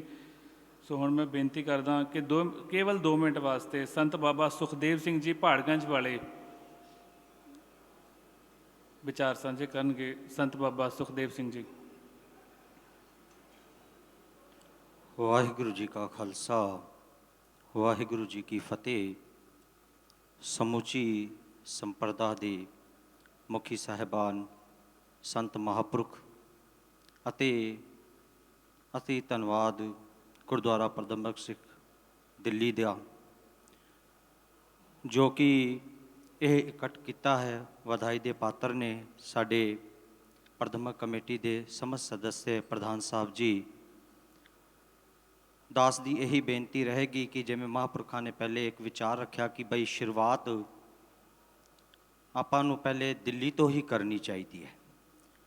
ਜੋ ਵੀ ਭਗਤ ਸਾਹਿਬਾਂ ਦੇ ਪ੍ਰਤੀ ਸਮਾਗਮ ਰੱਖੇ ਜਾਣ, ਦਾਸਾਂ ਦਾ ਇਹੀ ਹੱਥ ਜੋੜ ਕੇ ਸਮੁੱਚੀ ਸੰਗਤ ਨੂੰ ਸੰਤ ਸਮਾਜ ਨੂੰ ਅਤੇ ਗੁਰਦੁਆਰਾ ਪ੍ਰਬੰਧਕ ਕਮੇਟੀ ਨੂੰ ਇਹ ਬੇਨਤੀ ਰਹੇਗੀ ਕਿ ਬਈ ਜਿਸ ਤਰ੍ਹਾਂ ਅੱਜ ਯਾਦ ਕੀਤਾ ਹੈ, ਇਸੇ ਤਰ੍ਹਾਂ ਸਾਰੀ ਹੀ ਸੰਪਰਦਾਵਾਂ ਨੂੰ ਯਾਦ ਕਰਕੇ ਉਹਨਾਂ ਨੂੰ ਇਕੱਤਰ ਕੀਤਾ ਜਾਵੇ ਅਤੇ ਸਾਰਿਆਂ ਦੇ ਸਹਿਯੋਗ ਨਾਲ ਪਹਿਲੇ ਭਗਤ ਸਾਹਿਬਾਨਾਂ ਦਾ ਇਹ ਪ੍ਰੋਗਰਾਮ ਇੱਥੇ ਮਨਾਇਆ ਜਾਵੇ। ਮੈਂ ਧੰਨਵਾਦੀ ਹਾਂ ਅਤੀ ਪ੍ਰਧਾਨ ਸਾਹਿਬ ਹਰਮੀਤ ਸਿੰਘ ਜੀ ਕਾਲਕਾ, ਭਾਈ ਸਾਹਿਬ ਭਾਈ ਆਤਮਾ ਸਿੰਘ ਜੀ ਲੁਬਾਣਾ, ਸਕੱਤਰ ਸਾਹਿਬ ਅਤੇ ਸਾਡੇ ਅਤੀ ਸਤਿਕਾਰਯੋਗ ਭਾਈ ਸਾਹਿਬ ਭਾਈ ਭੁਪਿੰਦਰ ਸਿੰਘ ਜੀ ਭੁੱਲਰ, ਗਿਆਨੀ ਹਰਨਾਮ ਸਿੰਘ ਜੀ ਖਾਲਸਾ, ਗਿਆਨੀ ਰਣਜੀਤ ਸਿੰਘ ਜੀ, ਇਹਨਾਂ ਸਾਰਿਆਂ ਦਾ ਤਹਿ ਦਿਲ ਨਾਲ ਦਾਸ ਧੰਨਵਾਦ ਕਰਦਾ ਹੈ। ਪਹਾੜਗੰਜ 'ਤੇ ਦਾਸਾਂ ਦਾ ਅਸਥਾਨ ਹੈ। ਸੰਤ ਬਾਬਾ ਹਿੰਮਤ ਸਿੰਘ ਸਾਹਿਬ ਮਹਾਰਾਜ, ਮੈਂ ਸਾਰੇ ਹੀ ਸੰਤ ਮਹਾਂਪੁਰਖਾਂ ਦੇ ਚਰਨਾਂ 'ਚ ਇਹੀ ਅਰਜ਼ ਕਰਾਂਗਾ, ਬੇਨਤੀ ਕਰਾਂਗਾ ਕਿ ਇੰਨੀ ਕੀ ਸੇਵਾ ਪ੍ਰਵਾਨ ਕਰਨੀ। ਭੁੱਲਾਂ ਚੁੱਕਾਂ ਦੀ ਮਾਫੀ। ਵਾਹਿਗੁਰੂ ਜੀ ਕਾ ਖਾਲਸਾ, ਵਾਹਿਗੁਰੂ ਜੀ ਕੀ ਫਤਿਹ। ਸੋ ਹੁਣ ਬਾਬਾ ਸੁਖਦੇਵ ਸਿੰਘ ਜੀ ਮੌਰ, ਜੋ ਬਾਬਾ ਬਲਬੀਰ ਸਿੰਘ ਜੀ 96 ਕਰੋੜੀ ਉਹਨਾਂ ਦੀ ਸੰਪਰਦਾ ਤੋਂ ਪਹੁੰਚੇ ਨੇ, ਮੈਂ ਉਹਨਾਂ ਨੂੰ ਬੇਨਤੀ ਕਰਦਾ ਕੇਵਲ 2 ਮਿੰਟ ਵਾਸਤੇ ਆਪਣੇ ਵਿਚਾਰ ਸਾਂਝੇ ਕਰਨਗੇ ਜੀ। ਬਾਬਾ ਸੁਖਦੇਵ ਸਿੰਘ ਜੀ ਮੌਰ। ਵਾਹਿਗੁਰੂ ਗੱਜ ਕੇ ਜਕਾਰਾ ਗਜਾਵੇ, ਨਿਹਾਲ ਹੋ ਜਾਵੇ। ਧੰਨ ਧੰਨ ਸਾਹਿਬ ਸ੍ਰੀ ਗੁਰੂ ਤੇਗ ਬਹਾਦਰ ਸਾਹਿਬ ਜੀ ਦੇ ਪਾਵਨ ਪਵਿੱਤਰ ਸਥਾਨਾਂ ਤੇ ਜੁੜ ਬੈਠੇ ਗੁਰੂ ਰੂਪ ਖਾਲਸਾ ਜੀਓ, ਵਾਹਿਗੁਰੂ ਜੀ ਕਾ ਖਾਲਸਾ, ਵਾਹਿਗੁਰੂ ਜੀ ਕੀ ਫਤਿਹ। ਬੜੇ ਚਿਰ ਤੋਂ ਮੈਂ ਦੇਖ ਰਿਹਾ ਸੀ ਸਾਰਾ ਜਿਹੜਾ ਸਮਾਗਮ ਥੋੜਾ ਜਿਹਾ ਠੰਡਾ ਜਿਹਾ ਸੀ। ਸੋ ਧੰਨ ਧੰਨ ਸ੍ਰੀ ਗੁਰੂ ਤੇਗ ਬਹਾਦਰ ਸਾਹਿਬ ਜੀ ਦੇ ਪਾਵਨ ਪਵਿੱਤਰ ਤੇ ਆਪਾਂ ਸਾਰੇ ਜੁੜ ਬੈਠੇ ਹਾਂ। ਬੜਾ ਵੱਡਾ ਹਮਲਾ ਮਾਰਿਆ ਹੈ ਦਿੱਲੀ ਗੁਰਦੁਆਰਾ ਪ੍ਰਬੰਧਕ ਕਮੇਟੀ ਨੇ ਤੇ ਹਰਿਆਣੇ ਦੀ ਗੁਰਦੁਆਰਾ ਪ੍ਰਬੰਧਕ ਕਮੇਟੀ ਨੇ। ਸੋ ਕਾਲਕਾ ਸਾਹਿਬ ਬੈਠੇ ਨੇ, ਸ੍ਰੀਮਾਨ ਸੰਤ ਬਾਬਾ ਬਲਜੀਤ ਸਿੰਘ ਜੀ ਦਾਦੂ ਵਾਲੇ ਸਜੇ ਬੈਠੇ ਨੇ। ਸੋ ਜਿੱਥੇ ਇਹ ਦੋਨੇ ਕਮੇਟੀਆਂ ਵਧਾਈ ਦੀਆਂ ਪਾਤਰ ਨੇ, ਉੱਥੇ ਸਮੁੱਚੇ ਖਾਲਸੇ ਪੰਥ ਵੱਲੋਂ, ਬੁੱਢਾ ਦਲ ਵੱਲੋਂ ਪੰਥ ਰਤਨ ਬਾਬਾ ਜੀ ਬਾਬਾ ਬਲਵੀਰ ਸਿੰਘ ਜੀ ਅਕਾਲੀ, 96 ਕਰੋੜੀ ਜਥੇਦਾਰ, ਸ਼੍ਰੋਮਣੀ ਪੰਥ ਅਕਾਲੀ ਬੁੱਢਾ ਦਲ, ਪੰਜਵਾਂ ਤਖਤ, ਸਮੁੱਚਾ ਖਾਲਸਾ ਪੰਥ ਇਹਨਾਂ ਦੇ ਨਾਲ ਹਰ ਟਾਈਮ ਮੋਢੇ ਨਾਲ ਮੋਢਾ ਲਾ ਕੇ ਖੜਾ ਹੈ। ਭਾਵੇਂ ਦਿੱਲੀ ਫਤਿਹ ਦਿਵਸ ਦੇ ਸਮਾਗਮ ਹੋਣ, ਦਿੱਲੀ ਗੁਰਦੁਆਰਾ ਪ੍ਰਬੰਧਕ ਕਮੇਟੀ ਨੇ ਬੜੇ ਚੜ੍ਹਦੀ ਕਲਾ ਦੇ ਨਾਲ ਉਹ ਸਮਾਗਮ ਕੀਤੇ। ਸਮੁੱਚੇ ਨਿਹੰਗ ਸਿੰਘ ਦਲ ਪੰਥ ਘੋੜਿਆਂ ਸਮੇਤ, ਹਾਥੀਆਂ ਸਮੇਤ, ਸਿੰਘਾਂ ਸਮੇਤ ਇੱਥੇ 4-4 ਦਿਨ ਪੜਾ ਕਰਕੇ ਬੜੀ ਚੜ੍ਹਦੀ ਕਲਾ ਦੇ ਨਾਲ ਜਿਹੜੇ ਉਹ ਸਮਾਗਮ ਕਰਦੇ ਸੀ। ਸੋ ਉਹਨਾਂ ਸਮਾਗਮਾਂ ਤੋਂ ਸਾਨੂੰ ਲਾਭ ਵੀ ਬਹੁਤ ਪ੍ਰਾਪਤ ਹੋਇਆ ਹੈ। ਆ ਜਿਹੜੇ ਨੌਜਵਾਨ ਬੱਚੇ ਦਮਾਲੇ ਸਜਾ ਕੇ ਦਿੱਲੀ ਦੀ ਧਰਤੀ ਤੇ ਦਮਾਲਿਆਂ ਵਾਲੇ ਬੱਚੇ ਪਹਿਲਾਂ ਕਦੇ ਨਹੀਂ ਦੇਖੇ ਸੀ। ਪ੍ਰਧਾਨ ਸਾਹਿਬ, ਜਦੋਂ ਆਪਾਂ ਫਤਿਹ ਦਿਵਸ ਸਮਾਗਮ ਦਿੱਲੀ ਦੀ ਧਰਤੀ ਦੇ ਵੱਡੇ ਪੱਧਰ ਤੇ ਕੀਤੇ ਤਾਂ ਉਸ ਤੋਂ ਬਾਅਦ ਬਾਣੇ ਵਾਲੇ ਸਿੰਘ, ਦਮਾਲਿਆਂ ਵਾਲੇ ਸਿੰਘ ਦਿੱਲੀ ਦੇ ਧਰਤੀ ਤੇ ਅਕਸਰ ਜਿਹੜੇ ਦੇਖੇ ਜਾ ਸਕਦੇ ਨੇ। ਸੋ ਦਿੱਲੀ ਦੀ ਸੰਗਤ ਨੇ ਜਦੋਂ ਵੀ ਸ਼੍ਰੋਮਣੀ ਪੰਥ ਅਕਾਲੀ ਬੁੱਢਾ ਦਲ ਨੂੰ ਯਾਦ ਕੀਤਾ ਹੈ, 24 ਘੰਟੇ ਬੁੱਢਾ ਦਲ ਹਾਜ਼ਰ ਹੈ। ਸੋ ਭਾਵੇਂ ਐਮਰਜੈਂਸੀ ਦੀ ਗੱਲ ਕਰੀਏ, ਦਿੱਲੀ ਦੀ ਧਰਤੀ ਤੇ ਜਦੋਂ ਐਮਰਜੈਂਸੀ ਲੱਗੀ, ਉਸ ਵੇਲੇ ਦੀ ਦਿੱਲੀ ਦੀ ਗੁਰਸਿੱਖ ਲੀਡਰਸ਼ਿਪ ਨੇ ਬਾਬਾ ਜੀ ਬਾਬਾ ਸੰਤਾ ਸਿੰਘ ਜੀ ਅਕਾਲੀ, 96 ਕਰੋੜੀ ਜਥੇਦਾਰ ਬੁੱਢਾ ਦਲ ਦੇ ਕੋਲ ਅੰਮ੍ਰਿਤਸਰ ਸਾਹਿਬ ਜੀ ਦੀ ਪਾਵਨ ਪਵਿੱਤਰ ਧਰਤੀ ਤੇ ਬੇਨਤੀ ਕੀਤੀ, ਬਾਬਾ ਜੀ ਅਸੀਂ ਬਹੁਤ ਤੰਗ ਹਾਂ, ਦਿੱਲੀ ਦੇ ਵਿੱਚ ਐਮਰਜੈਂਸੀ ਲੱਗੀ ਹੋਈ ਆ, ਅਸੀਂ ਘਰੋਂ ਬਾਹਰ ਨਹੀਂ ਨਿਕਲ ਸਕਦੇ। ਤੇ ਸਮੁੱਚਾ ਪੰਥ, ਸਮੁੱਚੇ ਨਿਹੰਗ ਸਿੰਘ ਦਲ ਪੰਥ, ਬਾਬਾ ਜੀ ਬਾਬਾ ਸੰਤਾ ਸਿੰਘ ਜੀ ਅਕਾਲੀ, 96 ਕਰੋੜੀ ਜਥੇਦਾਰ ਬੁੱਢਾ ਦਲ, ਤਿੰਨਾਂ ਦੀ ਗਵਾਹੀ ਦੇ ਵਿੱਚ ਅੰਮ੍ਰਿਤਸਰ ਸਾਹਿਬ ਤੋਂ ਪੈਦਲ ਹਾਥੀਆਂ, ਘੋੜਿਆਂ, ਊਠਾਂ ਦੇ ਨਾਲ ਦਿੱਲੀ ਦੀ ਧਰਤੀ ਤੇ ਪਹੁੰਚੇ। ਸੋ ਸਿੰਘਾਂ ਨੂੰ ਪਹਿਲਾਂ ਗੁਰਦੁਆਰਾ ਮਜਨੂਗਾ ਟੱਲਾ ਉੱਥੇ ਰੋਕਿਆ ਗਿਆ। ਉਸ ਤੋਂ ਬਾਅਦ ਸਿੰਘ ਜਦੋਂ ਨਹੀਂ ਰੁਕੇ, ਉਸ ਤੋਂ ਬਾਅਦ ਗੁਰਦੁਆਰਾ ਬੰਗਲਾ ਸਾਹਿਬ ਵਿਖੇ ਜਿਹੜਾ ਬੁੱਢੇ ਦਲ ਨੇ ਪੜਾਅ ਕੀਤਾ। ਸੋ ਬੰਗਲਾ ਸਾਹਿਬ ਵਿਖੇ ਸਭ ਤੋਂ ਵੱਡਾ ਇਤਿਹਾਸਕ ਇਕੱਠ ਸੀ 10 ਲੱਖ ਦਾ, 10 ਲੱਖ ਦਾ ਵੱਡਾ ਇਕੱਠ ਸੀ। ਸੋ ਉਸ ਟਾਈਮ ਦੇ ਜਿਹੜੇ ਉਸ ਟਾਈਮ ਦੀ ਪ੍ਰਧਾਨ ਮੰਤਰੀ, ਉਸ ਟਾਈਮ ਦੀ ਕਾਂਗਰਸ ਦੀ ਲੀਡਰਸ਼ਿਪ, ਜਿਨ੍ਹਾਂ ਨੇ ਬੁੱਢੇ ਦਲ ਨੂੰ ਕਿਹਾ ਤੁਸੀਂ ਕੋਈ ਨਗਰ ਕੀਰਤਨ ਨਹੀਂ ਕਰ ਸਕਦੇ, ਤੁਸੀਂ ਕੋਈ ਦਿੱਲੀ ਦੀ ਧਰਤੀ ਤੇ ਮਾਰਚ ਨਹੀਂ ਕਰ ਸਕਦੇ, ਉਸ ਟਾਈਮ ਦਾ ਭਿੰਡਰ ਸੀ ਇੰਚਾਰਜ ਦਿੱਲੀ ਦਾ, ਤੇ ਉਸ ਵੇਲੇ ਦੇ ਪੰਥ ਦੇ ਮਹਾਨ ਬੁੱਢਾ ਦਲ ਦੇ ਜਥੇਦਾਰ ਨੇ ਕਿਹਾ ਅਸੀਂ ਨਗਰ ਕੀਰਤਨ ਕਰਨਾ ਹੈ ਤੇ ਜ਼ਰੂਰ ਕਰਨਾ ਹੈ। ਤੇ ਭਿੰਡਰ ਕਹਿੰਦਾ ਬਾਬਾ ਜੀ ਜੇ ਤੁਸੀਂ ਨਗਰ ਕੀਰਤਨ ਕਰਨਾ ਫੌਜ ਆ ਜਾਵੇਗੀ, ਫੌਜ ਨੇ ਨਗਰ ਕੀਰਤਨ ਨਹੀਂ ਕਰਨ ਦੇਣਾ। ਖਾਲਸਾ ਕਾਲ ਪੁਰਖ ਕੀ ਫੌਜ, ਪ੍ਰਗਟਿਓ ਖਾਲਸਾ ਪਰਮਾਤਮ ਕੋ ਮੌਜ। ਇਸ ਫੌਜ ਤੋਂ ਹੋਰ ਫੌਜ ਕਿਹੜੀ ਵੱਡੀ ਹੈ? ਬਾਬਾ ਜੀ ਆਂਦੇ ਤੁਹਾਡੇ ਕੋਲ ਫੌਜ ਹੈ ਤੇ ਸਾਡੇ ਕੋਲ ਵੀ ਫੌਜ ਹੈ। ਉਸ ਵੇਲੇ ਜਿਹੜਾ ਮਹਾਨ ਨਗਰ ਕੀਰਤਨ ਚੜ੍ਹਦੀ ਕਲਾ ਦੇ ਨਾਲ ਦਿੱਲੀ ਦੇ ਬਾਜ਼ਾਰਾਂ ਦੇ ਵਿੱਚ ਸ਼ਹਿਰ ਦੇ ਵਿੱਚ ਕੀਤਾ ਗਿਆ ਤੇ ਜਿਹੜੀ ਐਮਰਜੈਂਸੀ ਉਦੋਂ ਤੋੜੀ ਗਈ। ਸੋ ਅੱਜ ਵੀ ਸਮੁੱਚਾ ਖਾਲਸਾ ਪੰਥ ਬੁੱਢਾ ਦਲ ਹਰਿਆਣਾ ਗੁਰਦੁਆਰਾ ਪ੍ਰਬੰਧਕ ਕਮੇਟੀ ਦੇ ਪ੍ਰਧਾਨ ਸਾਹਿਬ ਸਜੇ ਬੈਠੇ ਨੇ, ਦਿੱਲੀ ਗੁਰਦੁਆਰਾ ਪ੍ਰਬੰਧਕ ਕਮੇਟੀ ਦੇ ਪ੍ਰਧਾਨ ਸਾਹਿਬ ਸਜੇ ਬੈਠੇ ਨੇ। ਸੋ ਜਿੱਥੇ ਕਿਤੇ ਵੀ ਸੇਵਾਵਾਂ ਦੀ ਲੋੜ ਹੋਈ ਬੁੱਢਾ ਦਲ ਦੀ 24 ਘੰਟੇ ਹਾਜ਼ਰ ਹੈ। ਸੋ ਜਿੰਨਾ ਵੀ ਸਮਾਗਮ ਆਪ ਜੀ ਨੇ ਲਿਖਿਆ ਆਪ ਜੀ ਸਾਰੇ ਵਧਾਈ ਦੇ ਪਾਤਰ ਹੋ। ਵਾਹਿਗੁਰੂ ਜੀ ਕਾ ਖਾਲਸਾ, ਵਾਹਿਗੁਰੂ ਜੀ ਕੀ ਫਤਿਹ। ਬਹੁਤ ਬਹੁਤ ਧੰਨਵਾਦ ਬਾਬਾ ਸੁਖਵਿੰਦਰ ਸਿੰਘ ਜੀ ਮੌਰ ਜਿਨ੍ਹਾਂ ਨੇ ਬੜਾ ਜੋਸ਼ੀਲਾ ਆਪਣੇ ਵਿਚਾਰ ਰੱਖੇ ਨੇ। ਸੋ ਹੁਣ ਮੈਂ ਬੇਨਤੀ ਕਰਾਂ ਕਿ ਬਾਬਾ ਵਰਿੰਦਰ ਸਿੰਘ ਜੀ ਸਪਲਾਨੀ ਉਹਨਾਂ ਤੋਂ ਪਹਿਲਾਂ ਹਰਿਆਣਾ ਕਮੇਟੀ ਦੇ ਮੀਤ ਪ੍ਰਧਾਨ ਸਰਦਾਰ ਸਵਰਨ ਸਿੰਘ ਜੀ ਰਤੀਆ, ਮੀਤ ਪ੍ਰਧਾਨ ਹਰਿਆਣਾ ਸਿੱਖ ਗੁਰਦੁਆਰਾ ਪ੍ਰਬੰਧਕ ਕਮੇਟੀ 2 ਮਿੰਟ ਵਾਸਤੇ ਆਪਣੇ ਵਿਚਾਰ ਸਾਂਝੇ ਕਰਨਗੇ।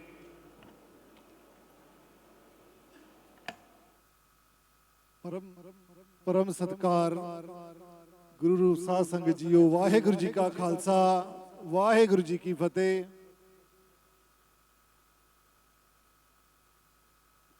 धन लिखारी नानका ਉਹ ਮੀਰੀ ਪੀਰੀ ਦਾ ਸਿਧਾਂਤ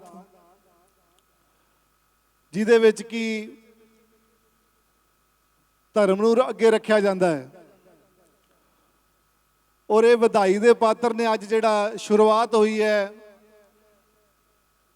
ਦਿੱਲੀ ਗੁਰਦੁਆਰਾ ਪ੍ਰਬੰਧਕ ਕਮੇਟੀ, ਉਹਨਾਂ ਦੇ ਪ੍ਰਧਾਨ ਸਰਦਾਰ ਹਰਮੀਤ ਸਿੰਘ ਜੀ ਕਾਲਕਾ ਤੇ ਨਾਲ ਜੁੜ ਬੈਠੇ ਜਥੇਦਾਰ ਬਲਜੀਤ ਸਿੰਘ ਜੀ ਦਾਦੂਵਾਲ, ਜਿਹਨੂੰ ਕਿ ਧਰਮ ਨੂੰ ਅੱਗੇ ਰੱਖਣਾ ਸੀ ਤੇ ਰਾਜਨੀਤੀ ਨੂੰ ਉਹਦੇ ਤਾਬਿਆਂ 'ਚ ਉਹ ਅਗਵਾਈ ਸ਼ੁਰੂ ਕੀਤੀ ਹੈ। ਕਿਉਂਕਿ ਅਗਵਾਈ ਇਹ ਦੇਸ਼ ਦੀ ਰਾਜਧਾਨੀ ਹੈ ਦਿੱਲੀ, ਔਰ ਇਹ ਜਿਹੜੇ 2 ਨਿਧੜਕ ਜਰਨੈਲ ਜੁੜੇ ਨੇ ਪਿੱਠਾਂ ਨਾਲ ਪਿੱਠਾਂ ਲਾ ਕੇ, ਔਰ ਇਹ ਪੰਥ ਦੀ ਅਗਵਾਈ ਕਰਨ ਲਈ ਤਿਆਰ ਨੇ। ਨਜ਼ਰ ਆ ਰਿਹਾ ਅੱਜ ਉਹ ਚਾਨਣ ਕਿ ਜਿਵੇਂ ਪਿੱਛੇ ਸਮੇਂ ਵਿੱਚ ਪੰਥ ਨੂੰ ਨਮੋਸ਼ੀ ਦਾ ਸਾਹਮਣਾ ਕਰਨਾ ਪਿਆ, ਜਿਵੇਂ ਜਥੇਦਾਰ ਸਾਹਿਬ ਨੇ ਗੱਲਾਂ ਕੀਤੀਆਂ ਕਿਰਦਾਰਾਂ ਦੀਆਂ, ਕਿਵੇਂ ਕਿਰਦਾਰ ਡਿੱਗੇ, ਕਿਵੇਂ ਪੰਥ ਨੂੰ ਉਸ ਕੁਝ ਲੋਕਾਂ ਨੇ ਨੀਵਾਂ ਵਿਖਾਇਆ। ਕਿਉਂਕਿ ਅੱਜ ਦੀ ਜਨਰੇਸ਼ਨ, ਅੱਜ ਦੇ ਸਟੂਡੈਂਟਸ, ਆਉਣ ਵਾਲੀ ਪੀੜ੍ਹੀ ਵੇਖਦੀ ਹੈ ਕਿਰਦਾਰ, ਕਿ ਸਾਡੇ ਕਿਰਦਾਰ, ਸਾਡੇ ਪੰਥ ਦੇ ਲੀਡਰ, ਸਾਡੇ ਆਗੂ ਕੀ ਕਰ ਰਹੇ ਨੇ। ਔਰ ਇਹ ਬੜਾ ਦਿਲਰਾਨਾ ਫੈਸਲਾ ਦਿੱਤਾ ਹੈ ਭਾਈ ਹਰਮੀਤ ਸਿੰਘ ਕਾਲਕਾ ਜੀ ਨੇ ਅਤੇ ਜਥੇਦਾਰ ਬਲਜੀਤ ਸਿੰਘ ਜੀ ਦਾਦੂਵਾਲ ਨੇ, ਕਿ ਉਸ ਜਿਹੜਾ ਉਹ ਜਾਲ ਸੀ ਜਾਲ ਚੋਂ ਨਿਕਲ ਗਏ। ਜਿਹੜਾ ਉਹ ਜਾਲ ਸੀ ਆਪ ਭਲੀ ਭਾਂਤ ਜਾਣਦੇ ਹੋ, ਜਿਹੜਾ ਕਿ ਪੰਥ ਨੂੰ ਸਮੇਂ-ਸਮੇਂ ਨਮੋਸ਼ੀਆਂ ਦਾ ਸਾਹਮਣਾ ਕਰਨਾ ਪੈਂਦਾ ਹੈ। ਪਿੱਛੇ ਜੇ ਜਦੋਂ ਕਮੇਟੀਆਂ ਬਣੀਆਂ ਬੰਦੀ ਸਿੰਘਾਂ ਦੀ ਰਿਹਾਈ ਲਈ, ਉਦੋਂ ਵੀ ਜਿਨ੍ਹਾਂ ਆਗੂਆਂ ਨੇ ਜੇਲ੍ਹਾਂ 'ਚ ਪਾਇਆ ਉਹਨਾਂ ਨੂੰ ਉਹਨਾਂ ਦੇ ਵਿੱਚ ਕਮੇਟੀਆਂ 'ਚ ਲਿਆ ਗਿਆ। ਇਹ ਬੜੀ ਨਮੋਸ਼ੀ ਵਾਲੀ ਗੱਲ ਹੈ। ਔਰ ਇਹ ਸੱਚ ਬੋਲਣ ਦੀ ਹਿੰਮਤ ਕੀਤੀ ਜਥੇਦਾਰ ਜੀ ਨੇ। ਸਾਰੇ ਸੱਚ ਬੋਲ ਸਕਦੇ ਸੀ, ਕਿਉਂਕਿ ਜਦੋਂ ਆਪਾਂ ਇਹ ਗੱਲ ਕਰਦੇ ਧਨ ਲਿਖਾਰੀ ਨਾਨਕਾ, ਸੱਚ ਵੀ ਬੋਲਣਾ ਚਾਹੀਦਾ, ਸੱਚ ਸੁਣਨਾ ਵੀ ਚਾਹੀਦਾ, ਔਰ ਸੱਚ ਕਰਨਾ ਵੀ ਚਾਹੀਦਾ ਹੈ। ਤਾਂ ਹੀ ਆਉਣ ਵਾਲੀ ਪੀੜ੍ਹੀ ਸਾਡੀ ਤੁਰੂਗੀ ਸਾਡੇ ਨਾਲ, ਸਾਡੀ ਜਨਰੇਸ਼ਨ ਉੱਪਰ ਵੇਖਦੀ ਹੈ। ਕਿਉਂਕਿ ਬਾਬੇ ਨਾਨਕ ਦਾ ਪੰਥ ਹੈ, ਖਾਲਸਾ ਅਕਾਲ ਪੁਰਖ ਕੀ ਫੌਜ ਆਪੇ ਚੜ੍ਹਦੀਆਂ ਕਲਾਂ ਦੇ ਵਿੱਚ ਹੈ।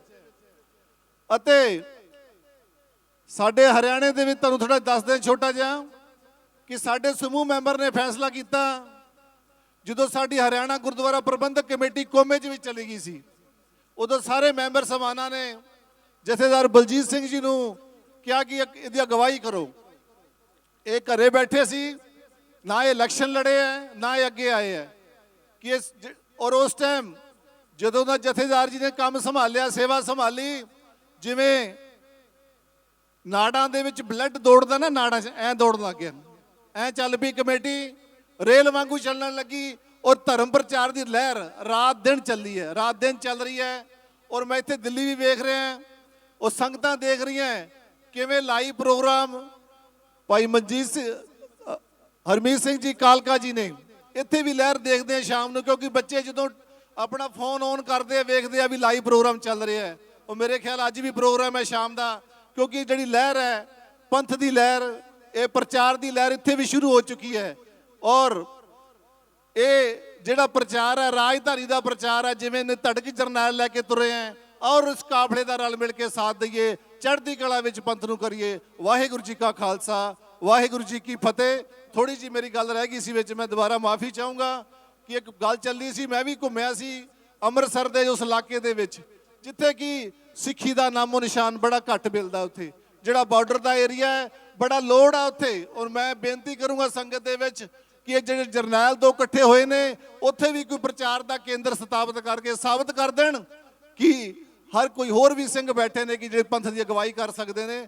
ਔਰ ਇਹਨਾਂ ਦੇ ਵਿੱਚ ਉਹ ਪੰਥ ਰੂਹ ਹੈ, ਉਹ ਪੰਥਕ ਸੋਚ ਹੈ, ਦੇਖਦੀ ਹੈ ਸੰਗਤ, ਦੇਖ ਰਹੀ ਹੈ ਇਹ ਦੋਨਾਂ ਜਰਨੈਲਾਂ ਦੇ ਵਿੱਚ ਕਿ ਇਹ ਅਗਵਾਈ ਕਰਨ, ਸਾਰੇ ਪੰਥ ਦੀ ਅਗਵਾਈ ਕਰਨ। ਵਾਹਿਗੁਰੂ ਜੀ ਕਾ ਖਾਲਸਾ, ਵਾਹਿਗੁਰੂ ਜੀ ਕੀ ਫਤਿਹ। ਬਹੁਤ ਬਹੁਤ ਧੰਨਵਾਦ ਮੀਤ ਪ੍ਰਧਾਨ ਸਾਹਿਬ ਦਾ। ਮੈਂ ਬੇਨਤੀ ਕਰਾਂ ਕਿ ਬਾਬਾ ਜੀ, ਬਾਬਾ ਵਰਿੰਦਰ ਸਿੰਘ ਜੀ ਸਪਲਾਨੀ ਕੇਵਲ 1 ਮਿੰਟ ਵਾਸਤੇ ਅਬ ਫਤਿਹ ਸਾਂਝੀ ਕਰਨਗੇ ਜੀ। आओ जितने शरीर भी जुड़ बैठे हो सारे ही फतेह प्रवान करो। आखो जी वाहिगुरु जी का खालसा, वाहिगुरु जी की फतेह। दिल्ली गुरुद्वारा प्रबंधक कमेटी जो कि बहुत ही उपराला होया है और सिੱਖੀ ਦੇ ਨਾਲ ਜੁੜਨ ਵਾਸਤੇ ਅਨੇਕਾਂ ਮਹਾਂਪੁਰਸ਼ ਬਾਬਾ ਅਵਤਾਰ ਸਿੰਘ ਜੀ, ਬਾਬਾ ਹਰਨਾਮ ਸਿੰਘ ਜੀ, ਸਾਡੇ ਹਰਿਆਣੇ ਦੇ ਜਥੇਦਾਰ ਬਾਬਾ ਬਲਜੀਤ ਸਿੰਘ ਜੀ ਦਾਦੂਵਾਲ ਸਾਹਿਬ, ਮਹਾਂਪੁਰਸ਼ ਬਾਬਾ ਰਵਿੰਦਰ ਸਿੰਘ ਜੀ ਸਰਾਣਾ ਸਾਹਿਬ ਵਾਲੇ। ਦਾਸ ਕੋਈ ਵਿਦਵਾਨ ਨਹੀਂ, ਪਰ ਜਦੋਂ ਗੁਰੂ ਦੇ ਘਰ ਦੀ ਗੱਲ ਆਉਂਦੀ ਹੈ, ਸਾਡਾ ਨਾਮ ਹੈ ਸਿੱਖ। ਇੱਕ ਦਿਨ ਦੇ ਬੱਚੇ ਨੂੰ ਵੀ ਸਿੱਖ ਕਹਾਂਗੇ, 100 ਸਾਲ ਦੀ ਉਮਰ ਹੋ ਜਾਏਗੀ ਤਾਂ ਵੀ ਸਿੱਖਦੇ ਰਹਿਣ। ਜਿੰਨਾ ਚਿਰ ਮੜੀਆਂ ਤੱਕ ਨਹੀਂ ਪਹੁੰਚ ਜਾਂਦੇ, ਸਿੱਖਦੇ ਰਹਿਣਾ। ਔਰ ਕਹਿੰਦੇ ਜੈਸੇ 7 ਮੰਦਰ ਸੋਨੇ ਕੇ ਉਸਾਰ ਦੀਏ ਕਾਹੂੰ, ਤੈਸਾ ਫਲ ਇੱਕ ਸਿੱਖ ਕੋ ਸ਼ਬਦ ਸਿਖਾਏਗਾ। ਕੋਈ 7 ਮੰਦਰ ਸੋਨੇ ਦੇ ਬਣਾ ਕੇ ਦਾਨ ਕਰਦੇ ਤੇ ਇੱਕ ਸਿੱਖ ਨੂੰ ਇੱਕ ਸ਼ਬਦ ਸਿਖਾ ਦੇਣਾ, ਇੰਨਾ ਮਹੱਤਵ ਹੈ। ਸੋ ਦਾਸ ਕੋਈ ਵਿਦਵਾਨ ਨਹੀਂ। ਸਮੂਹ ਕਮੇਟੀ ਨੂੰ ਔਰ ਮਹਾਂਪੁਰਸ਼ਾਂ ਨੂੰ ਲੱਖ ਲੱਖ ਵਧਾਈਆਂ। ਇਸੇ ਤਰ੍ਹਾਂ ਪਿਆਰ ਦਾ ਸਬੂਤ ਦਿੰਦੇ ਰਹੀਏ। ਬੁਲਾਓ ਫਤਿਹ, ਆਖੋ ਜੀ ਵਾਹਿਗੁਰੂ ਜੀ ਕਾ ਖਾਲਸਾ, ਵਾਹਿਗੁਰੂ ਜੀ ਕੀ ਫਤਿਹ। ਬਹੁਤ ਬਹੁਤ ਧੰਨਵਾਦ ਬਾਬਾ ਵਰਿੰਦਰ ਸਿੰਘ ਜੀ ਸਪਲਾਨੀ ਵਾਲਿਆਂ ਦਾ ਕੁਰਸ਼ੇਤਰ ਤੋਂ। ਸੋ ਬਹੁਤ ਸਾਰੇ ਵਡਮੁੱਲੇ ਸਾਡੇ ਪਾਸ ਵਿਚਾਰ ਆਏ ਨੇ ਇਸ ਪ੍ਰੋਗਰਾਮ ਨੂੰ ਉਲੀਕਣ ਦੇ ਵਾਸਤੇ। ਹੁਣ ਸਾਨੂੰ ਕਾਫੀ ਇਹ ਤੋਂ ਸਹਿਯੋਗ ਮਿਲੇਗਾ ਕਿ ਆਪਾਂ ਕਿਸ ਤਰ੍ਹਾਂ ਇਸ ਪ੍ਰਚਾਰ ਦੀ ਲਹਿਰ ਨੂੰ ਅੱਗੇ ਤੋਰਾਂਗੇ। ਜਿੰਨੇ ਵੀ ਸਾਡੇ ਹੈੱਡ ਗ੍ਰੰਥੀ ਸਾਹਿਬ ਆਏ ਨੇ, ਉਹਨਾਂ ਪਾਸੋਂ ਅਸੀਂ ਪ੍ਰਧਾਨ ਹਰਮੀਤ ਸਿੰਘ ਜੀ ਕਾਲਕਾ, ਜਨਰਲ ਸਕੱਤਰ ਜਗਦੀਪ ਸਿੰਘ ਜੀ ਕਾਲੋਂ ਔਰ ਗੁਰਦੁਆਰਾ ਕਮੇਟੀ ਵੱਲੋਂ ਸਾਰਿਆਂ ਵੱਲੋਂ ਅਸੀਂ ਖਿਮਾ ਮੰਗ ਲੈਂਦੇ ਹਾਂ। ਅੱਜ ਤੁਹਾਡੇ ਵੀ ਵਿਚਾਰ ਬਹੁਤ ਜ਼ਰੂਰੀ ਸੀਗੇ, ਮਗਰ ਅਸੀਂ ਤਾਂ ਚਲੋ ਇਕੱਠੇ ਹੀ ਰਹਿਣਾ, ਆਪਣੇ ਘਰ ਦਾ ਹੀ ਕੰਮ ਹੈ ਅਤੇ ਡੇਲੀ ਵਿਚਾਰ ਕਰਦੇ ਰਹਾਂਗੇ। ਸੋ ਮੈਂ ਹੁਣ ਬੇਨਤੀ ਕਰਾਂ ਕਿ ਹੈੱਡ ਗ੍ਰੰਥੀ ਭਾਈ ਰਣਜੀਤ ਸਿੰਘ ਜੀ ਆਪਣੇ ਵਿਚਾਰ ਆਪਣੇ ਸਾਂਝੇ ਕਰਨਗੇ, ਤਾਂ ਕਿ ਸਾਰਿਆਂ ਵੱਲੋਂ, ਘਰ ਦਾ ਲਾਣੇਦਾਰ ਹੁੰਦਾ ਨਾ, ਸਾਰਿਆਂ ਵੱਲੋਂ ਹੁੰਦਾ। ਵਾਹਿਗੁਰੂ ਜੀ ਕਾ ਖਾਲਸਾ, ਵਾਹਿਗੁਰੂ ਜੀ ਕੀ ਫਤਿਹ। ਮੈਂ ਵਧਾਈ ਦਿੰਦਾ ਪ੍ਰਧਾਨ ਸਾਹਿਬ ਨੂੰ, ਸਰਦਾਰ ਹਰਮੀਤ ਸਿੰਘ ਕਾਲਕਾ ਜੀ ਨੂੰ, ਸਰਦਾਰ ਜਗਦੀਪ ਸਿੰਘ ਕਾਲੋਂ ਜੀ ਸਾਡੇ ਜਨਰਲ ਸਕੱਤਰ ਸਾਹਿਬ, ਉਹਨਾਂ ਦੀ ਸਾਰੀ ਜਥੇਬੰਦੀ ਔਰ ਚੇਅਰਮੈਨ ਧਰਮ ਪ੍ਰਚਾਰ ਸਰਦਾਰ ਜਸਪ੍ਰੀਤ ਸਿੰਘ ਜੀ ਕਰਮਸਰ ਜੀ ਨੂੰ। ਮੈਂ ਜਦੋਂ ਵੀ ਪ੍ਰਧਾਨ ਸਾਹਿਬ ਨੂੰ ਮਿਲਦਾ ਸੀ, ਮੈਂ ਕਹਿੰਦਾ ਸੀ ਆਪਾਂ ਕਲੋਨੀਆਂ 'ਚ ਪ੍ਰਚਾਰ ਸ਼ੁਰੂ ਕਰੀਏ।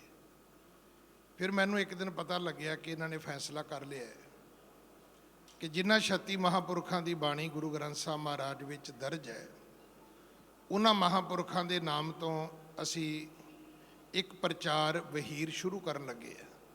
ਪ੍ਰਧਾਨ ਸਾਹਿਬ, ਅੱਜ ਪਹਿਲੀ ਮੀਟਿੰਗ ਨੇ ਜਿੰਨੀ ਤੁਹਾਨੂੰ ਐਨਰਜੀ ਦਿੱਤੀ ਹੈ, ਵੇਖੋ ਮੇਰੇ ਆਪਣੀ ਜੱਜਮੈਂਟ ਹੈ ਵੀ ਤੁਸੀਂ ਵੀ ਖੁਸ਼ ਹੋ ਤੇ ਸਾਰੇ ਖੁਸ਼ ਨੇ। ਔਰ ਜੋ ਸਹਿਯੋਗ, ਜੋ ਪਿਆਰ ਸਿੱਖ ਜਥੇਬੰਦੀਆਂ ਨੇ ਦਿੱਤਾ, ਇਹਦਾ ਅਰਥ ਹੈ ਵੀ ਸਾਰੇ ਉਡੀਕਦੇ ਸੀ ਸਾਡੇ ਕੋਲ, ਇਹ ਸਾਡੇ ਕੋਲੋਂ ਆਸ ਕਰਦੇ ਆ। ਸਾਡੇ ਭਾਵੇਂ ਸ਼੍ਰੋਮਣੀ ਕਮੇਟੀ ਹੋਵੇ, ਭਾਵੇਂ ਦਿੱਲੀ ਕਮੇਟੀ ਹੋਵੇ। ਔਰ ਮੈਂ ਅਗਲੀ ਬੇਨਤੀ ਵੀ ਕਰਨੀ ਚਾਹੁੰਦਾ ਕਿ ਇਹਨੂੰ ਤੁਸੀਂ ਇਲੈਕਸ਼ਨ ਪੈਟਰਨ 'ਤੇ ਚਲਾਇਓ। ਜਿਵੇਂ ਇਲੈਕਸ਼ਨ 'ਚ ਸਾਰਿਆਂ ਨੂੰ ਮਨਾਈਦਾ ਹੈ ਨਾ, ਜਿਹੜੀ ਕਲੋਨੀ 'ਚ ਜਾਣਾ ਉੱਥੇ ਨਿੱਕੀਆਂ ਨਿੱਕੀਆਂ ਜਥੇਬੰਦੀਆਂ ਨੇ। ਮੈਂ ਵੋਟਾਂ ਦੀ ਗੱਲ ਨਹੀਂ ਕਰਦਾ, ਹਰ ਇਲਾਕੇ ਦੇ ਵਿੱਚ ਕੋਈ ਬੱਚੇ ਪੜ੍ਹਾ ਰਿਹਾ। ਜਿਵੇਂ ਹੁਣ ਇਹ ਬਾਬਾ ਜੀ ਮੇਰੇ ਕੋਲ ਬੈਠੇ ਨੇ, ਸ਼ਾਇਦ ਬਾਬਾ ਨੂਪ ਸਿੰਘ ਜੀ, ਤੇ ਮੈਂ ਸੁਣ ਕੇ ਹੈਰਾਨ ਹੋ ਗਿਆ ਵੀ ਬੜੀ ਵੱਡੀ ਅਕੈਡਮੀ ਚਲਾ ਰਹੇ ਨੇ। ਕੱਲਾ ਕੱਲਾ ਸਿੱਖ ਯੂਨੀਵਰਸਿਟੀ ਦੇ ਤੌਰ 'ਤੇ ਕੰਮ ਕਰ ਰਿਹਾ। ਤੇ ਜੇ ਸਰਕਾਰਾਂ ਜਦੋਂ ਆਪਣੇ ਪ੍ਰੋਗਰਾਮ ਜਦੋਂ ਆਮ ਲੋਕਾਂ ਤੱਕ ਲੈ ਕੇ ਜਾਂਦੇ ਨੇ, ਤੇ ਉਹਨਾਂ ਨੂੰ ਵੀ ਡਿਸਟ੍ਰਿਕਟ ਲੈਵਲ, ਬਲਾਕ ਲੈਵਲ, ਫਿਰ ਪਿੰਡ ਲੈਵਲ, ਪੰਚਾਇਤਾਂ ਤੱਕ, ਈਵਨ ਪੰਚਾਇਤਾਂ ਦੇ ਵਿੱਚ ਵੀ ਪਿੰਡਾਂ 'ਚ ਕਲੱਬ ਬਣ ਚੁੱਕੇ ਨੇ। ਕੋਈ ਖੇਡਾਂ ਵੇਖਦਾ, ਕੋਈ ਕੁਛ ਵੇਖਦਾ। ਜੇ ਆਪਾਂ ਉਹਨਾਂ ਸਾਰਿਆਂ ਨੂੰ ਆਪਣੇ ਨਾਲ ਲਾ ਲਈਏ ਤਾਂ ਮੇਰਾ ਖਿਆਲ ਹੈ ਵੀ ਇੱਕ ਜਿਹੜੀ ਸਭ ਤੋਂ ਵੱਡੀ ਲੋੜ ਹੈ, ਦਿੱਲੀ ਸਿੱਖ ਗੁਰਦੁਆਰਾ ਪ੍ਰਬੰਧਕ ਕਮੇਟੀ, ਗੁਰੂ ਨਾਨਕ ਸਾਹਿਬ ਦਾ ਨਾਮ ਪੰਡਿਤ ਹਰਦਿਆਲ ਜੀ ਨੇ ਰੱਖਿਆ ਨਾਨਕ। ਤੇ ਆਪ ਜੀ ਸਾਰੇ ਜਾਣਦੇ ਹੋ, ਪਿਤਾ ਜੀ ਨੇ ਪੁੱਛ ਲਿਆ, ਕਹਿੰਦਾ ਜੀ ਇਹਦੇ ਨਾਂ ਦੇ ਮਾਇਨੇ ਕੀ ਨੇ। ਗੁਰੂ ਤੇਗ ਬਹਾਦਰ ਸਾਹਿਬ ਦਿੱਲੀ ਆਏ ਤਾਂ ਔਰੰਗਜ਼ੇਬ ਨੇ ਪੁੱਛ ਲਿਆ ਵੀ ਜਾਓ ਪੁੱਛ ਕੇ ਤੇ ਆਓ ਵੀ ਤੇਗ ਬਹਾਦਰ ਦੇ ਅਰਥ ਕੀ ਨੇ, ਵੀ ਉਹ ਸ਼ਹੀਦ ਹੋਣ ਵਾਸਤੇ ਵੀ ਤਿਆਰ ਹੈ, ਵੀ ਉਹਦੇ ਨਾਮ ਦੇ ਮਾਇਨੇ ਕੀ ਨੇ। ਜਦੋਂ ਗੁਰਦੁਆਰਾ ਪ੍ਰਬੰਧਕ ਕਮੇਟੀ ਆਉਂਦੀ, ਉਹਦਾ ਮਾਇਨਾ ਹੀ ਇਹ ਹੈ ਕਿ ਪਹਿਲਾਂ ਉਹਨੇ ਗੁਰਦੁਆਰੇ ਦਾ ਪ੍ਰਬੰਧ ਕਰਨਾ ਹੈ, ਫਿਰ ਉਹਨੇ ਧਰਮ ਦੇ ਪ੍ਰਚਾਰ ਦਾ ਪ੍ਰਬੰਧ ਕਰਨਾ। ਮੈਂ ਇਸ ਗੱਲ ਦੇ ਲਈ ਸ਼ਾਬਾਸ਼ ਦਿੰਦਾ। ਔਰ ਮੈਂ ਆਸ ਕਰਦਾ ਕਿ ਜੋ ਅੱਜ ਸਹਿਯੋਗ, ਜੋ ਪਿਆਰ ਸਿੱਖ ਜਥੇਬੰਦੀਆਂ ਨੇ ਦਿੱਲੀ ਸਿੱਖ ਗੁਰਦੁਆਰਾ ਪ੍ਰਬੰਧਕ ਕਮੇਟੀ ਦੀ ਝੋਲੀ ਵਿੱਚ ਪਾਇਆ ਹੈ, ਮੇਰਾ ਖਿਆਲ ਹੈ ਕਿ ਜੇ ਇਹਨਾਂ ਨੇ ਜਿੰਨੀ ਕੁ ਐਨਰਜੀ ਲੈ ਕੇ ਚੱਲਣਾ ਸੀ, ਅੱਜ ਉਹ ਮਲਟੀਪਲਾਈ ਹੋਏਗੀ। ਔਰ ਇਹਦੇ ਲਈ ਇੱਕ ਗੱਲ ਪਤਵੰਤਿਆਂ 'ਚੋਂ ਮੈਂ ਨਾਂ ਤੇ ਲਿਖੇ ਸਾਰਿਆਂ ਦੇ, ਮੈਨੂੰ ਯਾਦ ਨਹੀਂ ਕਿਹਨੇ ਕਿਹਾ ਹੈ, ਪ੍ਰਧਾਨ ਸਾਹਿਬ ਪਹਿਲੇ 2 ਸਮਾਗਮ ਏਡੇ ਵੱਡੇ ਹੋਣ ਕਿ ਮੈਂਬਰਾਂ ਦੇ ਵਿੱਚ ਵੱਖਰੀ, ਇਲਾਕਿਆਂ ਵਿੱਚ ਵੱਖਰੀ ਇੱਕ ਦੌੜ ਲੱਗਣੀ ਚਾਹੀਦੀ ਹੈ ਕਿ ਤੀਜਾ ਪ੍ਰੋਗਰਾਮ ਸਾਨੂੰ ਚਾਹੀਦਾ ਹੈ, ਚੌਥਾ ਸਾਨੂੰ ਚਾਹੀਦਾ ਹੈ, ਪੰਜਵਾਂ ਸਾਨੂੰ ਚਾਹੀਦਾ ਹੈ। ਸੋ ਮੈਂ ਆਪਣੇ ਸਾਰੇ ਹੈੱਡ ਗ੍ਰੰਥੀ ਸਾਹਿਬਾਨਾਂ ਵੱਲੋਂ ਤੁਹਾਨੂੰ ਵਿਸ਼ਵਾਸ ਦਿਵਾਉਣਾ ਕਿ ਅਸੀਂ ਪ੍ਰਚਾਰ ਕਰਨ ਵਿੱਚ, ਨਾਲ ਚੱਲਣ ਵਿੱਚ, ਸਹਿਯੋਗ ਕਰਨ ਵਿੱਚ, ਔਰ ਇਹਦੇ ਜਿੰਨੇ ਵੀ ਸਮਾਗਮਾਂ ਦੇ ਖਰਚੇ ਹੋਣਗੇ, ਇਹਦੇ 2 ਤਰੀਕੇ ਬੜੇ ਸੋਹਣੇ ਨੇ। ਇੱਕ ਤਾਂ ਅਸੀਂ ਸੰਪਰਦਾਵਾਂ ਨੂੰ ਵੀ ਵੰਡ ਸਕਦੇ ਹਾਂ, ਤੇ ਇੱਕ ਇਹ ਆ ਕਿ ਅਸੀਂ ਪਰਿਵਾਰਾਂ ਨੂੰ ਵੀ ਕਹਿ ਸਕਦੇ ਹਾਂ ਕਿ ਉਹ ਸਮਾਗਮ ਜਿਹੜੇ ਨੇ ਉਹਨਾਂ ਨੂੰ ਸਪਾਂਸਰ ਕਰਨ। ਔਰ ਇਹਦੇ ਨਾਲ ਕੀ ਹੋਏਗਾ, ਇਹਦੇ ਨਾਲ ਸਵਾਲ ਇਹ ਨਹੀਂ ਹੁੰਦਾ, ਕਈ ਵਾਰੀ ਸੋਚਦੇ ਵੀ ਪੈਸੇ ਮੰਗਦੇ ਨੇ, ਪੈਸੇ ਨਹੀਂ ਮੰਗਦੇ। ਇਹਦੇ ਨਾਲ ਸਾਨੂੰ ਮੋਰਲੀ ਸਪੋਰਟ ਮਿਲਦੀ ਹੈ, ਫਿਜ਼ੀਕਲ ਸਪੋਰਟ ਮਿਲਦੀ ਹੈ। ਉਹ ਲੋਕ ਜਿਹੜੇ ਨੇ ਸਾਡੇ ਨਾਲ ਮੈਂਟਲੀ ਔਰ ਫਿਜ਼ੀਕਲੀ ਅਟੈਚ ਹੁੰਦੇ ਨੇ, ਉਹ ਸਾਡੇ ਨਾਲ ਜੁੜਦੇ ਨੇ ਔਰ ਉਹ ਮੰਨਦੇ ਨੇ ਇਹ ਪ੍ਰੋਗਰਾਮ ਮੇਰਾ ਹੈ, ਸਾਡਾ ਹੈ। ਜਦੋਂ ਉਹ ਸਪਾਂਸਰ ਕਰਨਗੇ, ਜਿਹੜੇ ਉਹਨਾਂ ਦੇ ਆਪਣੇ ਨਿਕਟਵਰਤੀ, ਨੀਅਰ ਡੀਅਰ ਜਿਹਨੂੰ ਆਪਾਂ ਕਹਿ ਦਿੰਦੇ ਆ, ਭੈਣ ਭਰਾ, ਰਿਸ਼ਤੇਦਾਰ, ਉਹਨਾਂ ਸਾਰਿਆਂ ਨੂੰ ਨਾਲ ਲੈ ਕੇ ਆਉਣਗੇ ਵੀ ਆਪਾਂ ਉੱਥੇ ਚੱਲੀਏ, ਆਪਾਂ ਸਮਾਗਮ ਕਰੀਏ। ਸੋ ਮੈਂ ਆਸ ਕਰਦਾ ਕਿ ਬਹੁਤ ਇੱਕ ਚੰਗੀ ਸ਼ੁਰੂਆਤ ਸੱਚੇ ਪਾਤਸ਼ਾਹ ਨੇ ਦਿੱਲੀ ਸਿੱਖ ਗੁਰਦੁਆਰਾ ਪ੍ਰਬੰਧਕ ਕਮੇਟੀ ਦੀ ਝੋਲੀ ਵਿੱਚ ਪਾਈ ਹੈ। ਔਰ ਇਹਦੇ ਬਹੁਤ ਅੱਛੇ ਨਤੀਜੇ, ਰਿਜ਼ਲਟ ਸਿੱਖੀ ਦੇ ਪ੍ਰਚਾਰ ਪ੍ਰਸਾਰ ਦੇ, ਖਾਲਸੇ ਦੀ ਚੜ੍ਹਦੀ ਕਲਾ ਦੇ ਵਾਸਤੇ ਇਹਨਾਂ ਕਾਰਜਾਂ ਦੇ ਵਿੱਚ ਇਹਨਾਂ ਦੀ ਸਾਨੂੰ ਪ੍ਰਾਪਤੀ ਹੋਏਗੀ। ਵਾਹਿਗੁਰੂ ਜੀ ਕਾ ਖਾਲਸਾ, ਵਾਹਿਗੁਰੂ ਜੀ ਕੀ ਫਤਿਹ। ਸਤਿ ਸ੍ਰੀ ਅਕਾਲ। ਵਾਹਿਗੁਰੂ ਜੀ ਕਾ ਖਾਲਸਾ, ਵਾਹਿਗੁਰੂ ਜੀ ਕੀ ਫਤਿਹ।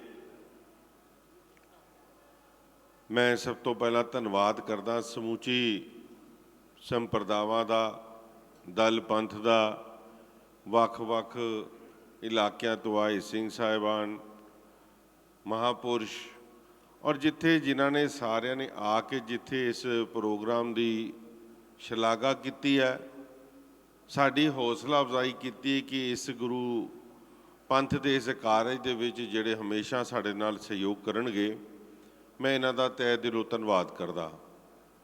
ਦਿੱਲੀ ਸਿੱਖ ਗੁਰਦੁਆਰਾ ਪ੍ਰਬੰਧਕ ਕਮੇਟੀ ਨੇ ਆਪਣੀ ਜ਼ਿੰਮੇਵਾਰੀ ਸਮਝਦੇ ਹੋਏ ਜਿਹੜੀ ਹੈ ਲਹਿਰ ਸ਼ੁਰੂ ਕਰਨ ਦੀ ਗੱਲ ਕੀਤੀ ਹੈ ਧਰਮ ਪ੍ਰਚਾਰ ਦੀ, ਇਹਦੇ ਵਿੱਚ ਵਾਕਈ ਬਹੁਤ ਵੱਡੇ ਸਹਿਯੋਗ ਦੀ ਤੁਹਾਡੇ ਲੋਕਾਂ ਦੀ ਲੋੜ ਹੈ। ਅੱਜ ਇਸ ਗੱਲ ਦੀ ਬਹੁਤ ਖੁਸ਼ੀ ਹੈ ਕਿਉਂਕਿ ਵੱਖ-ਵੱਖ ਬੁਲਾਰਿਆਂ ਨੇ ਆਪਣੀ ਗੱਲਾਂ ਰੱਖੀਆਂ ਔਰ ਉਹਦੇ ਵਿੱਚ ਭਾਈ ਸਾਹਿਬ, ਭਾਈ ਜਸਬੀਰ ਸਿੰਘ ਜੀ ਰੋੜੇ ਸਾਹਿਬ, ਉਹਨਾਂ ਨੇ ਇੱਕ ਗੱਲ ਕੀਤੀ ਕਿ ਅਸੀਂ ਜਿਹੜੇ ਧਰਮ ਦੀ ਇਹ ਪ੍ਰਚਾਰ ਦੀ ਗੱਲ ਕਰ ਰਹੇ ਹਾਂ, ਇਹ ਕਿਸੇ ਦੇ ਨਾਲ ਸਾਡੀ ਰੇਸ ਨਹੀਂ ਹੈ, ਇਹ ਸਾਡੀ ਆਪਣੀ ਜ਼ਿੰਮੇਵਾਰੀ ਹੈ। ਔਰ ਜਿਹੜੀ ਗੱਲ ਉਹਨਾਂ ਨੇ ਸ਼੍ਰੋਮਣੀ ਗੁਰਦੁਆਰਾ ਪ੍ਰਬੰਧਕ ਕਮੇਟੀ ਦੇ ਬਾਰੇ ਵੀ ਕੀਤੀ ਕਿ ਇੱਥੇ ਆ ਕੇ ਦਿੱਲੀ ਦੇ ਵਿੱਚ ਐਲਾਨ ਕਰਕੇ ਗਏ ਕਿ ਅਸੀਂ 5 ਕਰੋੜ ਦਾ ਬਜਟ ਦਿੱਲੀ ਦੇ ਵਿੱਚ ਲਾਵਾਂਗੇ। ਮੈਂ ਸਮਝਦਾ ਕਿ ਵੱਡੀਆਂ ਜਿਹੜੀਆਂ ਕਮੇਟੀਆਂ ਹੁੰਦੀਆਂ, ਸ਼੍ਰੋਮਣੀ ਕਮੇਟੀ ਪੰਥ ਦੀ ਸਭ ਤੋਂ ਸਿਰਮੌਰ ਜਥੇਬੰਦੀ ਹੈ, ਉਹਨਾਂ ਨੇ ਪੈਸੇ ਦੀ ਗੱਲ ਕੀਤੀ, ਮਗਰ ਉਸ ਤੋਂ ਕਈ ਕਰੋੜਾਂ ਤੋਂ ਵੱਧ ਦਾ ਜਿਹੜਾ ਤੁਸੀਂ ਅੱਜ ਆਸ਼ੀਰਵਾਦ ਸਾਨੂੰ ਦੇ ਕੇ ਜਾ ਰਹੇ ਹੋ ਆਪਣੇ ਸਹਿਯੋਗ ਦਾ, ਮੈਂ ਸਮਝਦਾ ਉਹਦੀ ਕੋਈ ਕੀਮਤ ਨਹੀਂ ਹੈ। ਬੋਲੇ ਸੋ ਨਿਹਾਲ। ਔਰ ਕਈ ਇਹੋ ਜਿਹੇ ਸੁਝਾਅ ਵੀ ਆਏ ਜਿਹਦੇ ਵਿੱਚ ਸਾਡੇ ਤੋਂ ਅਪੇक्षा ਰੱਖੀ ਗਈ, ਜਿਸ ਤਰ੍ਹਾਂ ਹਰਿਆਣਾ ਸਿੱਖ ਗੁਰਦੁਆਰਾ ਪ੍ਰਬੰਧਕ ਕਮੇਟੀ ਦੇ ਪ੍ਰਧਾਨ ਸਾਹਿਬ ਸਰਦਾਰ ਸੰਤ ਬਾਬਾ ਬਲਜੀਤ ਸਿੰਘ ਜੀ ਦਾਦੂ ਸਾਹਿਬ, ਉਹਨਾਂ ਨੇ ਭਾਈ ਸਾਹਿਬ ਉਹਨਾਂ ਨੇ ਗੱਲ ਕੀਤੀ ਕਿ ਇਹੋ ਜਿਹੀ ਲੋੜ ਹੈ ਪੰਜਾਬ ਦੇ ਉਹਨਾਂ ਬਾਰਡਰਾਂ ਦੇ ਉੱਤੇ ਜਿੱਥੇ ਬਿਲਕੁਲ ਧਰਮ ਦੇ ਪ੍ਰਚਾਰ ਪ੍ਰਸਾਰ ਖਤਮ ਹੋ ਚੁੱਕਾ ਹੈ। ਸੋ ਅਸੀਂ ਦਿੱਲੀ ਸਿੱਖ ਗੁਰਦੁਆਰਾ ਪ੍ਰਬੰਧਕ ਕਮੇਟੀ ਵੱਲੋਂ ਵੀ ਇਹ ਵਿਸ਼ਵਾਸ ਦਿਵਾਉਂਦੇ ਹਾਂ ਕਿ ਸ਼੍ਰੀ ਅੰਮ੍ਰਿਤਸਰ ਸਾਹਿਬ ਅਸੀਂ ਆਪਣੇ ਇਸ ਧਰਮ ਪ੍ਰਚਾਰ ਦਾ ਇੱਕ ਕੇਂਦਰ ਖੋਲ੍ਹ ਕੇ ਉੱਥੇ ਦੇ ਲੋਕਾਂ ਦੇ ਵਿੱਚ ਆਪਣੇ ਪ੍ਰਚਾਰਕ ਭੇਜ ਕੇ ਪ੍ਰਚਾਰ ਕਰੀਏ, ਜਿਹੜਾ ਸਾਡਾ ਧਰਮ, ਸਾਡਾ ਨੌਜਵਾਨ ਪੀੜ੍ਹੀ ਅੱਜ ਕ੍ਰਿਸਚੈਨਿਟੀ ਵੱਲ ਜਾ ਰਿਹਾ ਉਹ ਵੀ ਕਾਰਜ ਕਰ ਸਕੀਏ। ਇਹਦਾ ਵੀ ਤੁਹਾਨੂੰ ਅਸੀਂ ਭਰੋਸਾ ਦਿਵਾਉਂਦੇ ਹਾਂ। ਸਾਰੇ ਤੁਹਾਡੇ ਸਹਿਯੋਗਾਂ ਦੇ ਨਾਲ ਜਿਹੜੀ ਰੂਪ ਰੇਖਾ ਹੁਣ ਬੈਠ ਕੇ ਬਣਾਵਾਂਗੇ ਔਰ ਤੁਹਾਡੀਆਂ ਜਿੱਥੇ ਜਿੱਥੇ ਜ਼ਿੰਮੇਵਾਰੀਆਂ ਲੱਗਣ, ਔਰ ਉਹਦੇ ਵਿੱਚ ਮੈਨੂੰ ਪੂਰਾ ਉਮੀਦ ਹੈ ਕਿ ਤੁਸੀਂ ਇਹ ਸਾਡਾ ਸਹਿਯੋਗ ਦੇਵੋਗੇ। ਅਸੀਂ ਇਹਦੀ ਰੂਪ ਰੇਖਾ ਬਣਾ ਕੇ ਸਾਰੇ ਤੁਹਾਡੇ ਨਾਲ ਇੱਕ ਵਾਰ ਫਿਰ ਤੋਂ ਭਾਵੇਂ ਆ ਕੇ ਕਰਨਾ ਪਵੇ, ਭਾਵੇਂ ਟੈਲੀਫੋਨ ਤੇ ਗੱਲ ਕਰਨੀ ਪਵੇ, ਸਲਾਹ ਲੈ ਕੇ ਇਹ ਕਾਰਜ ਜੂਨ ਦੇ ਦੂਜੇ ਹਫ਼ਤੇ ਤੱਕ, ਕਿਉਂਕਿ ਪਹਿਲੇ ਹਫ਼ਤੇ ਮੈਨੂੰ ਪੂਰੀ ਬਹੁਤ ਵੱਡੇ ਦਿਨ ਹੈਗੇ ਨੇ ਜਿੱਥੇ 6 ਜੂਨ ਦੀ ਵੀ ਗੱਲ ਕੀਤੀ ਜਾਂਦੀ ਹੈ, ਦਿੱਲੀ ਦੇ ਵਿੱਚ ਸਮਾਗਮ ਨੇ। ਦੂਜੇ ਹਫ਼ਤੇ ਤੋਂ ਇਹ ਸਮਾਗਮਾਂ ਦੀ ਤਿਆਰੀ ਕਰਾਂਗੇ ਔਰ ਇਹ ਪ੍ਰੋਗਰਾਮ ਸ਼ੁਰੂ ਕਰਕੇ ਅਸੀਂ ਸੰਗਤਾਂ ਨੂੰ ਦੇ ਸਕੀਏ। ਤੋ ਇਸ ਕਰਕੇ ਇਹ ਰੂਪ ਰੇਖਾ ਤੁਹਾਡੇ ਨਾਲ ਸਾਰਿਆਂ ਨਾਲ ਫਿਰ ਤੋਂ ਸਲਾਹ ਕੀਤੀ ਜਾਏਗੀ। ਮੈਂ ਇੱਕ ਵਾਰ ਫਿਰ ਤੋਂ ਆਗੇ ਕਾਲੋ ਸਾਹਿਬ, ਸਰਦਾਰ ਜਗਦੀਪ ਸਿੰਘ ਜੀ ਕਾਲੋ ਸਾਹਿਬ ਨੇ, ਸਾਡੇ ਜਨਰਲ ਸੈਕਟਰੀ ਸਾਹਿਬ ਨੇ ਤੁਹਾਡਾ ਧੰਨਵਾਦ ਕਰਨਾ ਸੀ, ਮਗਰ ਅੱਜ ਉਹਨਾਂ ਦੇ ਇਲਾਕੇ ਦੇ ਵਿੱਚ ਪ੍ਰੋਗਰਾਮ ਹੈ ਕੀਰਤਨ ਸਮਾਗਮ ਦਾ। ਮੈਨੂੰ ਕਹਿਣੀ ਨਹੀਂ ਚਾਹੀਦੀ ਸੀ ਗੱਲ, ਮਗਰ ਅਚਾਨਕ ਹੁਣੇ ਗੱਲ ਹੋਈ ਹੈ ਕਿ ਜਿਸ ਤਰੀਕੇ ਦੇ ਨਾਲ ਵਿਤਕਰਾ ਸ਼੍ਰੋਮਣੀ ਗੁਰਦੁਆਰਾ ਪ੍ਰਬੰਧਕ ਕਮੇਟੀ ਨੇ ਕਰਨਾ ਸ਼ੁਰੂ ਕੀਤਾ, ਉਹਨਾਂ ਦੇ ਇਲਾਕੇ ਦੇ ਵਿੱਚ ਅੱਜ ਕੀਰਤਨ ਦਰਬਾਰ ਦੇ ਵਿੱਚ ਦੋਨੋਂ ਜਿਹੜੇ ਰਾਗੀ ਸਾਹਿਬਾਨ ਉੱਥੋਂ ਸ਼੍ਰੋਮਣੀ ਕਮੇਟੀ ਤੋਂ ਬੁਲਾਏ ਗਏ ਸੀ, ਉਹਨਾਂ ਦੀਆਂ ਡਿਊਟੀਆਂ ਕੈਂਸਲ ਕਰਤੀਆਂ ਗਈਆਂ। ਸੋ ਇਸ ਕਰਕੇ ਥੋੜ੍ਹੇ ਜਿਹੇ ਡਿਸਟਰਬ ਨੇ, ਗੱਲ ਕਰ ਰਹੇ ਨੇ ਸ਼੍ਰੋਮਣੀ ਕਮੇਟੀ ਦੇ ਪ੍ਰਧਾਨ ਸਾਹਿਬ ਨਾਲ, ਧਾਮੀ ਸਾਹਿਬ ਨਾਲ। ਮੈਂ 1 ਮਿੰਟ ਵਸੇ ਕਵਾਂਗਾ ਕਿਉਂਕਿ ਬਹੁਤ ਮਿਹਨਤ ਕੀਤੀ ਸਮੁੱਚੀ ਟੀਮ ਨੇ, 2 ਮਿੰਟ ਦੇ ਵਿੱਚੋਂ ਸਾਡੇ ਵਿੱਚ ਆਉਂਦੇ ਆ ਔਰ ਤੁਹਾਡੀ ਸੰਗਤਾਂ ਦਾ ਧੰਨਵਾਦ ਕਰ ਦਿੰਦੇ ਆ। ਸਾਰਿਆਂ ਨੇ ਇਕੱਠੇ ਅਸੀਂ ਲੰਗਰ ਛਕ ਕੇ ਜਾਣਾ। ਦਿੱਲੀ ਦੀਆਂ ਸਿੰਘ ਸਭਾਵਾਂ ਤੋਂ ਵੱਖ-ਵੱਖ ਸਾਰੇ ਪ੍ਰਧਾਨ ਸਕੱਤਰ ਸਾਹਿਬ ਆਏ ਸੀ, ਮੈਂ ਉਹਨਾਂ ਦਾ ਵੀ ਬਹੁਤ-ਬਹੁਤ ਧੰਨਵਾਦ ਕਰਦਾ। ਜਦ ਤੱਕ ਧੰਨਵਾਦ ਕਰਦੇ ਆ, ਮੈਂ ਆਪਣੀ ਸਮੁੱਚੀ ਟੀਮ ਨੂੰ, ਸਾਡੇ ਮੀਤ ਪ੍ਰਧਾਨ ਸਰਦਾਰ ਆਤਮਾ ਸਿੰਘ ਜੀ ਲੁਬਾਣਾ, ਸਰਦਾਰ ਵਿਕਰਮ ਸਿੰਘ ਜੀ, ਸਰਦਾਰ ਭੁਪਿੰਦਰ ਸਿੰਘ ਜੀ, ਸਰਦਾਰ ਗੁਰਮੀਤ ਸਿੰਘ ਜੀ ਪਾਟਿਆ, ਸਰਦਾਰ ਵਿਰਕ ਸਾਹਿਬ ਨੇ ਉਚੇਚੇ ਤੌਰ ਤੇ ਜਾ ਕੇ ਸਭ ਨੂੰ ਸੱਦਾ ਦਿੱਤਾ। ਸਾਰੇ ਅੱਗੇ ਆ ਕੇ ਸਾਹਿਬਾਨ ਦਾ ਸਰਦਾਰ ਅਮਰਜੀਤ ਸਿੰਘ ਜੀ ਪਿੰਕੀ ਜੀ, ਸਰਦਾਰ ਸੁਖਬੀਰ ਸਿੰਘ ਜੀ ਕਾਲਰਾ ਜੀ, ਸਰਦਾਰ ਗੁਰਦੇਵ ਸਿੰਘ ਜੀ ਮੈਂਬਰ ਸਾਹਿਬਾਨ, ਸਰਦਾਰ ਪਰਮਜੀਤ ਸਿੰਘ ਜੀ ਚੰਦੋਕ ਸਾਹਿਬ, ਸਰਦਾਰ ਓਂਕਾਰ ਸਿੰਘ ਜੀ ਰਾਜਾ ਜੀ, ਮੈਂ ਸਭ ਨੂੰ ਬੇਨਤੀ ਕਰਾਂਗਾ, ਸਰਦਾਰ MPS ਚੱਡਾ ਜੀ ਸਾਡੀ ਪਾਰਟੀ ਦੇ ਬਹੁਤ ਸੀਨੀਅਰ ਸਾਡੇ ਮੈਂਬਰ ਨੇ ਦਿੱਲੀ ਗੁਰਦੁਆਰਾ ਕਮੇਟੀ ਦੇ ਔਰ ਸਾਡੀ ਪਾਰਟੀ ਦੇ ਪ੍ਰਧਾਨ ਦਿੱਲੀ ਦੇ, ਉਹਨਾਂ ਨੂੰ ਵੀ ਮੈਂ ਕਹਾਂਗਾ ਕਿ ਸਾਰੇ ਮਹਾਂਪੁਰਸ਼ਾਂ ਦਾ ਜਿੱਥੇ ਆਪਾਂ ਸਤਿਕਾਰ ਕਰੀਏ, ਤਦ ਤੱਕ ਕਾਲੂ ਸਾਹਿਬ ਵੀ ਆ ਜਾਂਦੇ ਆ ਤੇ ਆਪਣੀ ਗੱਲ ਤੁਹਾਡੇ ਨਾਲ ਤੁਹਾਡਾ ਧੰਨਵਾਦ ਕਰਨਾ ਹੈ। ਸੋ ਮੈਂ ਬੇਨਤੀ ਕਰਾਂਗਾ ਸਾਰਿਆਂ ਨੂੰ ਅੱਗੇ ਆ ਕੇ ਮਹਾਂਪੁਰਸ਼ਾਂ ਦਾ ਸਾਰਿਆਂ ਦਾ ਵਾਰੀ-ਵਾਰੀ ਅਸੀਂ ਸਨਮਾਨ ਕਰੀਏ।